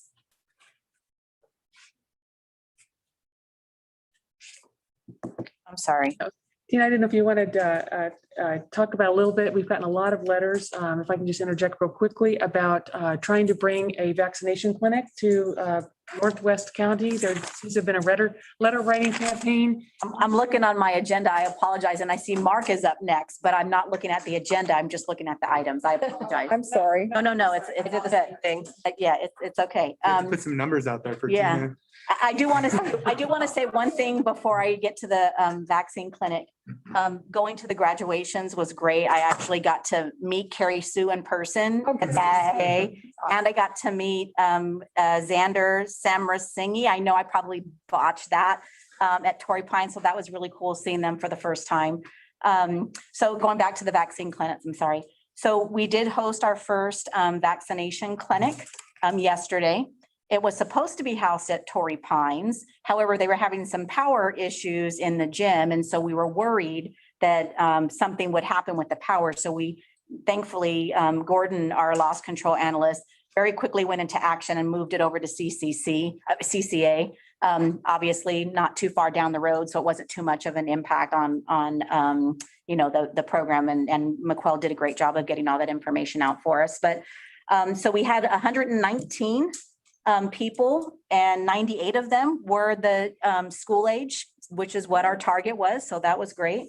The second portion of that clinic will be on the 7th of July, and that will be back at Torrey Pines. In addition, Gordon met with the San Diego EMS this morning. They're going to be walking SDA because our other clinic will be housed at SDA.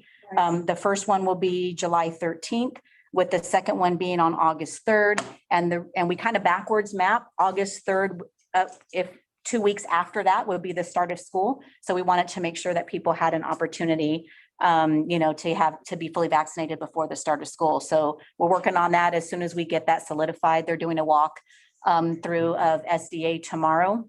As soon as we get that solidified, we'll be sending out communications for that as well. Is it possible to put like a banner or something on the fence for all the people that drive by or? Oh, yeah, sure. We can absolutely do that.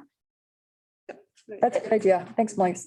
And I just want to say that when they reduced the age so that students essentially would be eligible for it, I emailed interim superintendent Lynch, and just kudos to her and to your department, Tina, that you guys were already on it, and that was your response, that we're already looking into it. We're already exploring different things. So I appreciate that proactive stance. So thank you. It truly was a group effort. There were a lot of people that were involved, from getting the facilities together and, making sure that there were signs at Torrey Pines because it was moved to CCA. I mean, it truly was a group effort. So we're excited it was a success. Thank you for moving on that. Yeah. Yeah, thank you for that. Educational Services, Mr. Marcus. All right, a couple updates that were requested around Chromebooks. So I'm just gonna try to share my screen real quickly and then go through this. So just a couple things, a couple people were asking, are the Chromebooks in? And they were delivered. So there you go, all 13,200 of them were delivered. They're currently in Degano, kind of in the lower portion of the campus.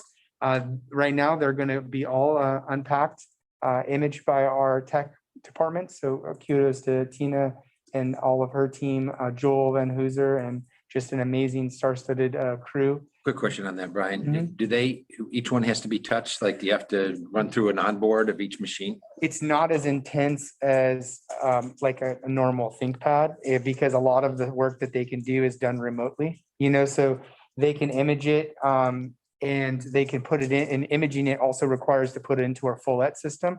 So similar to our instructional textbooks, they're gonna have a barcode on the bottom, they can scan it and it will go to the kid. So it's A not, piece, 5 minutes a piece? I forget, Joel had it down to He like. did have a it was number, like- but I don't remember. It was down to like almost like 8 and 45 minutes. Yeah, He it was- sets it up. yeah. So like, I think they have a plan in order to get through them. The idea behind these will all be ready to go, packaged up in the system, ready for deployment out in August, early August for Readiness Days. Our learning model. Yeah, so, I'm sorry. And then just real quickly, I want to thank one of the person who works with our tech department is Amy Springstead, one of our instructional specialists. We surveyed all of our staff. We had about 437 responses. And we kind of did an assessment of what things were working well and what software would you kind of want to use as we return to in-person learning. So we came up with this list. These are all through AB 86 funding that we were able to do. Many of the top two are Math Practice kind of a license. Go Formative and Illuminate are kind of assessments that teachers can use mainly in math and social studies. Science uses them, all of our departments use them, where you can do instantaneously feedback on assessments for kids. Pivot Interactive is in our science. Smart Music and Soundtrap. This was a big one. If you want to roll back, way back in the day, these were two big ones that are going to revolutionize the way that we do music. So the teacher was often having to like sit with 50 band students and individually calling them in, listening, giving them feedback. What Smart Music and Soundtrap do is allow kids to actually upload the music at home, and then the teacher can review it, provide instant feedback. So we're maximizing instructional time. Edpuzzle, Pear Deck, these are things that we saw teachers using and on online, but also something that they requested in person because they want to use Google Classroom, upload videos. What we refer to is set the table for kids to come into the classroom where they have everything they need. And then the final Screencastify, Turnitin.com is kind of more of our English where they can upload essays, they fact check them for plagiarism and all that stuff. So some really cool feedback from about over 440 teachers that allowed us to kind of get to this place. I kind of went through these, so I know that we're moving through this, but all this stuff integrates with Google Classroom and all the things that we do. We were not saying that they were going to be in an online setting. These are everything that you're seeing today is in person.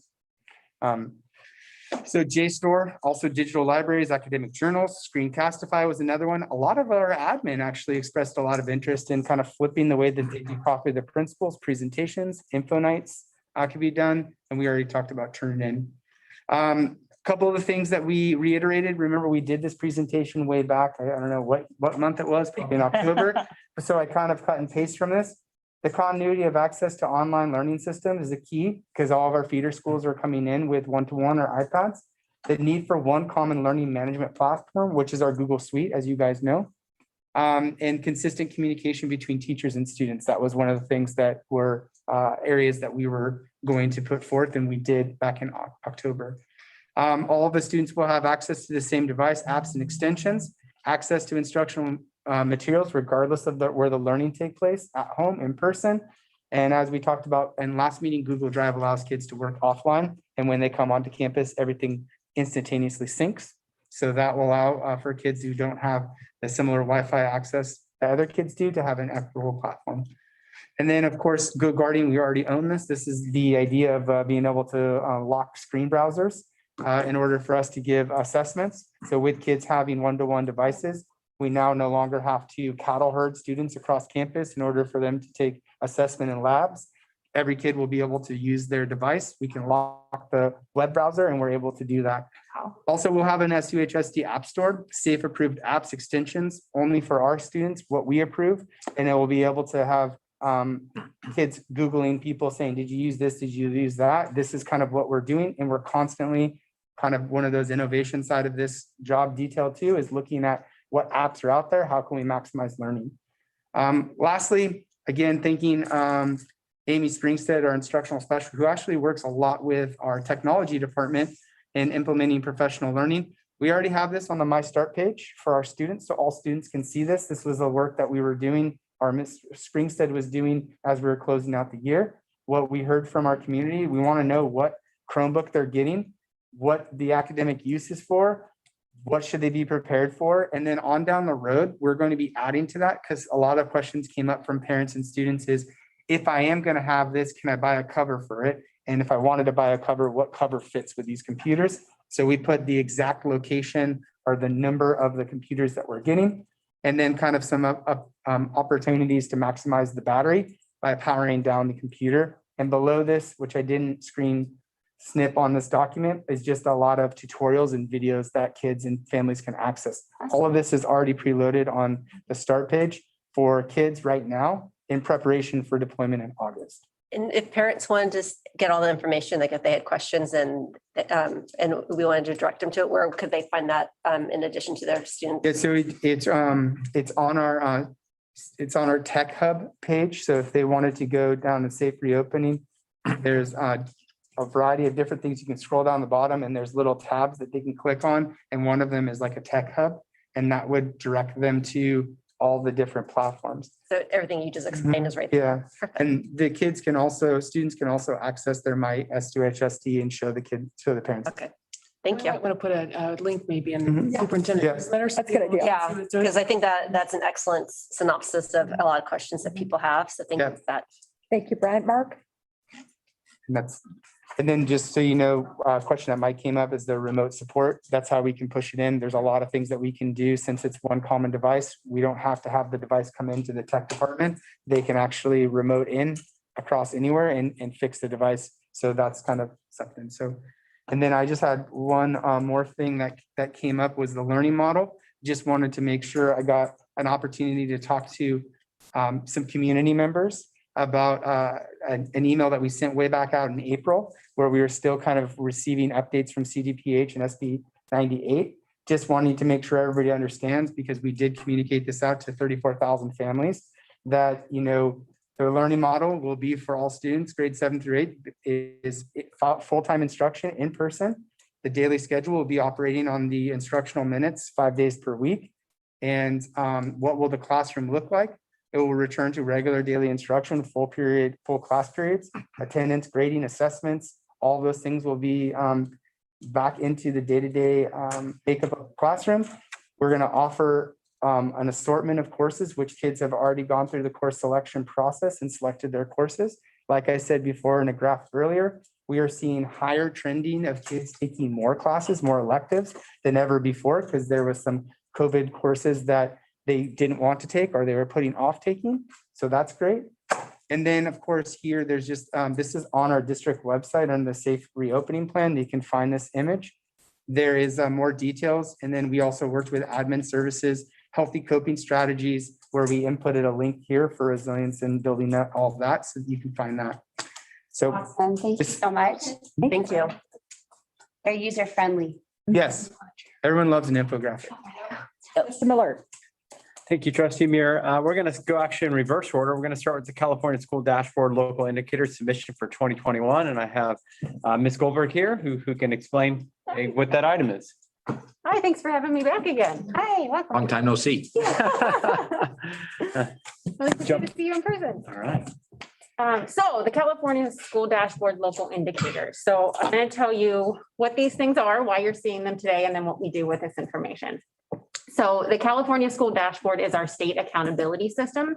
The local indicators are part of that system. So the state uses data that we submit to CalPADS to produce all the pretty colors that you see. But there's a second part of it, because the state doesn't collect data on certain things. They ask the districts go through an exercise where we use their self-reflection tools and look at our local data and report out through the local indicators what our local data says in 5 different areas. And that's basic services. That's the Williams reports kind of stuff. Teacher credentialing, facilities in good repair, and standards aligned materials. Excuse me, this mask is hard to talk through. Also parent engagement, school climate, implementation of state standards, and broad course of study. So we use the state self-reflection tools. We answer their questions and then we report them to the board with the LCAP, and then we report them publicly through the California School Dashboard. So what we do with this information is it's a piece of the puzzle that drives our strategic planning. So we talked about last meeting is all the stakeholder engagement that we do, all the data that we look at, all the things that we consider to identify needs that drive the things that we do. This is one piece of that puzzle. Great. That's it. Thank you. Okay. That's it. Thank you, Julie. All right. Thank you. Next up, we have Tiffany Hazelwood, who's going to talk about the special education strategic plan update. And Joe, if we can cue that up. And I can get talking as she cues it up. So back in 2017, 2018, we had a special education task force, and my glasses are totally fogging up, but I will be able to read this. And on June 7th, 2018, the board approved a special education strategic plan.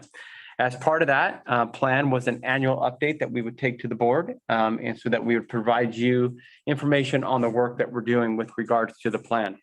Go to next slide, Joe. Oh, I'm so sorry. That's all right. I know.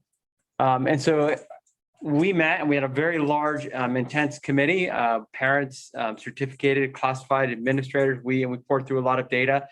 And ultimately, the purpose of the plan is to define the structure of the programs for students with disabilities so that they can access standards aligned content, high quality learning environments, individualized support and resources in the least restrictive environment, with the priority placed on meaningful student involvement. And that meaning student involvement is a piece that you're going to see tonight, as well as all these. But that was a piece that was resonated loudly with the committee. Next, please. And so through that plan, we had 6 areas, and that Tiffany will go through tonight. Transitions, college and career post-secondary, communication, curriculum instruction, professional development and staffing, inclusion, again, meaningful student involvement, and the accountability and oversight. All right, Joe. With that, I'm gonna turn it over to Tiffany. Yeah, thank you so much, distinguished board, for having me here tonight. I really appreciate being invited to talk about my favorite subject, which is special education. And we're going to do that today through the lens of the strategic plan. These are representative of our 10 school sites, including Coast Academy, which shares a campus with Sunset. We'll talk more about that later. Go ahead, next slide, and actually the next one after that. So I'm going to go through this in order of the goals. Not one of them is more important than another. I view this strategic plan as our North Star. And so goal number 1 is around transition. And really there are 2 branches within transitions. And what we're going to start with is articulation process. So being that we're not a unified school district, we receive students who have been in their existing elementary schools for pre-K through 6th grade. And it's really important to us that as they're making the transition to the high school district, that we really support that and inform them and make them feel welcome, because it's scary. The unknown is something to be nervous of. So we spend a lot of time holding informational nights, doing director to directors between our district and the elementary school districts, teacher to teacher meetings. The information nights are for parents. Those are posted on our website, actually, because this year they were virtual out of necessity. And that's in order to promote that when we sit down at those individual transition IEP meetings, that everyone is well informed. Parents are informed about what San Diego offers, and our team is informed from the elementary feeders on the students that we are receiving. So that's the articulation process from elementary to middle, but then also, or from Rancho Santa Fe, it's middle to high, that also occurs. But we also have an articulation process between our middle and our high school, and then our high school and our Coast Academy. So we've put a lot of focus into that as well, which includes open houses, high school students visiting Coast. They have a fun day there, getting to know each other. Our ed specialists and our classified staff often go between the two programs to understand where our students are going. We support course registration. So all kinds of things to ensure that, next slide, to ensure that our students' experience is a good one. All throughout this presentation, you'll see blue slides, which are quotes directly from the people who matter most, which are our parents, our students, our staff. Their voice is the strongest. And this quote, I believe, captures that we've been successful in our efforts around transition because this parent expresses that there was fear and it went really well. Next slide, please. This is from our Hanover Research Study survey, and these numbers represent parents of students with disabilities who responded that they agreed or strongly agreed. And this question particularly is around how they felt about the supports given to their student to have a successful transition. So you can see in 2018, the approval rating was about 64%. It has grown since then, and this year, in 2021, it was 80% approval. Next slide. So this is just another quote. This one speaks to both the process from elementary to us, and then also how that experience is bringing some feelings of calm as her student gets ready to transition to high school. Next slide, please. As I mentioned, transition is kind of two branches. So we also have one of the most important things that I believe within the IEP, which is independent transition plans, individual transition plans, and that's building independent skills within our students to have successful post-secondary outcomes. So that starts with staff. So of course, that means our special education staff, which I will say is just the most incredible in the county. In the state, I would vouch that we are so lucky, and all of this is coming from their hard work that I am sharing with you. Here, so this is about them getting a job. So yeah, now we're in like their post-secondary outcomes, jobs, college, and Kids have gotten jobs. we're gonna get to that, Ms. Mayor. I have some of that information actually. Percentages, how many kids have jobs and how long they've been Of the ones we've pulled, yes. Mhm.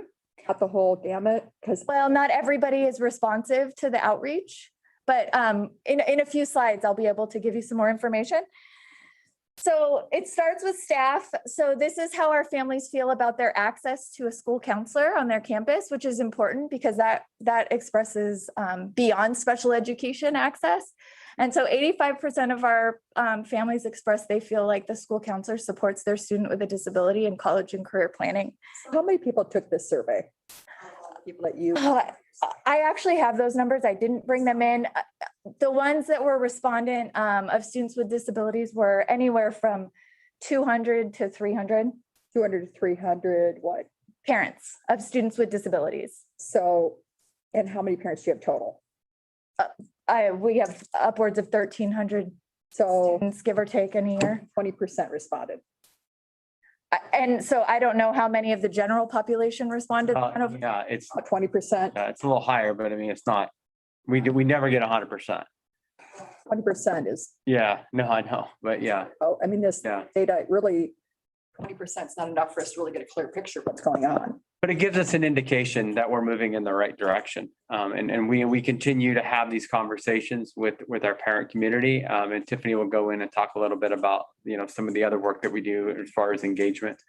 And this one question captures a 1-year snapshot, so there's no comparison data from prior years, but some of the other ones I give you are multiple years. And it's a similar number of parents who are responding. So I still think it does represent growth, although I know that it doesn't capture feedback from everyone. Next slide, please. This is from the California School Dashboard. So this is based on our students meeting the college and career readiness requirements such as advanced placement, A through G course completion, CTE course of study. So as you can see again, there's been growth, 30% to 33.9 and up to 35%. So, I mean, always still work to do. Right. But Mark, next year is that, or even right away, is all this really doesn't matter if they don't get jobs. So I would really appreciate, we talk about having that survey. Can you survey that, the people that have taken this survey and find out? Lucille, tell them how important it is. Have we done a good job? Have we not done a good job? What could we have done more to support these kids? And I also want to find out how many jobs they're getting, because readiness does not equate into a job. Okay, That's really where these kids should be going. well, Having a great fulfilled life. thank you, Ms. Moore.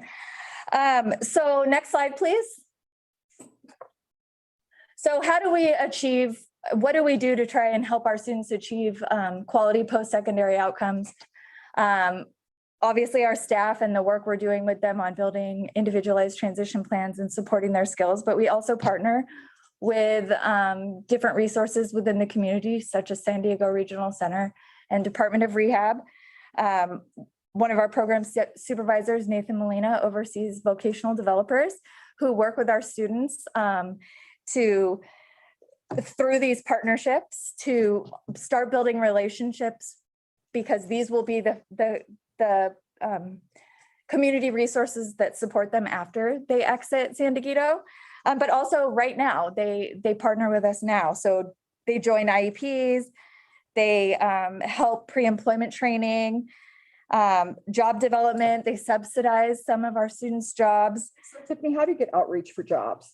Who, I know Manuel does that, but what are you doing to get outreach? So Nathan Molina and the vocational developers have developed partnerships with many community resources with Petco. We have partnerships with Petco restaurants, and it continues to go. Jobs there, full-time jobs, longer than a year there. Yeah, some of our students have facilitated jobs, so we have staff that support them with that, and then other students that progresses into independent employment.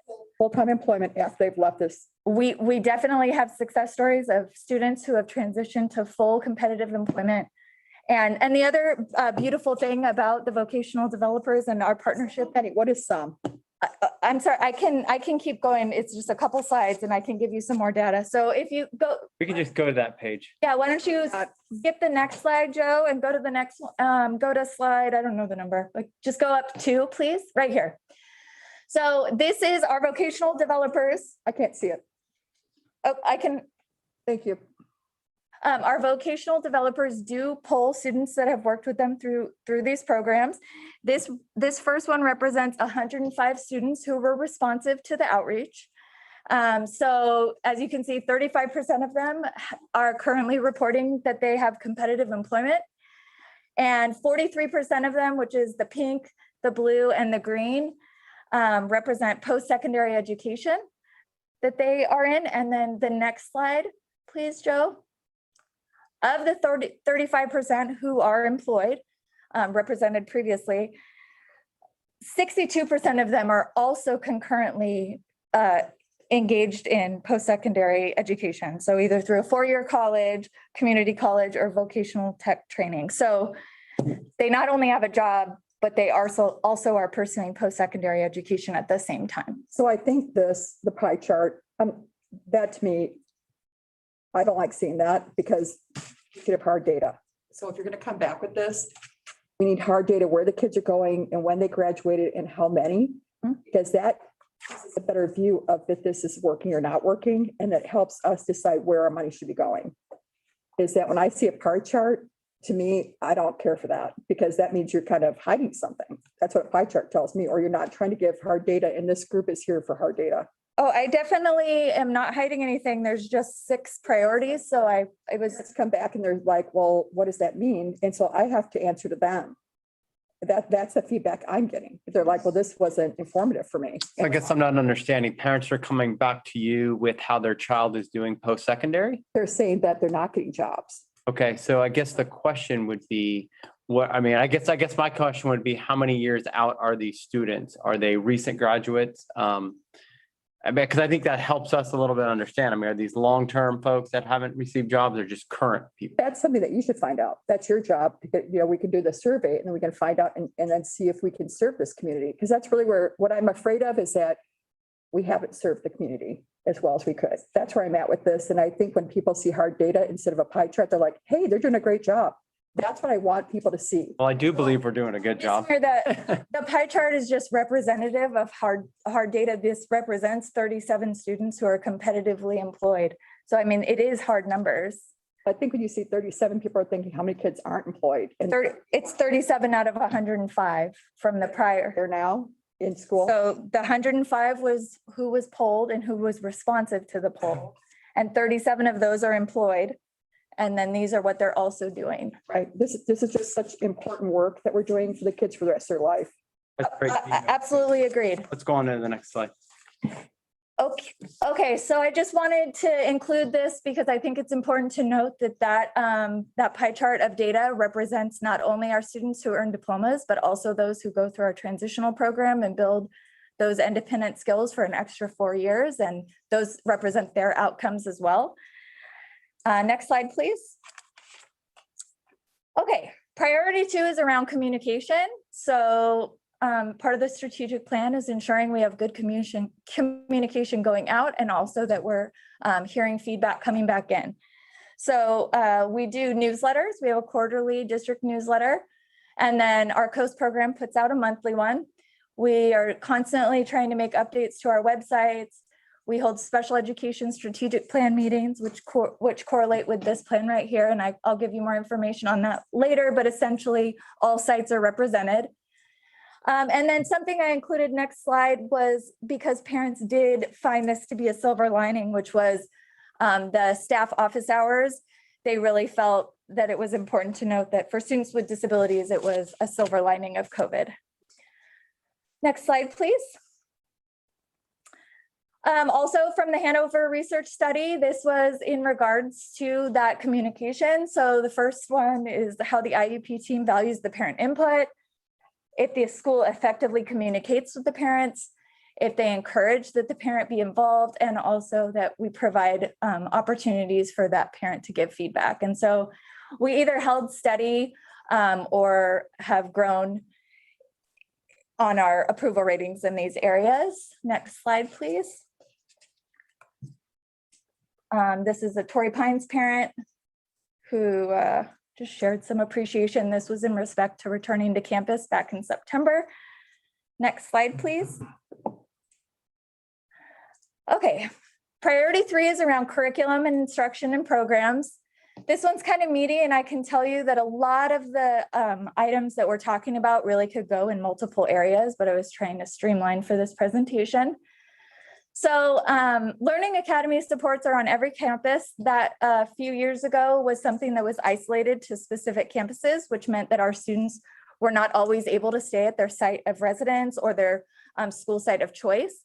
So by expanding these supports to all campuses, our students are able to do what their general education peers do and make a choice, and we can support them.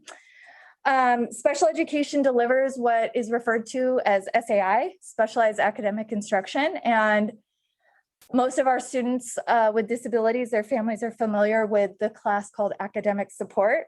We are working very hard to look at how we deliver specialized academic instruction and make sure it's intentional and targeted and really intervening for the students' individual goals. So we pulled together an internal stakeholder committee to kind of evaluate that, what's working, what's not working, how could we be more focused? And we're working towards what we're referring to as targeted intervention courses so that students can get their needs met really in the area of their goals, and we can really focus on those instead of just broadly supporting in a support class. So right now the focus is moving towards English language arts and math, and I'm going to talk more about co-teaching in a bit, but we're just trying to grow that model out at all school sites. At the bottom, because I know it's a topic that gets brought up a lot, is non-public school and residential treatment centers. We always have an ongoing effort to bring students back to the district. Just for those who are not familiar, least restrictive environment means keeping special education students in their general education class to the maximum extent you possibly can, which also means at their home, and then you broaden out from there as you absolutely have to. So obviously it starts at the gen ed class, and sometimes you have to pull them from that into a separate setting, and sometimes that means programming at other sites, which I alluded to with the Learning Academy. And occasionally it does mean that students need a specialized school or service that's available at a non-public school or residential treatment center. Tiffany, how much are we spending on a month on sending kids outside of the district? On a month? Yeah. It fluctuates because the students enter and leave. It's really hard to give just a month number. Oh, Tina, how much do we spend on a month putting the kids out of our district, you know? I don't know on a monthly basis. It's probably better to look at it from an annual perspective. Okay, how much annually then? Let me pull up the number. While you're looking at that, I have a question. What would be just an example of something a student would be experiencing that would lead to them being off-site for special services? Well, first, I want to point out that 67% of the students we have currently in non-public schools came to us in those settings. But our students with more significant disabilities sometimes require intensive levels of support and very small settings, very structured environments that maybe wouldn't be successful on a comprehensive campus where there's a lot going on and a lot of students. There's any number of reasons of why. We also have students with higher levels of ability that are not severely disabled, that have other needs such that would require residential treatment, and they're just unable to, for any number of reasons, typically related to social, emotional, or behavioral needs. They need to kind of live where their school is in order to get back to being educated. And then we're just constantly trying to bring them back to a less restrictive setting once they are well.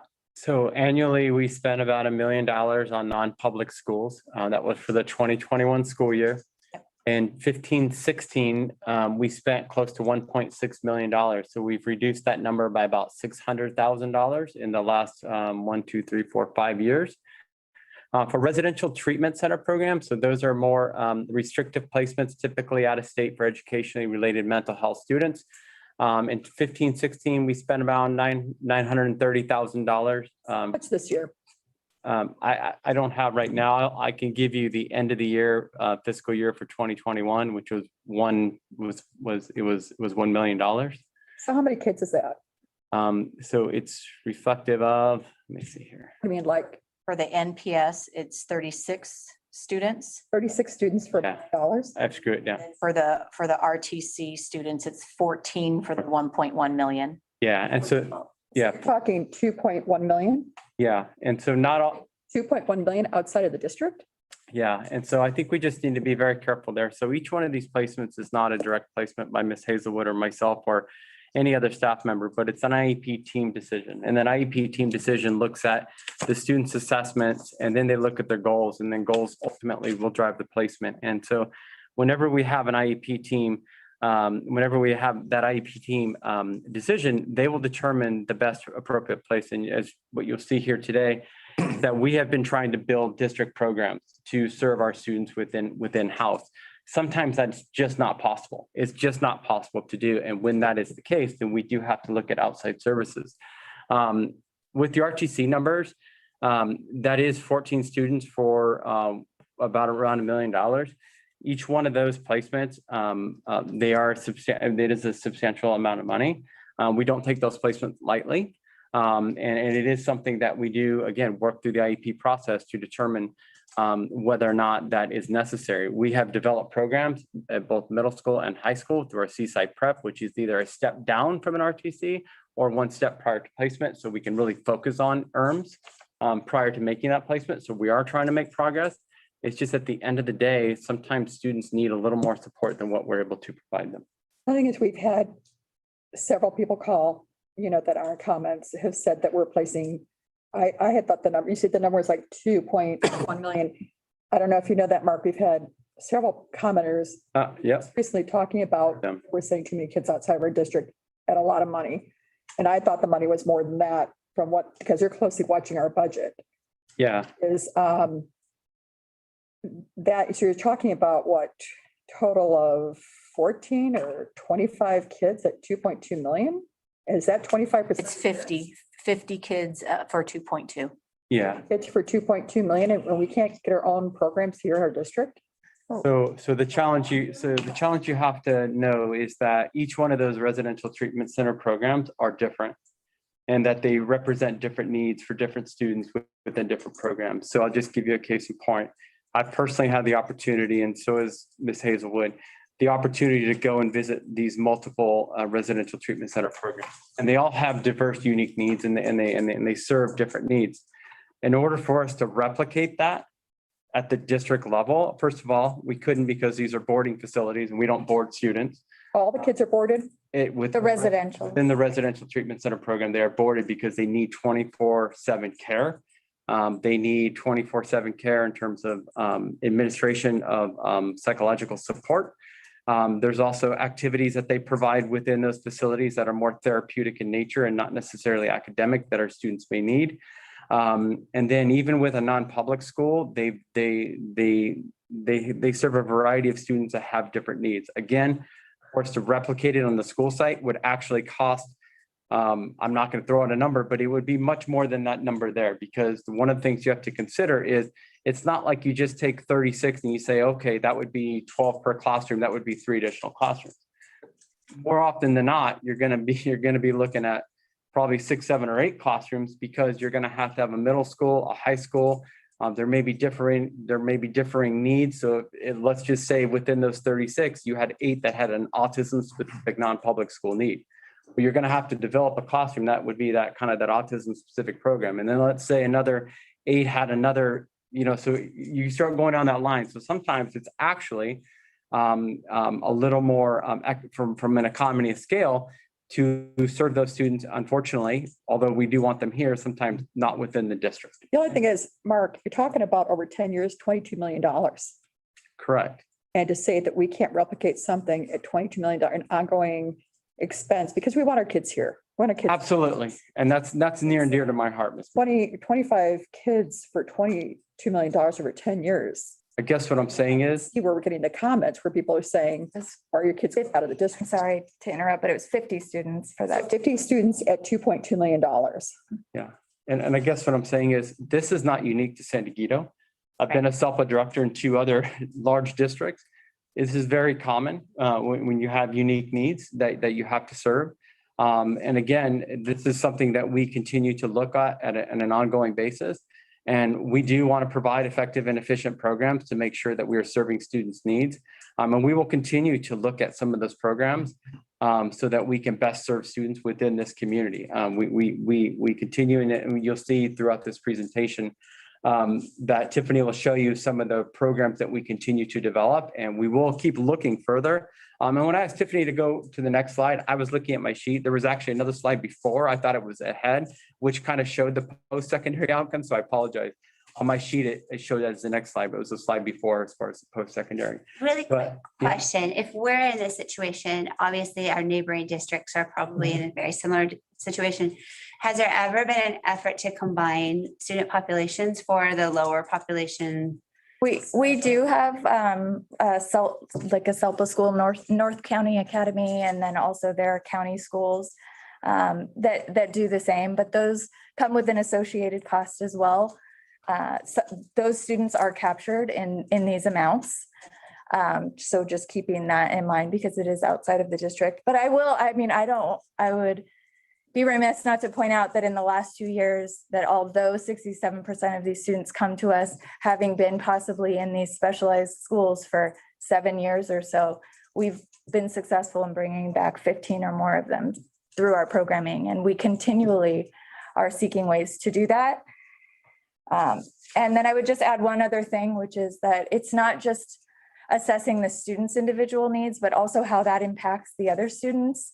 Sometimes a student with violent behaviors that becomes violent on a very busy campus, that's something we have to consider as well. So I just think that's part of the evaluation that the IEP team goes through that I think needs to be considered as well. Yeah, and that's a great question. So I'll just give you an example. When I was a SELPA director within Irvine, we actually housed the preschool deaf and hard of hearing program. And then Santa Ana, I believe, had the elementary. I'm getting maybe a bit, but there was a direct charge back to the district. So it was essentially a little cheaper than sending to a non-public school, but there was still a cost associated with that if that district hosted that program. So anyway, go ahead. Next slide, please. So a topic that has been much up for discussion in our community and in this district and even in the board meeting tonight was around social, emotional, and behavioral needs. And that's certainly an area of focus for us in special education. We have our Seaside Prep program. One of our program supervisors, Monica Davey, focuses a lot on that. And in 2019-20, we expanded to the middle school. Seaside Prep has existed within the high school for a long time. So we expanded that to the middle school level at Pacific Trails. And we also relocated the program to its permanent home at SDA. So they both have really great facilities. Along with that, we've hired a behavior specialist along the way that BCBA and school psychologists and SLP have integrated into these programs, as we have students with needs in many areas, social, emotional, and also autism. And so it really takes integration of multiple service providers to make all of this successful. We're increasing inclusion and our numbers are growing. Middle school, we started with 4 and we're upwards of 10 or 12 now in the middle school program, and our high school continues to grow. Of those 15 or so students we've brought back, 9 of them have been directly to Seaside. So the program is successful. We also continue to build out our educationally related mental health services expansion within the district. Again, bringing money back into the district instead of contracting out. I was very grateful when a couple board meetings ago, you approved the educationally related mental health services positions because that will help us employ internally and work collaboratively with our own staff. And then our mental health and our behavior support teams are constantly working not only to serve the Seaside Prep program and our modified programs, but all of our students who have any kind of a behavioral need. Next slide, please. Again, just more input, this time from an Earl Warren parent about the success of their student. Next slide, please. And then this next slide is about our students who require modified curriculum. And we have put a lot of focus into making their content and curriculum more rigorous and intentional. We've built out a framework led by Jen Havlet, specifically what is done and with a group of our expert teachers who have come together and built out a framework so parents know what their students are learning and so that students learning is rigorous and intentional in all content areas. So social science and science frameworks have been completed this year. We also were very excited to come to work with the Ed Services team around the sexual health curriculum and create a modified version.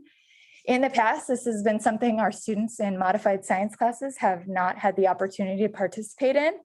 And so this was a catch-up year. Every student who was in modified science or in a modified programming this year, 7 through adult, had access to this curriculum so that we know that they're leaving us having had it. And then we will realign with the general education timelines moving forward.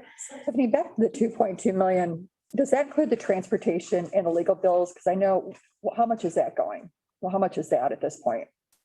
I have a breakdown. I didn't bring it with me. I apologize, but I have Mark pull it up. How much is Attorney fees. on Yeah, I got it. transportation and legal this year? Yeah, so I don't have transportation, but I can give you legal fees. Hold on. So attorney fees last year were $173,845, down from approximately 203, which was in 15-16. And so, yep, that's, I don't have transportation, Ms. Muir. I apologize for that. The lawyer fees, is that settlements as well? No, so that does not include settlements. What's have that? I can give you settlements. Yeah, so settlements this year were roughly approximately $460,000. And they have gone down. I just give you 1, 2, 3, 4, 5 years ago, they were approximately 785,000. So again, we've put a focus on mediation and really trying to work with families as we get through the IEP process. And the lowering of the attorney's fees and the lowering of the settlements is, I'm hopeful, reflective of that commitment towards that process. Okay, so we're talking 2.2 million out. We're talking what? Another 700,000. So we're talking 3 million. What about the transportation then? What are we talking about? Transportation is about 3.5 million. Okay, so we're over 3.2 million on this? Transportation alone is 3.5 million? Correct. $3.5 million in transportation. Yeah, so when you look, The only thing They were saying that that's why they were at those sites. They were staying there. so that's the entire transportation department, because if you recall, we no longer do home to school, middle school transportation. All we transport are special ed students. So that's for all of the special ed students within the district. So wow, where are we at? We're at this like 7 million. I would also note that that's inclusive of transporting students away from their residence school to another program in the district, because even the programs we have are isolated to certain sites. 7 million times 10 years, we're looking at $70 million. We can't start our own programs here in the district. so even if we did start our own programs, our transportation, Huge number, Mark. I understand, I know. However, I think we're taking it out of context. I think it's out of context because I think we're making a large assumption here that if we build our own programs, it's going to be cheaper than that. And I'm here to tell you, having been a SELPA director, it's not going to be cheaper than that. And we still may not be able to serve all the needs of our students. For example, we have students that have violent behaviors that we would not want on our campuses. We have students with social emotional needs that cannot be served on our campuses, and we would still have the need to contract out for those services. How many is that? Like 1 or 2 students that they can't talking about. Well, right now, we have 14 students placed in a residential center that would not be there if we did not believe they needed those services. That's not current. That's Well, your total. Yeah, but that was last year, 2021. So yeah, that's not current, but what I'm going at, in 2021, we had 14 students there that we believed needed that placement. And so here's the other piece to this, right? So within special education, if it's a non-public school or if it's a residential treatment center, if we believe that student does not need that service and a parent does believe that parent needs, the only way for us to move that child is to go through the due process hearing, which would mean that we would need to file a lawsuit against the parent. We'd need to file for due process against that parent to go through a legal proceeding to remove that student from that non-public school or from that residential treatment center. So that is, if there is not, if it's not through the IEP process, that's the only other way, correct me if I'm wrong, Tiffany, to make that placement change. It's the only way to defend our offer of FAPE, and Yep. we are required to do so actually when we cannot. That's the way the law requires it. So we are very cognizant of these placements. We don't take it lightly. There was a FCMAT report that was done prior to me getting here. I would suggest if we believe if we're going down the road that we're not doing a good job of managing the special education budget, that perhaps, Ms. Douglas, we look at another FCMAT study. I don't know. I mean, because I think we're comparing apples and oranges when we start, pinpointing certain costs, because they don't give a holistic view of the entire program and the work that we're doing. You have experience with it too, so I'm asking you through glasses. Well, I think it's kind of hard because we're looking at the cost of some of the outside stuff, but then we're including cost of some of the inside stuff because transportation includes everything in-house. We don't separate it out by what goes outside. So it's a little bit difficult to dial into that number, but. I think that even if you did that, $3 million on busing is a lot. And the thing is, I'm not saying these kids 100% deserve to have the best education possible, but we're talking over 10 years, $70 million. We've got to look into, can we do a better? Ms. There's got Lynch, to be some sort of metric here. do you have any comments? What do you think, Lucille? Guidance on this issue? Well, we had actually, I will tell you from coming on board, those are numbers, what we're talking about right now are actually the numbers that I've asked to get those numbers to look into. And I think, that's something that I think we have to look at if there's a common theme and we haven't had a chance to collaborate and talk about that. But I do think that that's a lot of money for our sitting.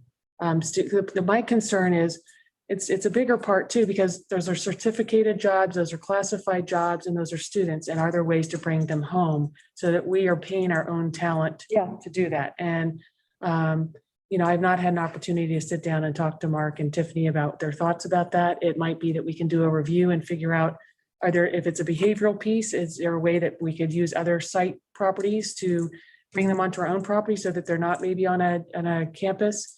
If that's really a concern, and then fade them back to campus or try them partially or hybrid back to campus until they're ready or equipped to do that if they are. So I think those could be some robust discussions we could have. And and possibly survey families that are in those placements off campus or out of the district and say, what would it take for you to come back? That'd be great. You know, and do something like that and Yeah. see what their input is. Then they say, no, we're good to go because X, Y, and Z.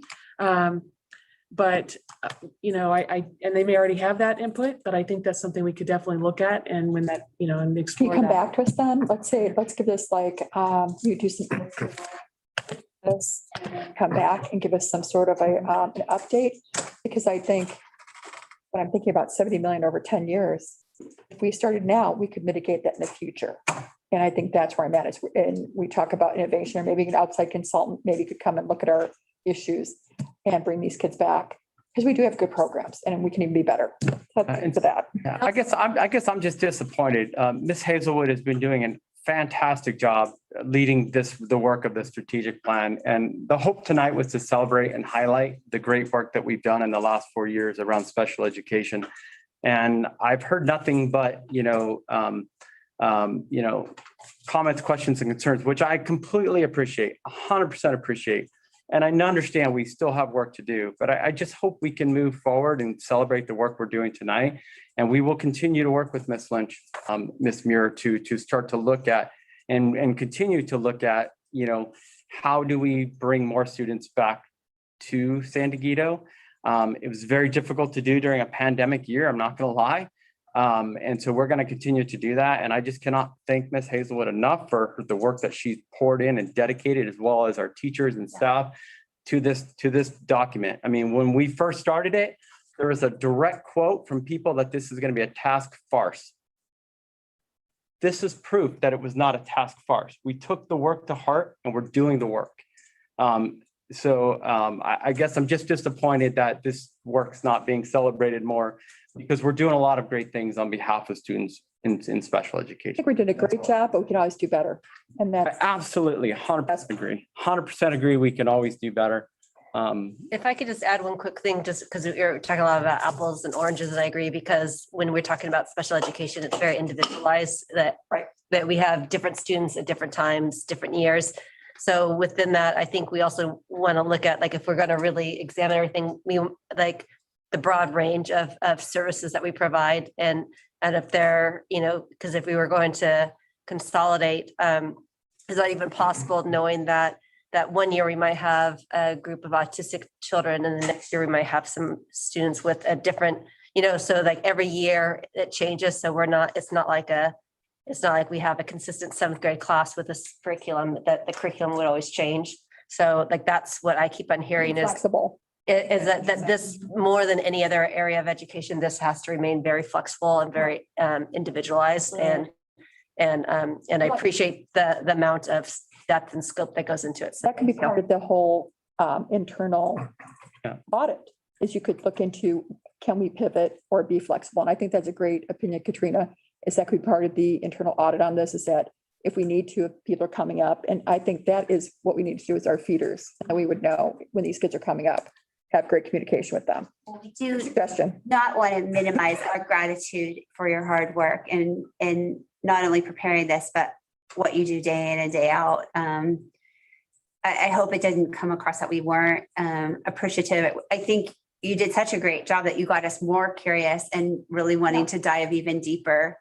Because obviously, it's a really important part of our district. These are really important kids, and they do have, a little more complicated educational mosaic as their experience. So thank you. And I'm so sorry if we. Absolutely. As encouraging and appreciative and celebratory. I don't think we've had so many people giving us so many emails, as we have to address these questions, because we've had a lot of emails on this.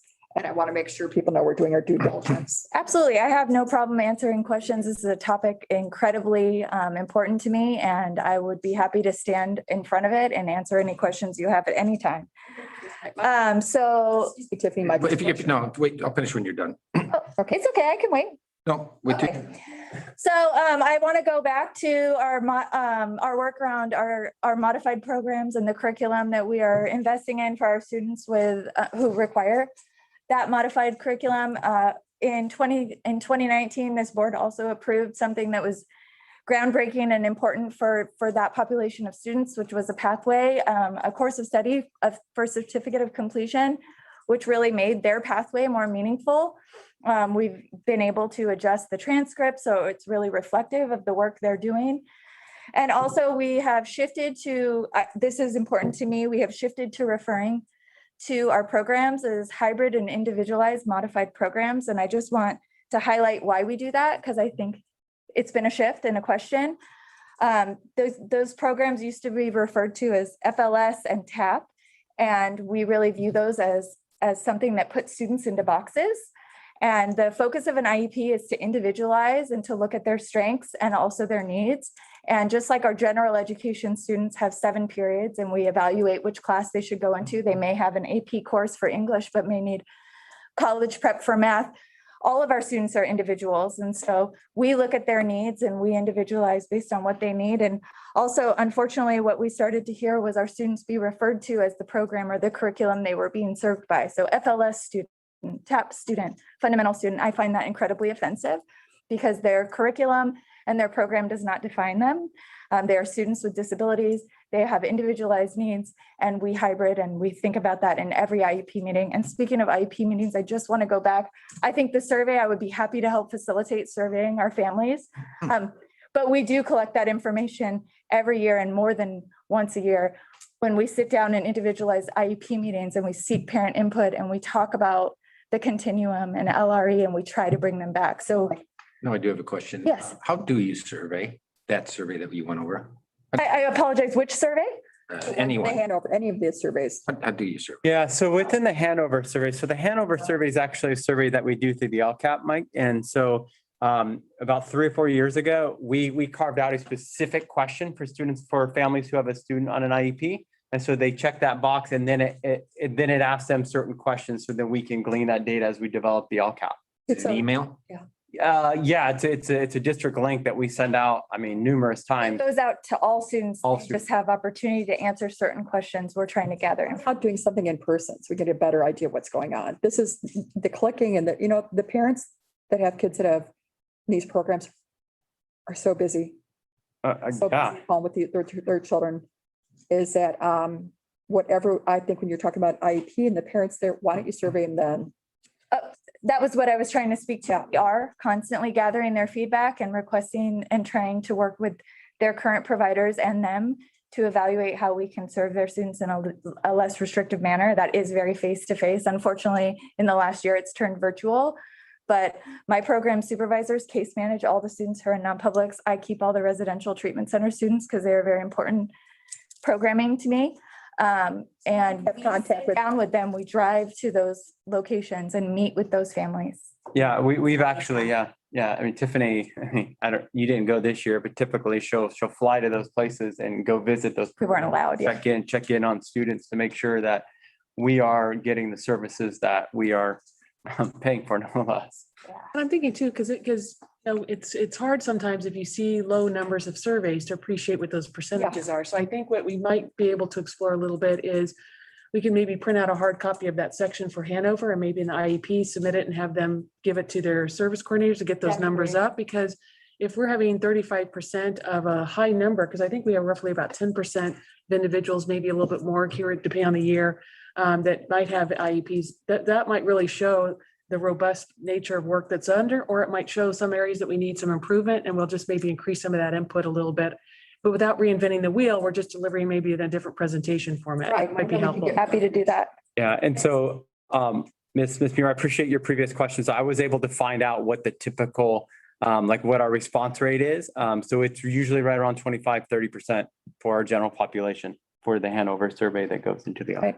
But I think our parents, we have so many other ways we gather information. We have these curriculum committees, we have site committees, we have so many committees our parents are able to really give us a robust look at what our district is doing, is what these parents really don't have that. Well, I would highly encourage any parent who is listening to join those committees because they should have equal opportunity to be a part of any of the communities on their campuses. We do have a special education committee, which is what drives all this, and there's oversight around it.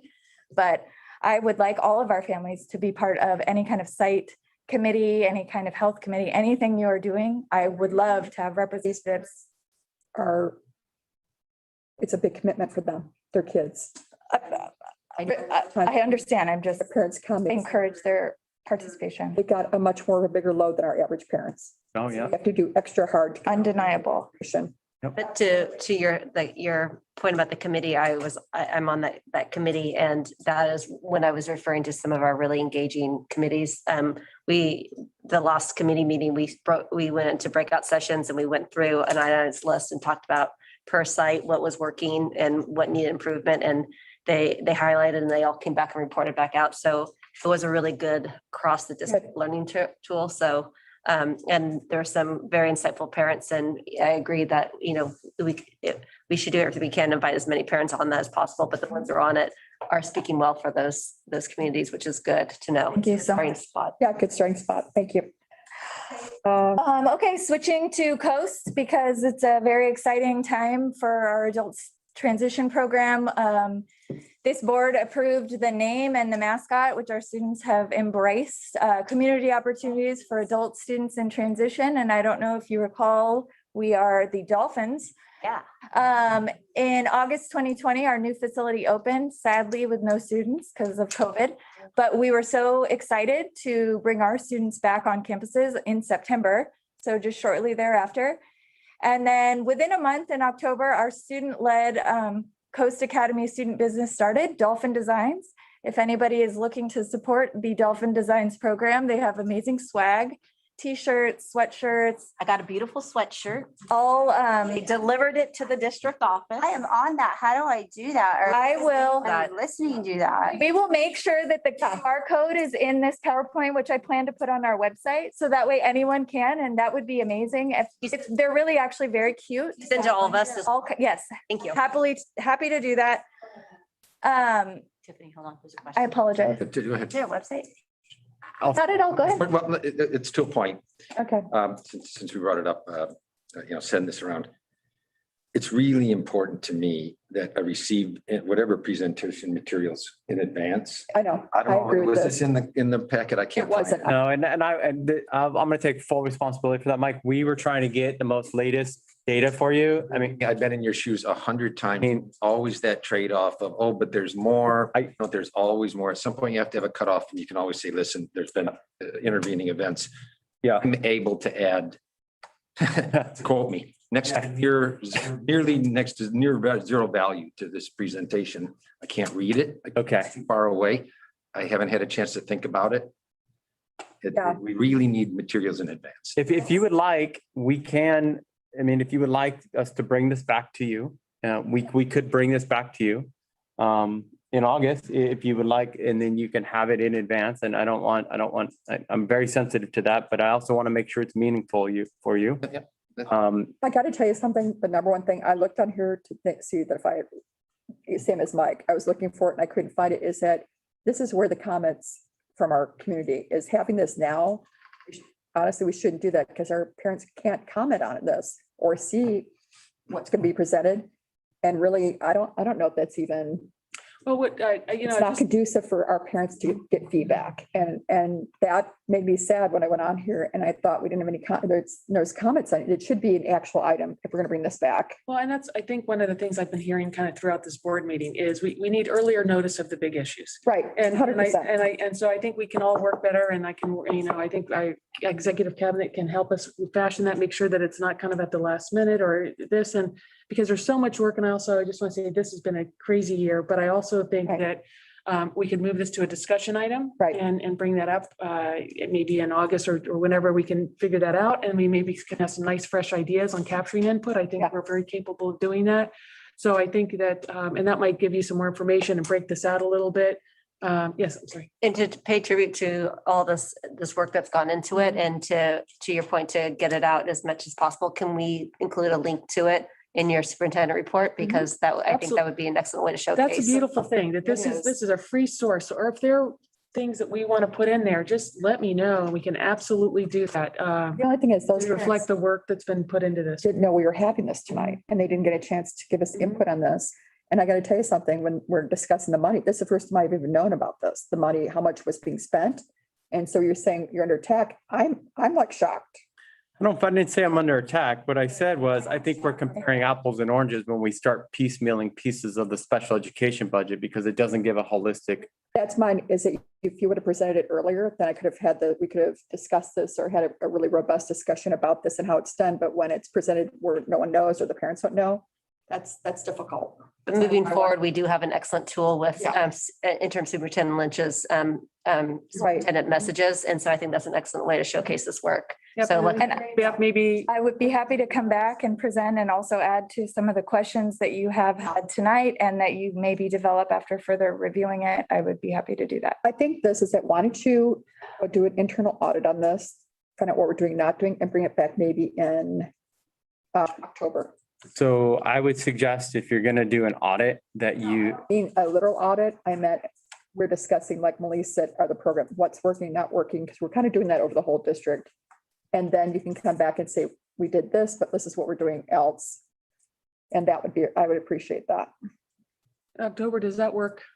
I mean, does that work? yeah, it works. I guess I'm just concerned with the definition of an internal audit because it's been my experience when you go through special education programming, you do bring an outside entity like FICMAT to come in and really look at your, Oh, it really, I'm talking about you Just a with review, Lucille. right, This is a just a review. review, audit of okay, grant okay, thing. perfect. Like I got direction now. Just one of the things I would suggest, knowing that there's this FICMAT report from 2015, maybe going back at that, reviewing that, seeing if we address the recommendations that were included and where we are right now, I think is a good starting point. Perfect. I think with the COVID, I don't really think we can use anything pre-COVID. Is now we've got to see, hey, what innovation we brought forward? What are we gonna do now that's gonna excite these kids? Because they've been off now. They've been still there, but there's still a lot of, Yeah, but at least it gives us a foundational start. So Something now that we all have this, like, what if we each individually had a little time to digest it, and then we could meet with the team in groups of two and get our questions answered, and then in October, they could come back and give us an update. I like that. So we could do 2-on-2s with Tiffany, her staff and myself, and we can walk you through, because there are some nuances that we can explain. So if you're not familiar with IDEA, there's a lot of nuances that I think help, understand some of what we're trying to achieve. we could do it the week of, before you put it up there, so that you would have that information out, Absolutely. and then we could discuss at that point. Yeah, yeah. And a review. I mean, we want to make sure that you're informed. I mean, by all means, special education is very complex. Yep. Very, very, very complex. And you're all making important decisions and I appreciate that and I validate that. And we want to make sure that we're providing you the most,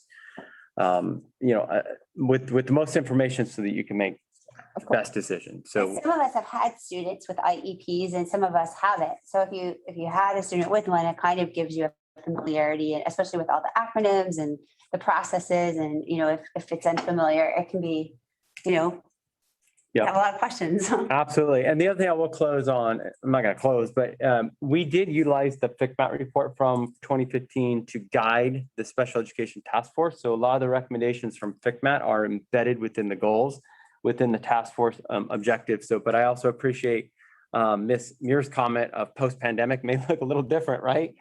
So that might be different. And so we just need to kind of balance the two. Right. But absolutely, I appreciate the direction that we can reboot, recalibrate.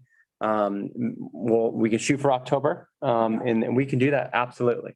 And then take a look at that in internal and tell us again, even with our committees, everything else, what's working, what's not working, how we can get this robust and bring our children back. I appreciate that. Is that it then, Mark? What's our next thing? Yep. I would appreciate being able to share the rest of the information if I could, because I think that we haven't hit on some things. Maybe let's just try to go through some highlights. Post is booming. Mallory Thau and Rick Ayala have been doing a wonderful job leading that. Next slide, please.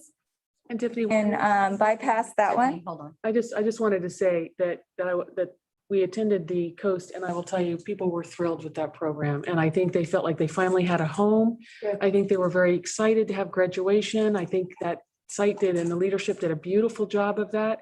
And I will tell you, I've been hearing for many months that the way that everyone was brought back to that school early on to be there was wonderful. And Rick Ayala did a good job. I heard the word at the graduation ceremony, I heard the word home I think, from every single person who spoke, and it just is a reflection of what you guys have created. So on Getting behalf us of those to that families, first. and our whole district, thank you so much. Is an amazing. Special place. We don't realize. That was back before anybody. I mean, when things were really, really, really, really unknown, you know, you guys were the first ones. Yep. Some of the first programs in the state. Wow. Yeah, I mean, That's all. honestly, September 14th. yeah, we know that Marin County went first. County, right? Yeah, but. There was Marin County and then we were right after. So good kudos. But thank you. Leading the rest of the district. Thank you so much. So just more Hanover research, because although I know you think it's just a small group, I do think it represents some of the voices. Our families believe that the district provides access to a broad course of study. Those numbers have increased over the years. We can keep going. Some of the next slide. Next slide. This is another silver lining from COVID.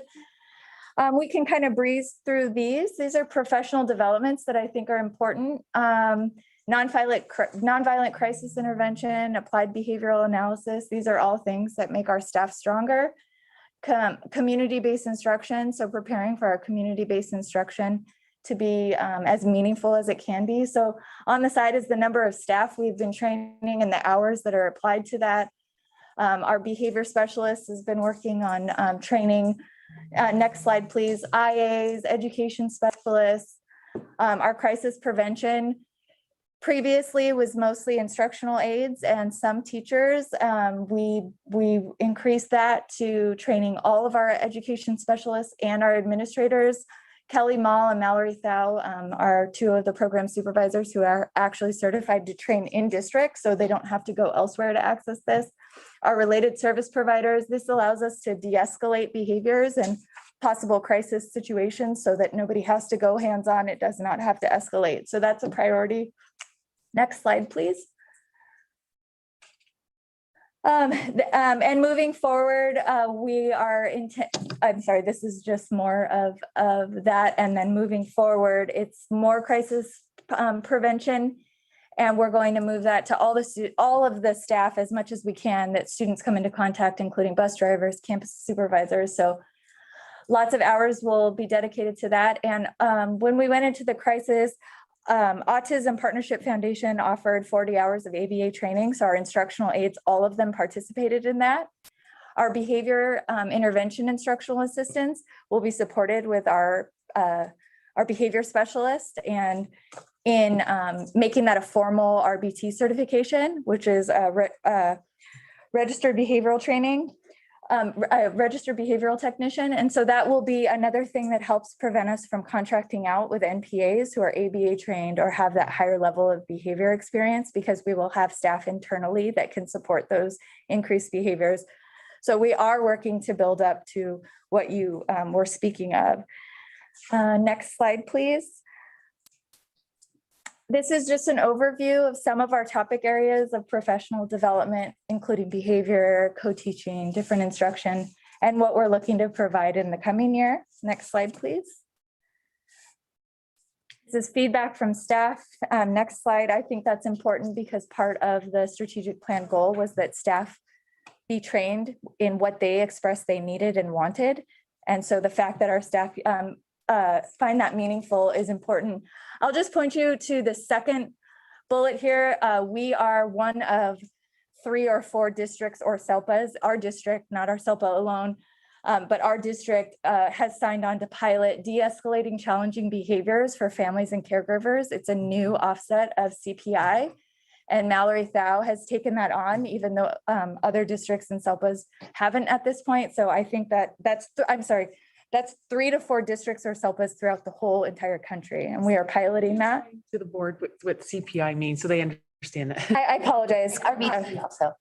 Crisis, CPI is a nonviolent way to intervene on a crisis. It's primarily focused on de-escalating a student before the crisis escalates, but it also teaches them how to safely intervene. And sometimes that involves putting hands on, but the premise of the training is to avoid that, but to keep the student themselves and other students safe. And so the pilot is to provide similar trainings to caregivers and parents. So helping empower our families and partnering with them to use the same techniques that we're using at school. And RBT. RBT, Registered Behavior Technician. Apologize, it's a certification that some of our staff will have that just certifies that they're more skilled in working with students with more severe behaviors. De-escalating challenging behavior training could be good for everybody. 100%, 100%. I would agree with you. Parents of tweens. Those are great should be able highlights. to take that class. Capture, I think, and really maybe put in the newsletter at least either now or the fall, I think, to let people know, these are great things. Would there be an opportunity for our bus drivers to be involved in that? I think we kind of bypass that. That's topic one, and that was built into AB Oh, I 86 with some of the Guy. training. Sorry, yeah. CPI is more for school staff, and so we are expanding that. There's already plans and it's already getting on calendar for bus drivers, campus supervisors, site secretaries and administrative assistants. So anyone, that way we have a plethora of resources to de-escalate and intervene when necessary. Next slide, please. Next slide. This is just more feedback. Okay, and then this topic also, I said I would get to co-teaching, and this is priority 5, and it's around inclusion. This could also go under instruction and curriculum. Over the past 5 years, we have gradually been reducing the number of our fundamental classes. And so you are aware a fundamental class is a content area class, but it is taught by an education specialist, so not a teacher credentialed in the subject area.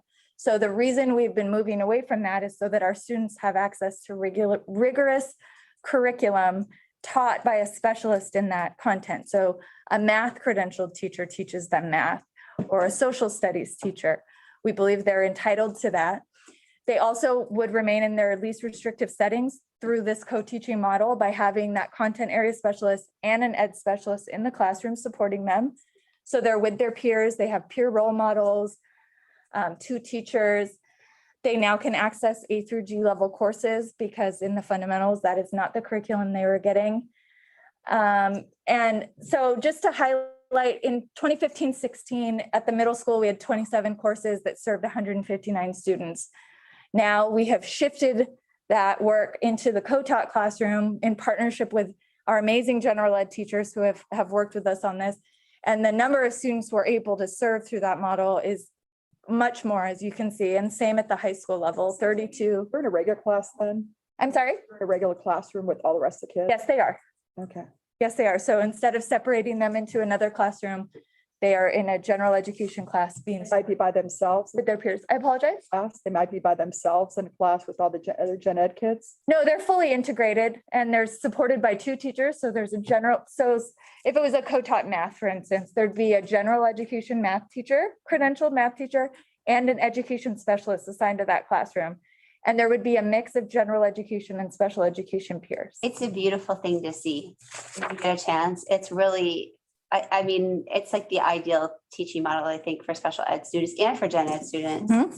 It really benefits all students. Yeah. Here's a fun fact. I taught one of the first co-teaching classrooms in the district in 2003 at La Costa Canyon with Coach Dave Casa and I co-taught a US history class.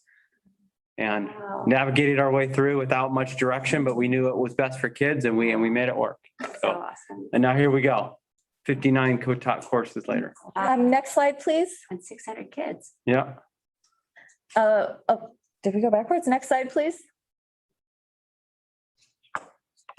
Okay, this one highlights just what subject areas. So you'll see that in English and math is where we have the most co-taught sections.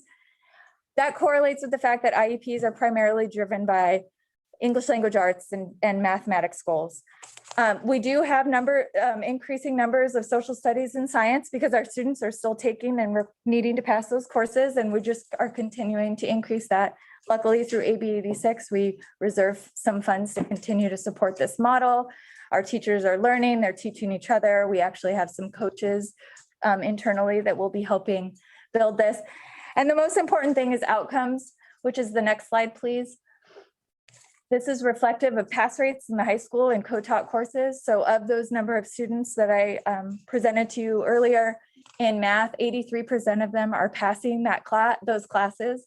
Once again, this is A through G, general education level curriculum. They now are having access to and passing courses in sciences, 80%, social sciences is astounding at 91%, and the English at 83%. So we're very proud of their outcomes and of our students. They've risen to the occasion. Their feedback is overwhelmingly positive about being back with their peers and in an engaging and rigorous setting, and it's going well. And so we continue to promote this. Next slide, please, is, and the next one, those are two feedbacks from teachers representing that they appreciate the co-teaching partnerships. Next slide, please. And then we've also built out access courses. These are courses for our students who required modified curriculum, but we don't want to slow their inclusion and mainstreaming access. So it's to promote the academic and social inclusion for all students, including those with significant disabilities. It helps better define, along with our certificate of completion, what their meaningful involvement in that classroom is, so that the teacher, the parent, the IUP team can all really design what are the focuses and the goals of their time in the classroom.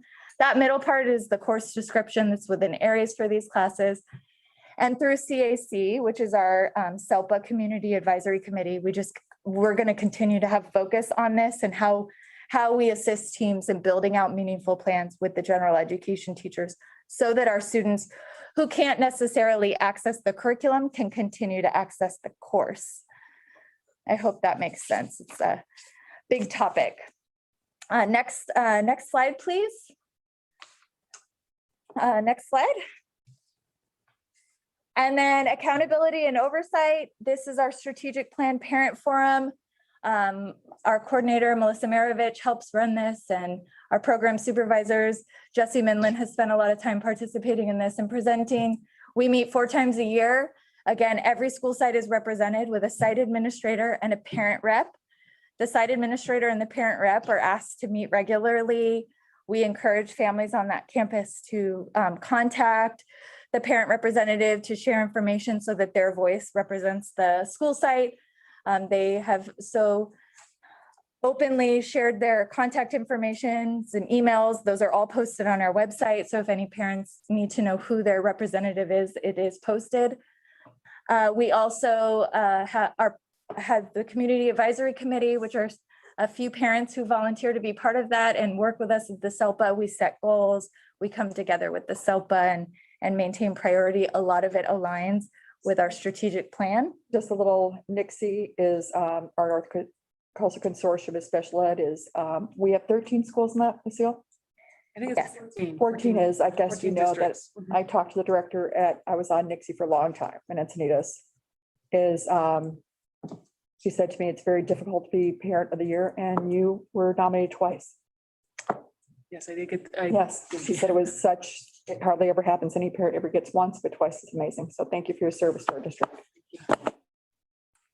And then lastly, we try to stay actively participating in LCAP, and then the AB 86 grant. We are, special education is represented quite robustly in AB 86, so we're grateful for that. Next slide. Next slide. This is a recap of what I've already kind of told you about our next steps, and the best slide is the last slide. Next slide, please, which is pictures of our students. And I just thank you for the opportunity today, because they are the most important reason that we're all working. Very honored. Give me Yeah. an update there. Thank you. Thank you. I know there's a lot to digest, but we wanted to make sure we truly honored and valued one of the goals of the strategic plan, which was to provide the board with an annual update. We saw this as an opportunity, and Mike, I apologize for not getting the presentation ahead of time, but we look forward to October and some of those 2-on-2s. Yeah, perfect. Okay. Thank you. Absolutely. Thank you. Okay. I know you kind of sped over them, but I just want to say I really appreciate all the feedback from the parents and the students and the teachers, because I think that those voices are always important part of our decision making. So thank you for including that. I know you skimmed through it quickly for the sake of time, but I just want to say that those were really important. So thank you for including those. Thank you. And I didn't want to diminish those. I just. No, you didn't. I'm just saying that I included them, and that was really important and just shows the attention to detail. So thank you very much. Thank you very much. Have a good night. Very well put together. Thank you So for. much, Tiffany. Thank you, Tiffany. All right, one more and I'll go real quick. We have the student connectedness activities that we're looking for August. But as Joe's getting that set up, again, I want to thank Tiffany and her team, but more importantly, I want to thank our staff for the unbelievable job they did this year. But I also want to thank our parents and students. This was not an easy year. And our parents just did a phenomenal job. And my heart goes out to them. And I just want to thank them for all that they do to support. So student connectedness activities, multi-tier system of engagement to support a post-pandemic return to school. Next slide, Joe. So we've been, really working hard on looking at how we support students returning to a school 5 days a week. And so you've had the AB 86 plan, you've had the LCAP plan, really looking at, and I appreciate one of the words you used tonight, Melise, to create safe, supportive, and equitable learning environments, but to connect, heal, and build the capacity to support students. And so that's been our focus. And so some of the examples you've heard along the way, we're going to have professional learning around school climate and classrooms, building resilience, and really looking at supporting students returning back and looking at trauma-informed practices. Again, we've talked about some of that additional staffing, whether it be a school psychologist, the school counselors at the middle school, a bilingual student support specialist. With the position you all approved tonight, just worked with Rady's Children's Hospital. Again, we're going to be doing a parent presentation on practical tips to support a healthy transition back to school.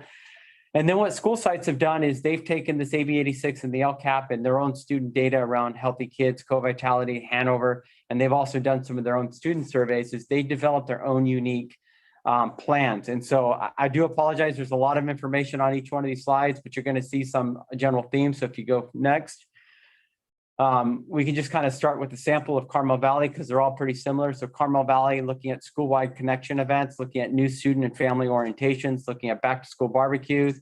They have something called a Mosey Monday, looking at monthly wellness themes. One of their focus, again, is that August, really welcoming back new students. Student connecting this time, again, that's that dedicated time that is built in within the instructional day that focuses strictly on making sure the students feel welcome and safe. You can see what they're focusing on there, social emotional learning strategies such as digital citizenship and responsible decision-making. They're having a welcome week. You can see more there. And then part of their staff in service training. So they're looking at student connectedness, building community, supporting students transitioning back to school, looking at school mission, school vision. One of the things you brought up tonight that I really value is that post-pandemic. And so post-pandemic has given a lot of our schools the opportunity to pause and reflect on kind of that innovation and what we need to do next. And so that's really going to be a focus of our principals working with their own staff to start to look at what did their sites look like in terms of mission and vision. So going next, I'm just going to scroll through this because I know we're kind of late. Degano, you can kind of see some of the same thing, welcoming activities, SEL focus as far as student connecting this time. I'm looking at restorative practices and PBIS as far as training. Next. So you go to Earl Warren again, looking at school readiness days for students, looking at first week connectedness activities. Again, student connectedness time. They also are looking at recognizing students at lunch and also doing fun Fridays. And then in service, differentiating instruction, restorative practices, social emotional. Again, next, Joe. Sorry, I'm going fast, but I know we're kind of late. Oakcrest, again, we have new student orientation, parent orientation. Look at some of those community building opportunities, and then building positive relationships and supporting school communities. Again, revisiting their campus vision, looking at social emotional strategies as well as positive behavior intervention. But that's the PBIS. Okay, next, Joe. I'm just going to scroll through them so you see Pacific Trails is lined out. And go to the next one. And then we get to the high school. Again, our high schools have what are called readiness days as well, where they are looking outside the box and really looking at making sure that they're really thinking of all of the students as being new students, so to speak. So really focusing on those, not only freshmen, but looking at having sophomores as well as juniors and seniors. Again, having a weekly homeroom. So you can see here, Mr. Colleen has took his data to heart, focusing on relationship skills, social awareness, self-management, One of my favorites is Zest, which is like your spring for life, and then optimism and gratitude. Looking at staff in service, UDL is another acronym we like to use, with the Universal Design for Learning, which looks at how do you make accommodations within the classroom to really make sure that you're supporting all learners and really looking at that individualized approach. Looking at school and staff culture and connectedness. Okay, next. Okay, La Costa Canyon, again, business days, which are also readiness days, are kind of synchronous. Looking at student connections, student learning and support. They are focusing on justice, equity, diversity, and inclusion, suicide prevention and wellness. And then what does it mean to be a Maverick? And then their staff training, again, focusing on supporting students transitioning back. They're also in the WASC visit, a mid cycle. So that's going to be a part of theirs, as well as that reimagining LCC. Next. And then San Diego, again, very similar. They have a new family welcome meeting, freshman link crew, freshman orientation, looking at homeroom, which is relationship building and that communication. Again, reimagining school after the pandemic. So you're seeing a theme here.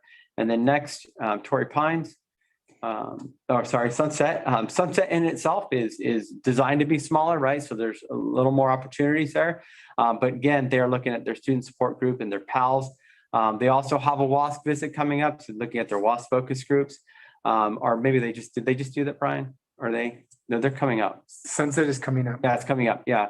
They were supposed to, but they had to move. And then the principal intake meeting with the families. I know that's going to be a priority with Rick moving forward, is really making sure that, looking at ways that as students transition, looking at some of those meetings. Again, finalizing new mission and vision statements and the WASC focus groups. And then last but not least, Torrey Pines. I apologize for going so fast. Torrey Pines, I know it's there.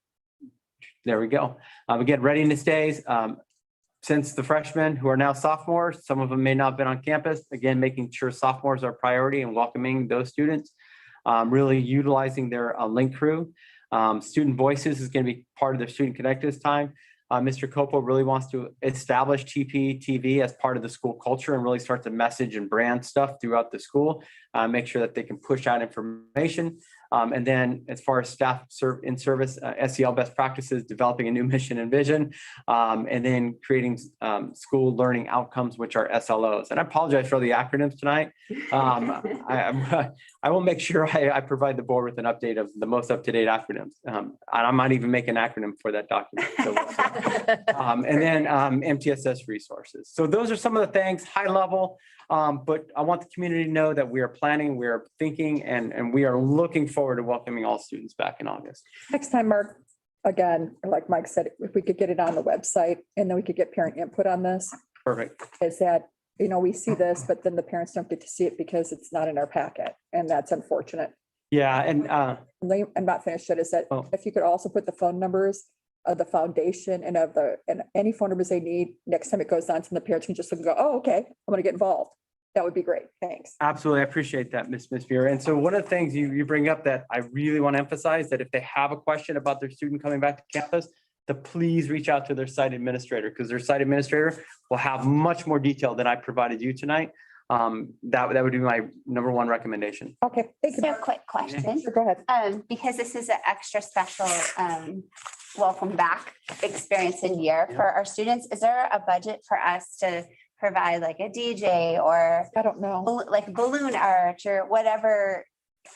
Can we make sure that each site, if they want to do something a little bit special or different or bigger, that we have funds available? I think, I would imagine that the foundations and the parent teacher associations, they work really hard. And I think those are probably, knowing a lot of the people involved, I bet they're on it. Okay, awesome. They have a lot of wonderful I think families that are funds, we can't really, right. Yeah, so yes, our school site principals are working with their parent organizations to look at some of those things that are Yeah, great. And in light of what we were just talking about with rolling information out and kind of similar to what I said before, that those were such great condensed slides of kind of like the basics, and like Mark said, that there's more information that could be provided, but that would be an excellent thing to put on your superintendent link, because it is so condensed and so It's just a great overview and very celebratory. So thank Yeah. you. And I think, one of the things I appreciate, Ms. Muir brought to the table tonight was bringing principals back to talk about some of the things. I mean, this would be a great example of a principal coming to talk about, because I can speak to it, but I'm not the principal at CCA or Torrey Pines.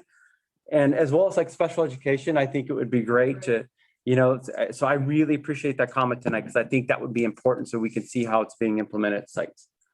So thank you. Thanks. Okay, thanks, Mark. Superintendent Lynch. Try to be quick. I know it's tired. I know. I wish I had more exciting things at the end, but I'll tell you, one is the COVID update. And I know there's been a lot of acute confusion. Unfortunately, a lot of it is out of our ability to control or to message. But Cal OSHA earlier today, of course, adopted their new standards, which basically said that people that are vaccinated no longer need to wear a mask on the work site, and a variety of other safety measures were relaxed. However, and the governor not too long ago just signed that as an executive order to adopt that. So Cal OSHA is in place with some nice things. However, this is where the confusion occurs. Workplace, right? However, we're a school district. And the state of California Public Health Officer, as well as the California Department of Public Health codes, basically have said that masks will continue right now to follow the requirements of the COVID public health guidelines until further advice. And this is where it's very problematic and very troublesome, because people are like, oh, all the past thing where the governor has relinquished the tiers, everything's open. And in most respects, it is. School districts continue to be treated differently. Now, those are ongoing discussions we are having both through the county and at the state. I think the answers I'm getting is because students are not, that rollout hasn't fully happened for students to be fully vaccinated. But I suspect that, again, we still have summer ahead of us. So I don't want people to get worried or make predictions about the summer necessarily, or the fall. But right now, under the state of California Public Health Officer order dated June 11th, schools will continue to follow the requirements of COVID-19 public health guidelines. You also have the California Department of Public Health, which is also called the CDPH. You might hear that, has again said masks will continue to be required, at least for indoor K through 12, regardless of vaccination status. So again, you can see how those might be construed to conflict with one another, which is why it gets so difficult in messaging for school districts. CDC, I just checked tonight, still has their May 15th guidance up, and that was to go through the end of this year. It does not speak to post-year. I don't know why everyone's not in sync, but they're not. So that's why there's still confusion. But right now, schools at this time are still operating the requirements of COVID-19 public health guidelines until further advised. We are continuing to get updates. We continue to hope and encourage other measures to be adopted once we have a little bit more time for vaccination rollout. I know those discussions are very big at the state level, as well as the national level for CDC, and we hope to have more information as the summer unfolds. The last thing is, one of the things we are talking about is how do we come back in this post-pandemic world in terms of college admissions? A lot of changes were made over this past year. The test blinds, tests are optional. We want to explore that and really make sure that our families and students are prepared moving forward. So I will be starting a superintendent college committee to really look at these things. We've had some initial discussions to make sure we're not replacing the work, necessarily adding to the work. We are really going to be having this a working thing to look at best practices and a variety of other things to help with the guidance of that work to the extent and bring in people. So we have not yet had an opportunity to reach out to everybody. Again, we want to make sure we get everyone's input. We were talking about maybe having some newsletters going out to highlight some of the scholarships, colleges, practices, so everyone's alerted of that. And then possibly high school and middle school will be treated differently. We don't want to add stress. That was one of the things we were hearing. We do not want to add stress to middle schoolers. They do not need to worry about college as they are first entering 7th grade. But we want to still at least have that information available on our website so that it's readily available to our families, and we will be exploring ways.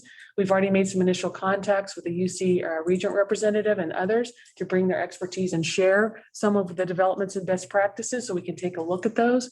And that might be something, Brian, that we could possibly bring that position in to help guide us. And again, we want to make sure that we have a wider range of stakeholders, including all of our staffing and admin and counselors, because they are a critical part of this discussion. So by saying this, I don't want anyone to feel like that's a problem. We really want to embrace that to support what they're doing. Yeah. And so we will be looking at a variety of things related to that piece. I guess I'm the one who brought that to Superintendent Lynch. Everyone knows, I think that's my passion, to make sure all kids are equitably able to go to college. Reached out to some people in the community, amazing people who are willing to work with our group to give them the latest information on what's going on in our district, to make sure that that we have programs in place or to help us guide. The number one thing that bothers me is that people go out and pay $10,000 or $15,000 for college coach. Is to me, we are the best district possible, and that's the one place where I don't think anyone should go out. We should be putting all those people out of business because we're doing such an amazing job at it. And for me, this has been my passion ever since getting on the board, to make sure everyone has an equal opportunity to go to college and that we're able to provide whatever is needed for them to make sure that there is equity through our whole district. And that has been And my we will be passion. exploring a lot of those Yes. issues. I know. And I know we're gonna have great people on this committee that can come back and advise us, and they want to come back and advise us. We do have a UC chancellor that I reached out to, and he was gonna give us the 14 points on how it's changed, how to get into the UC system. And got these people who said, we want to help you, we want to help you advise. And we will be shaping, I want to bring some stakeholders internally from our district to kind of help us shape what that might look like. and then Absolutely. Take it to the next level. Yep. And that'd be a great thing for our district. Thank you. Thank you. Thank you, everybody, for your long hours today. And I know, it's been a long day. No, Yeah, traders real quick. Sure, of course. We have a pool committee meeting coming Oh, up. Yes, I mentioned that a little bit, but that's June 23rd. That'll be at 2:00. And so what we'll be doing at that point in time, right now, it's really small because we want to identify some of the factors that need to be part of that discussion before I feel like before we proceed, such as transportation. If we do have a pool, how do we, or where do we have the pool, and how do we get our students to the pool? There's a lot of big numbers and factors involved. Again, as we stated earlier, I know there's some misinformation out there. Any kind of facility comes from its facility funding and does not affect the general fund. So I just want to make sure we're clear. So Tina, thank you for again reiterating that. Because I think that's a lot of concern. If we're bringing all these things into place, one of the things we want to look at is we do spend money on facilities, whether it's a football field or something else. And we want to make sure to meet the California Ed Code and looking at that model. How are we doing that, or are we doing that? And that will be part of that. We have a date to have that on the agenda where we can talk about it. Yeah, so we're gonna talk on June 23rd, figure out what are we really need to look at and whether that time, and then we will bring that report back that, so we have that information. But we have that money in the facilities that we earmarked for the pools. That's- So the money was earmarked in the facilities budget, and it's, you know what, this is gonna happen, and it's an amazing thing for our district. Well, I think I just want to, it's definitely on, I believe it's for the facilities, it's identified now as on our project list. Right. So I think once we look at those numbers and figure out what those numbers are, we want to make sure it's sustainable and see if we can get some partnerships involved with that. 100%. We've got great parents who that will make that happen. And you know what? This is something that we've needed for a long time. And I'm so excited it's going to happen. Yeah, we So thank definitely you so have to look much. at it, yeah. Is there anything else? I know it's been a long night, and I thank you so much for Brian, Tina, Mark, thank you so much. And I know it's been a long night. And Thank you.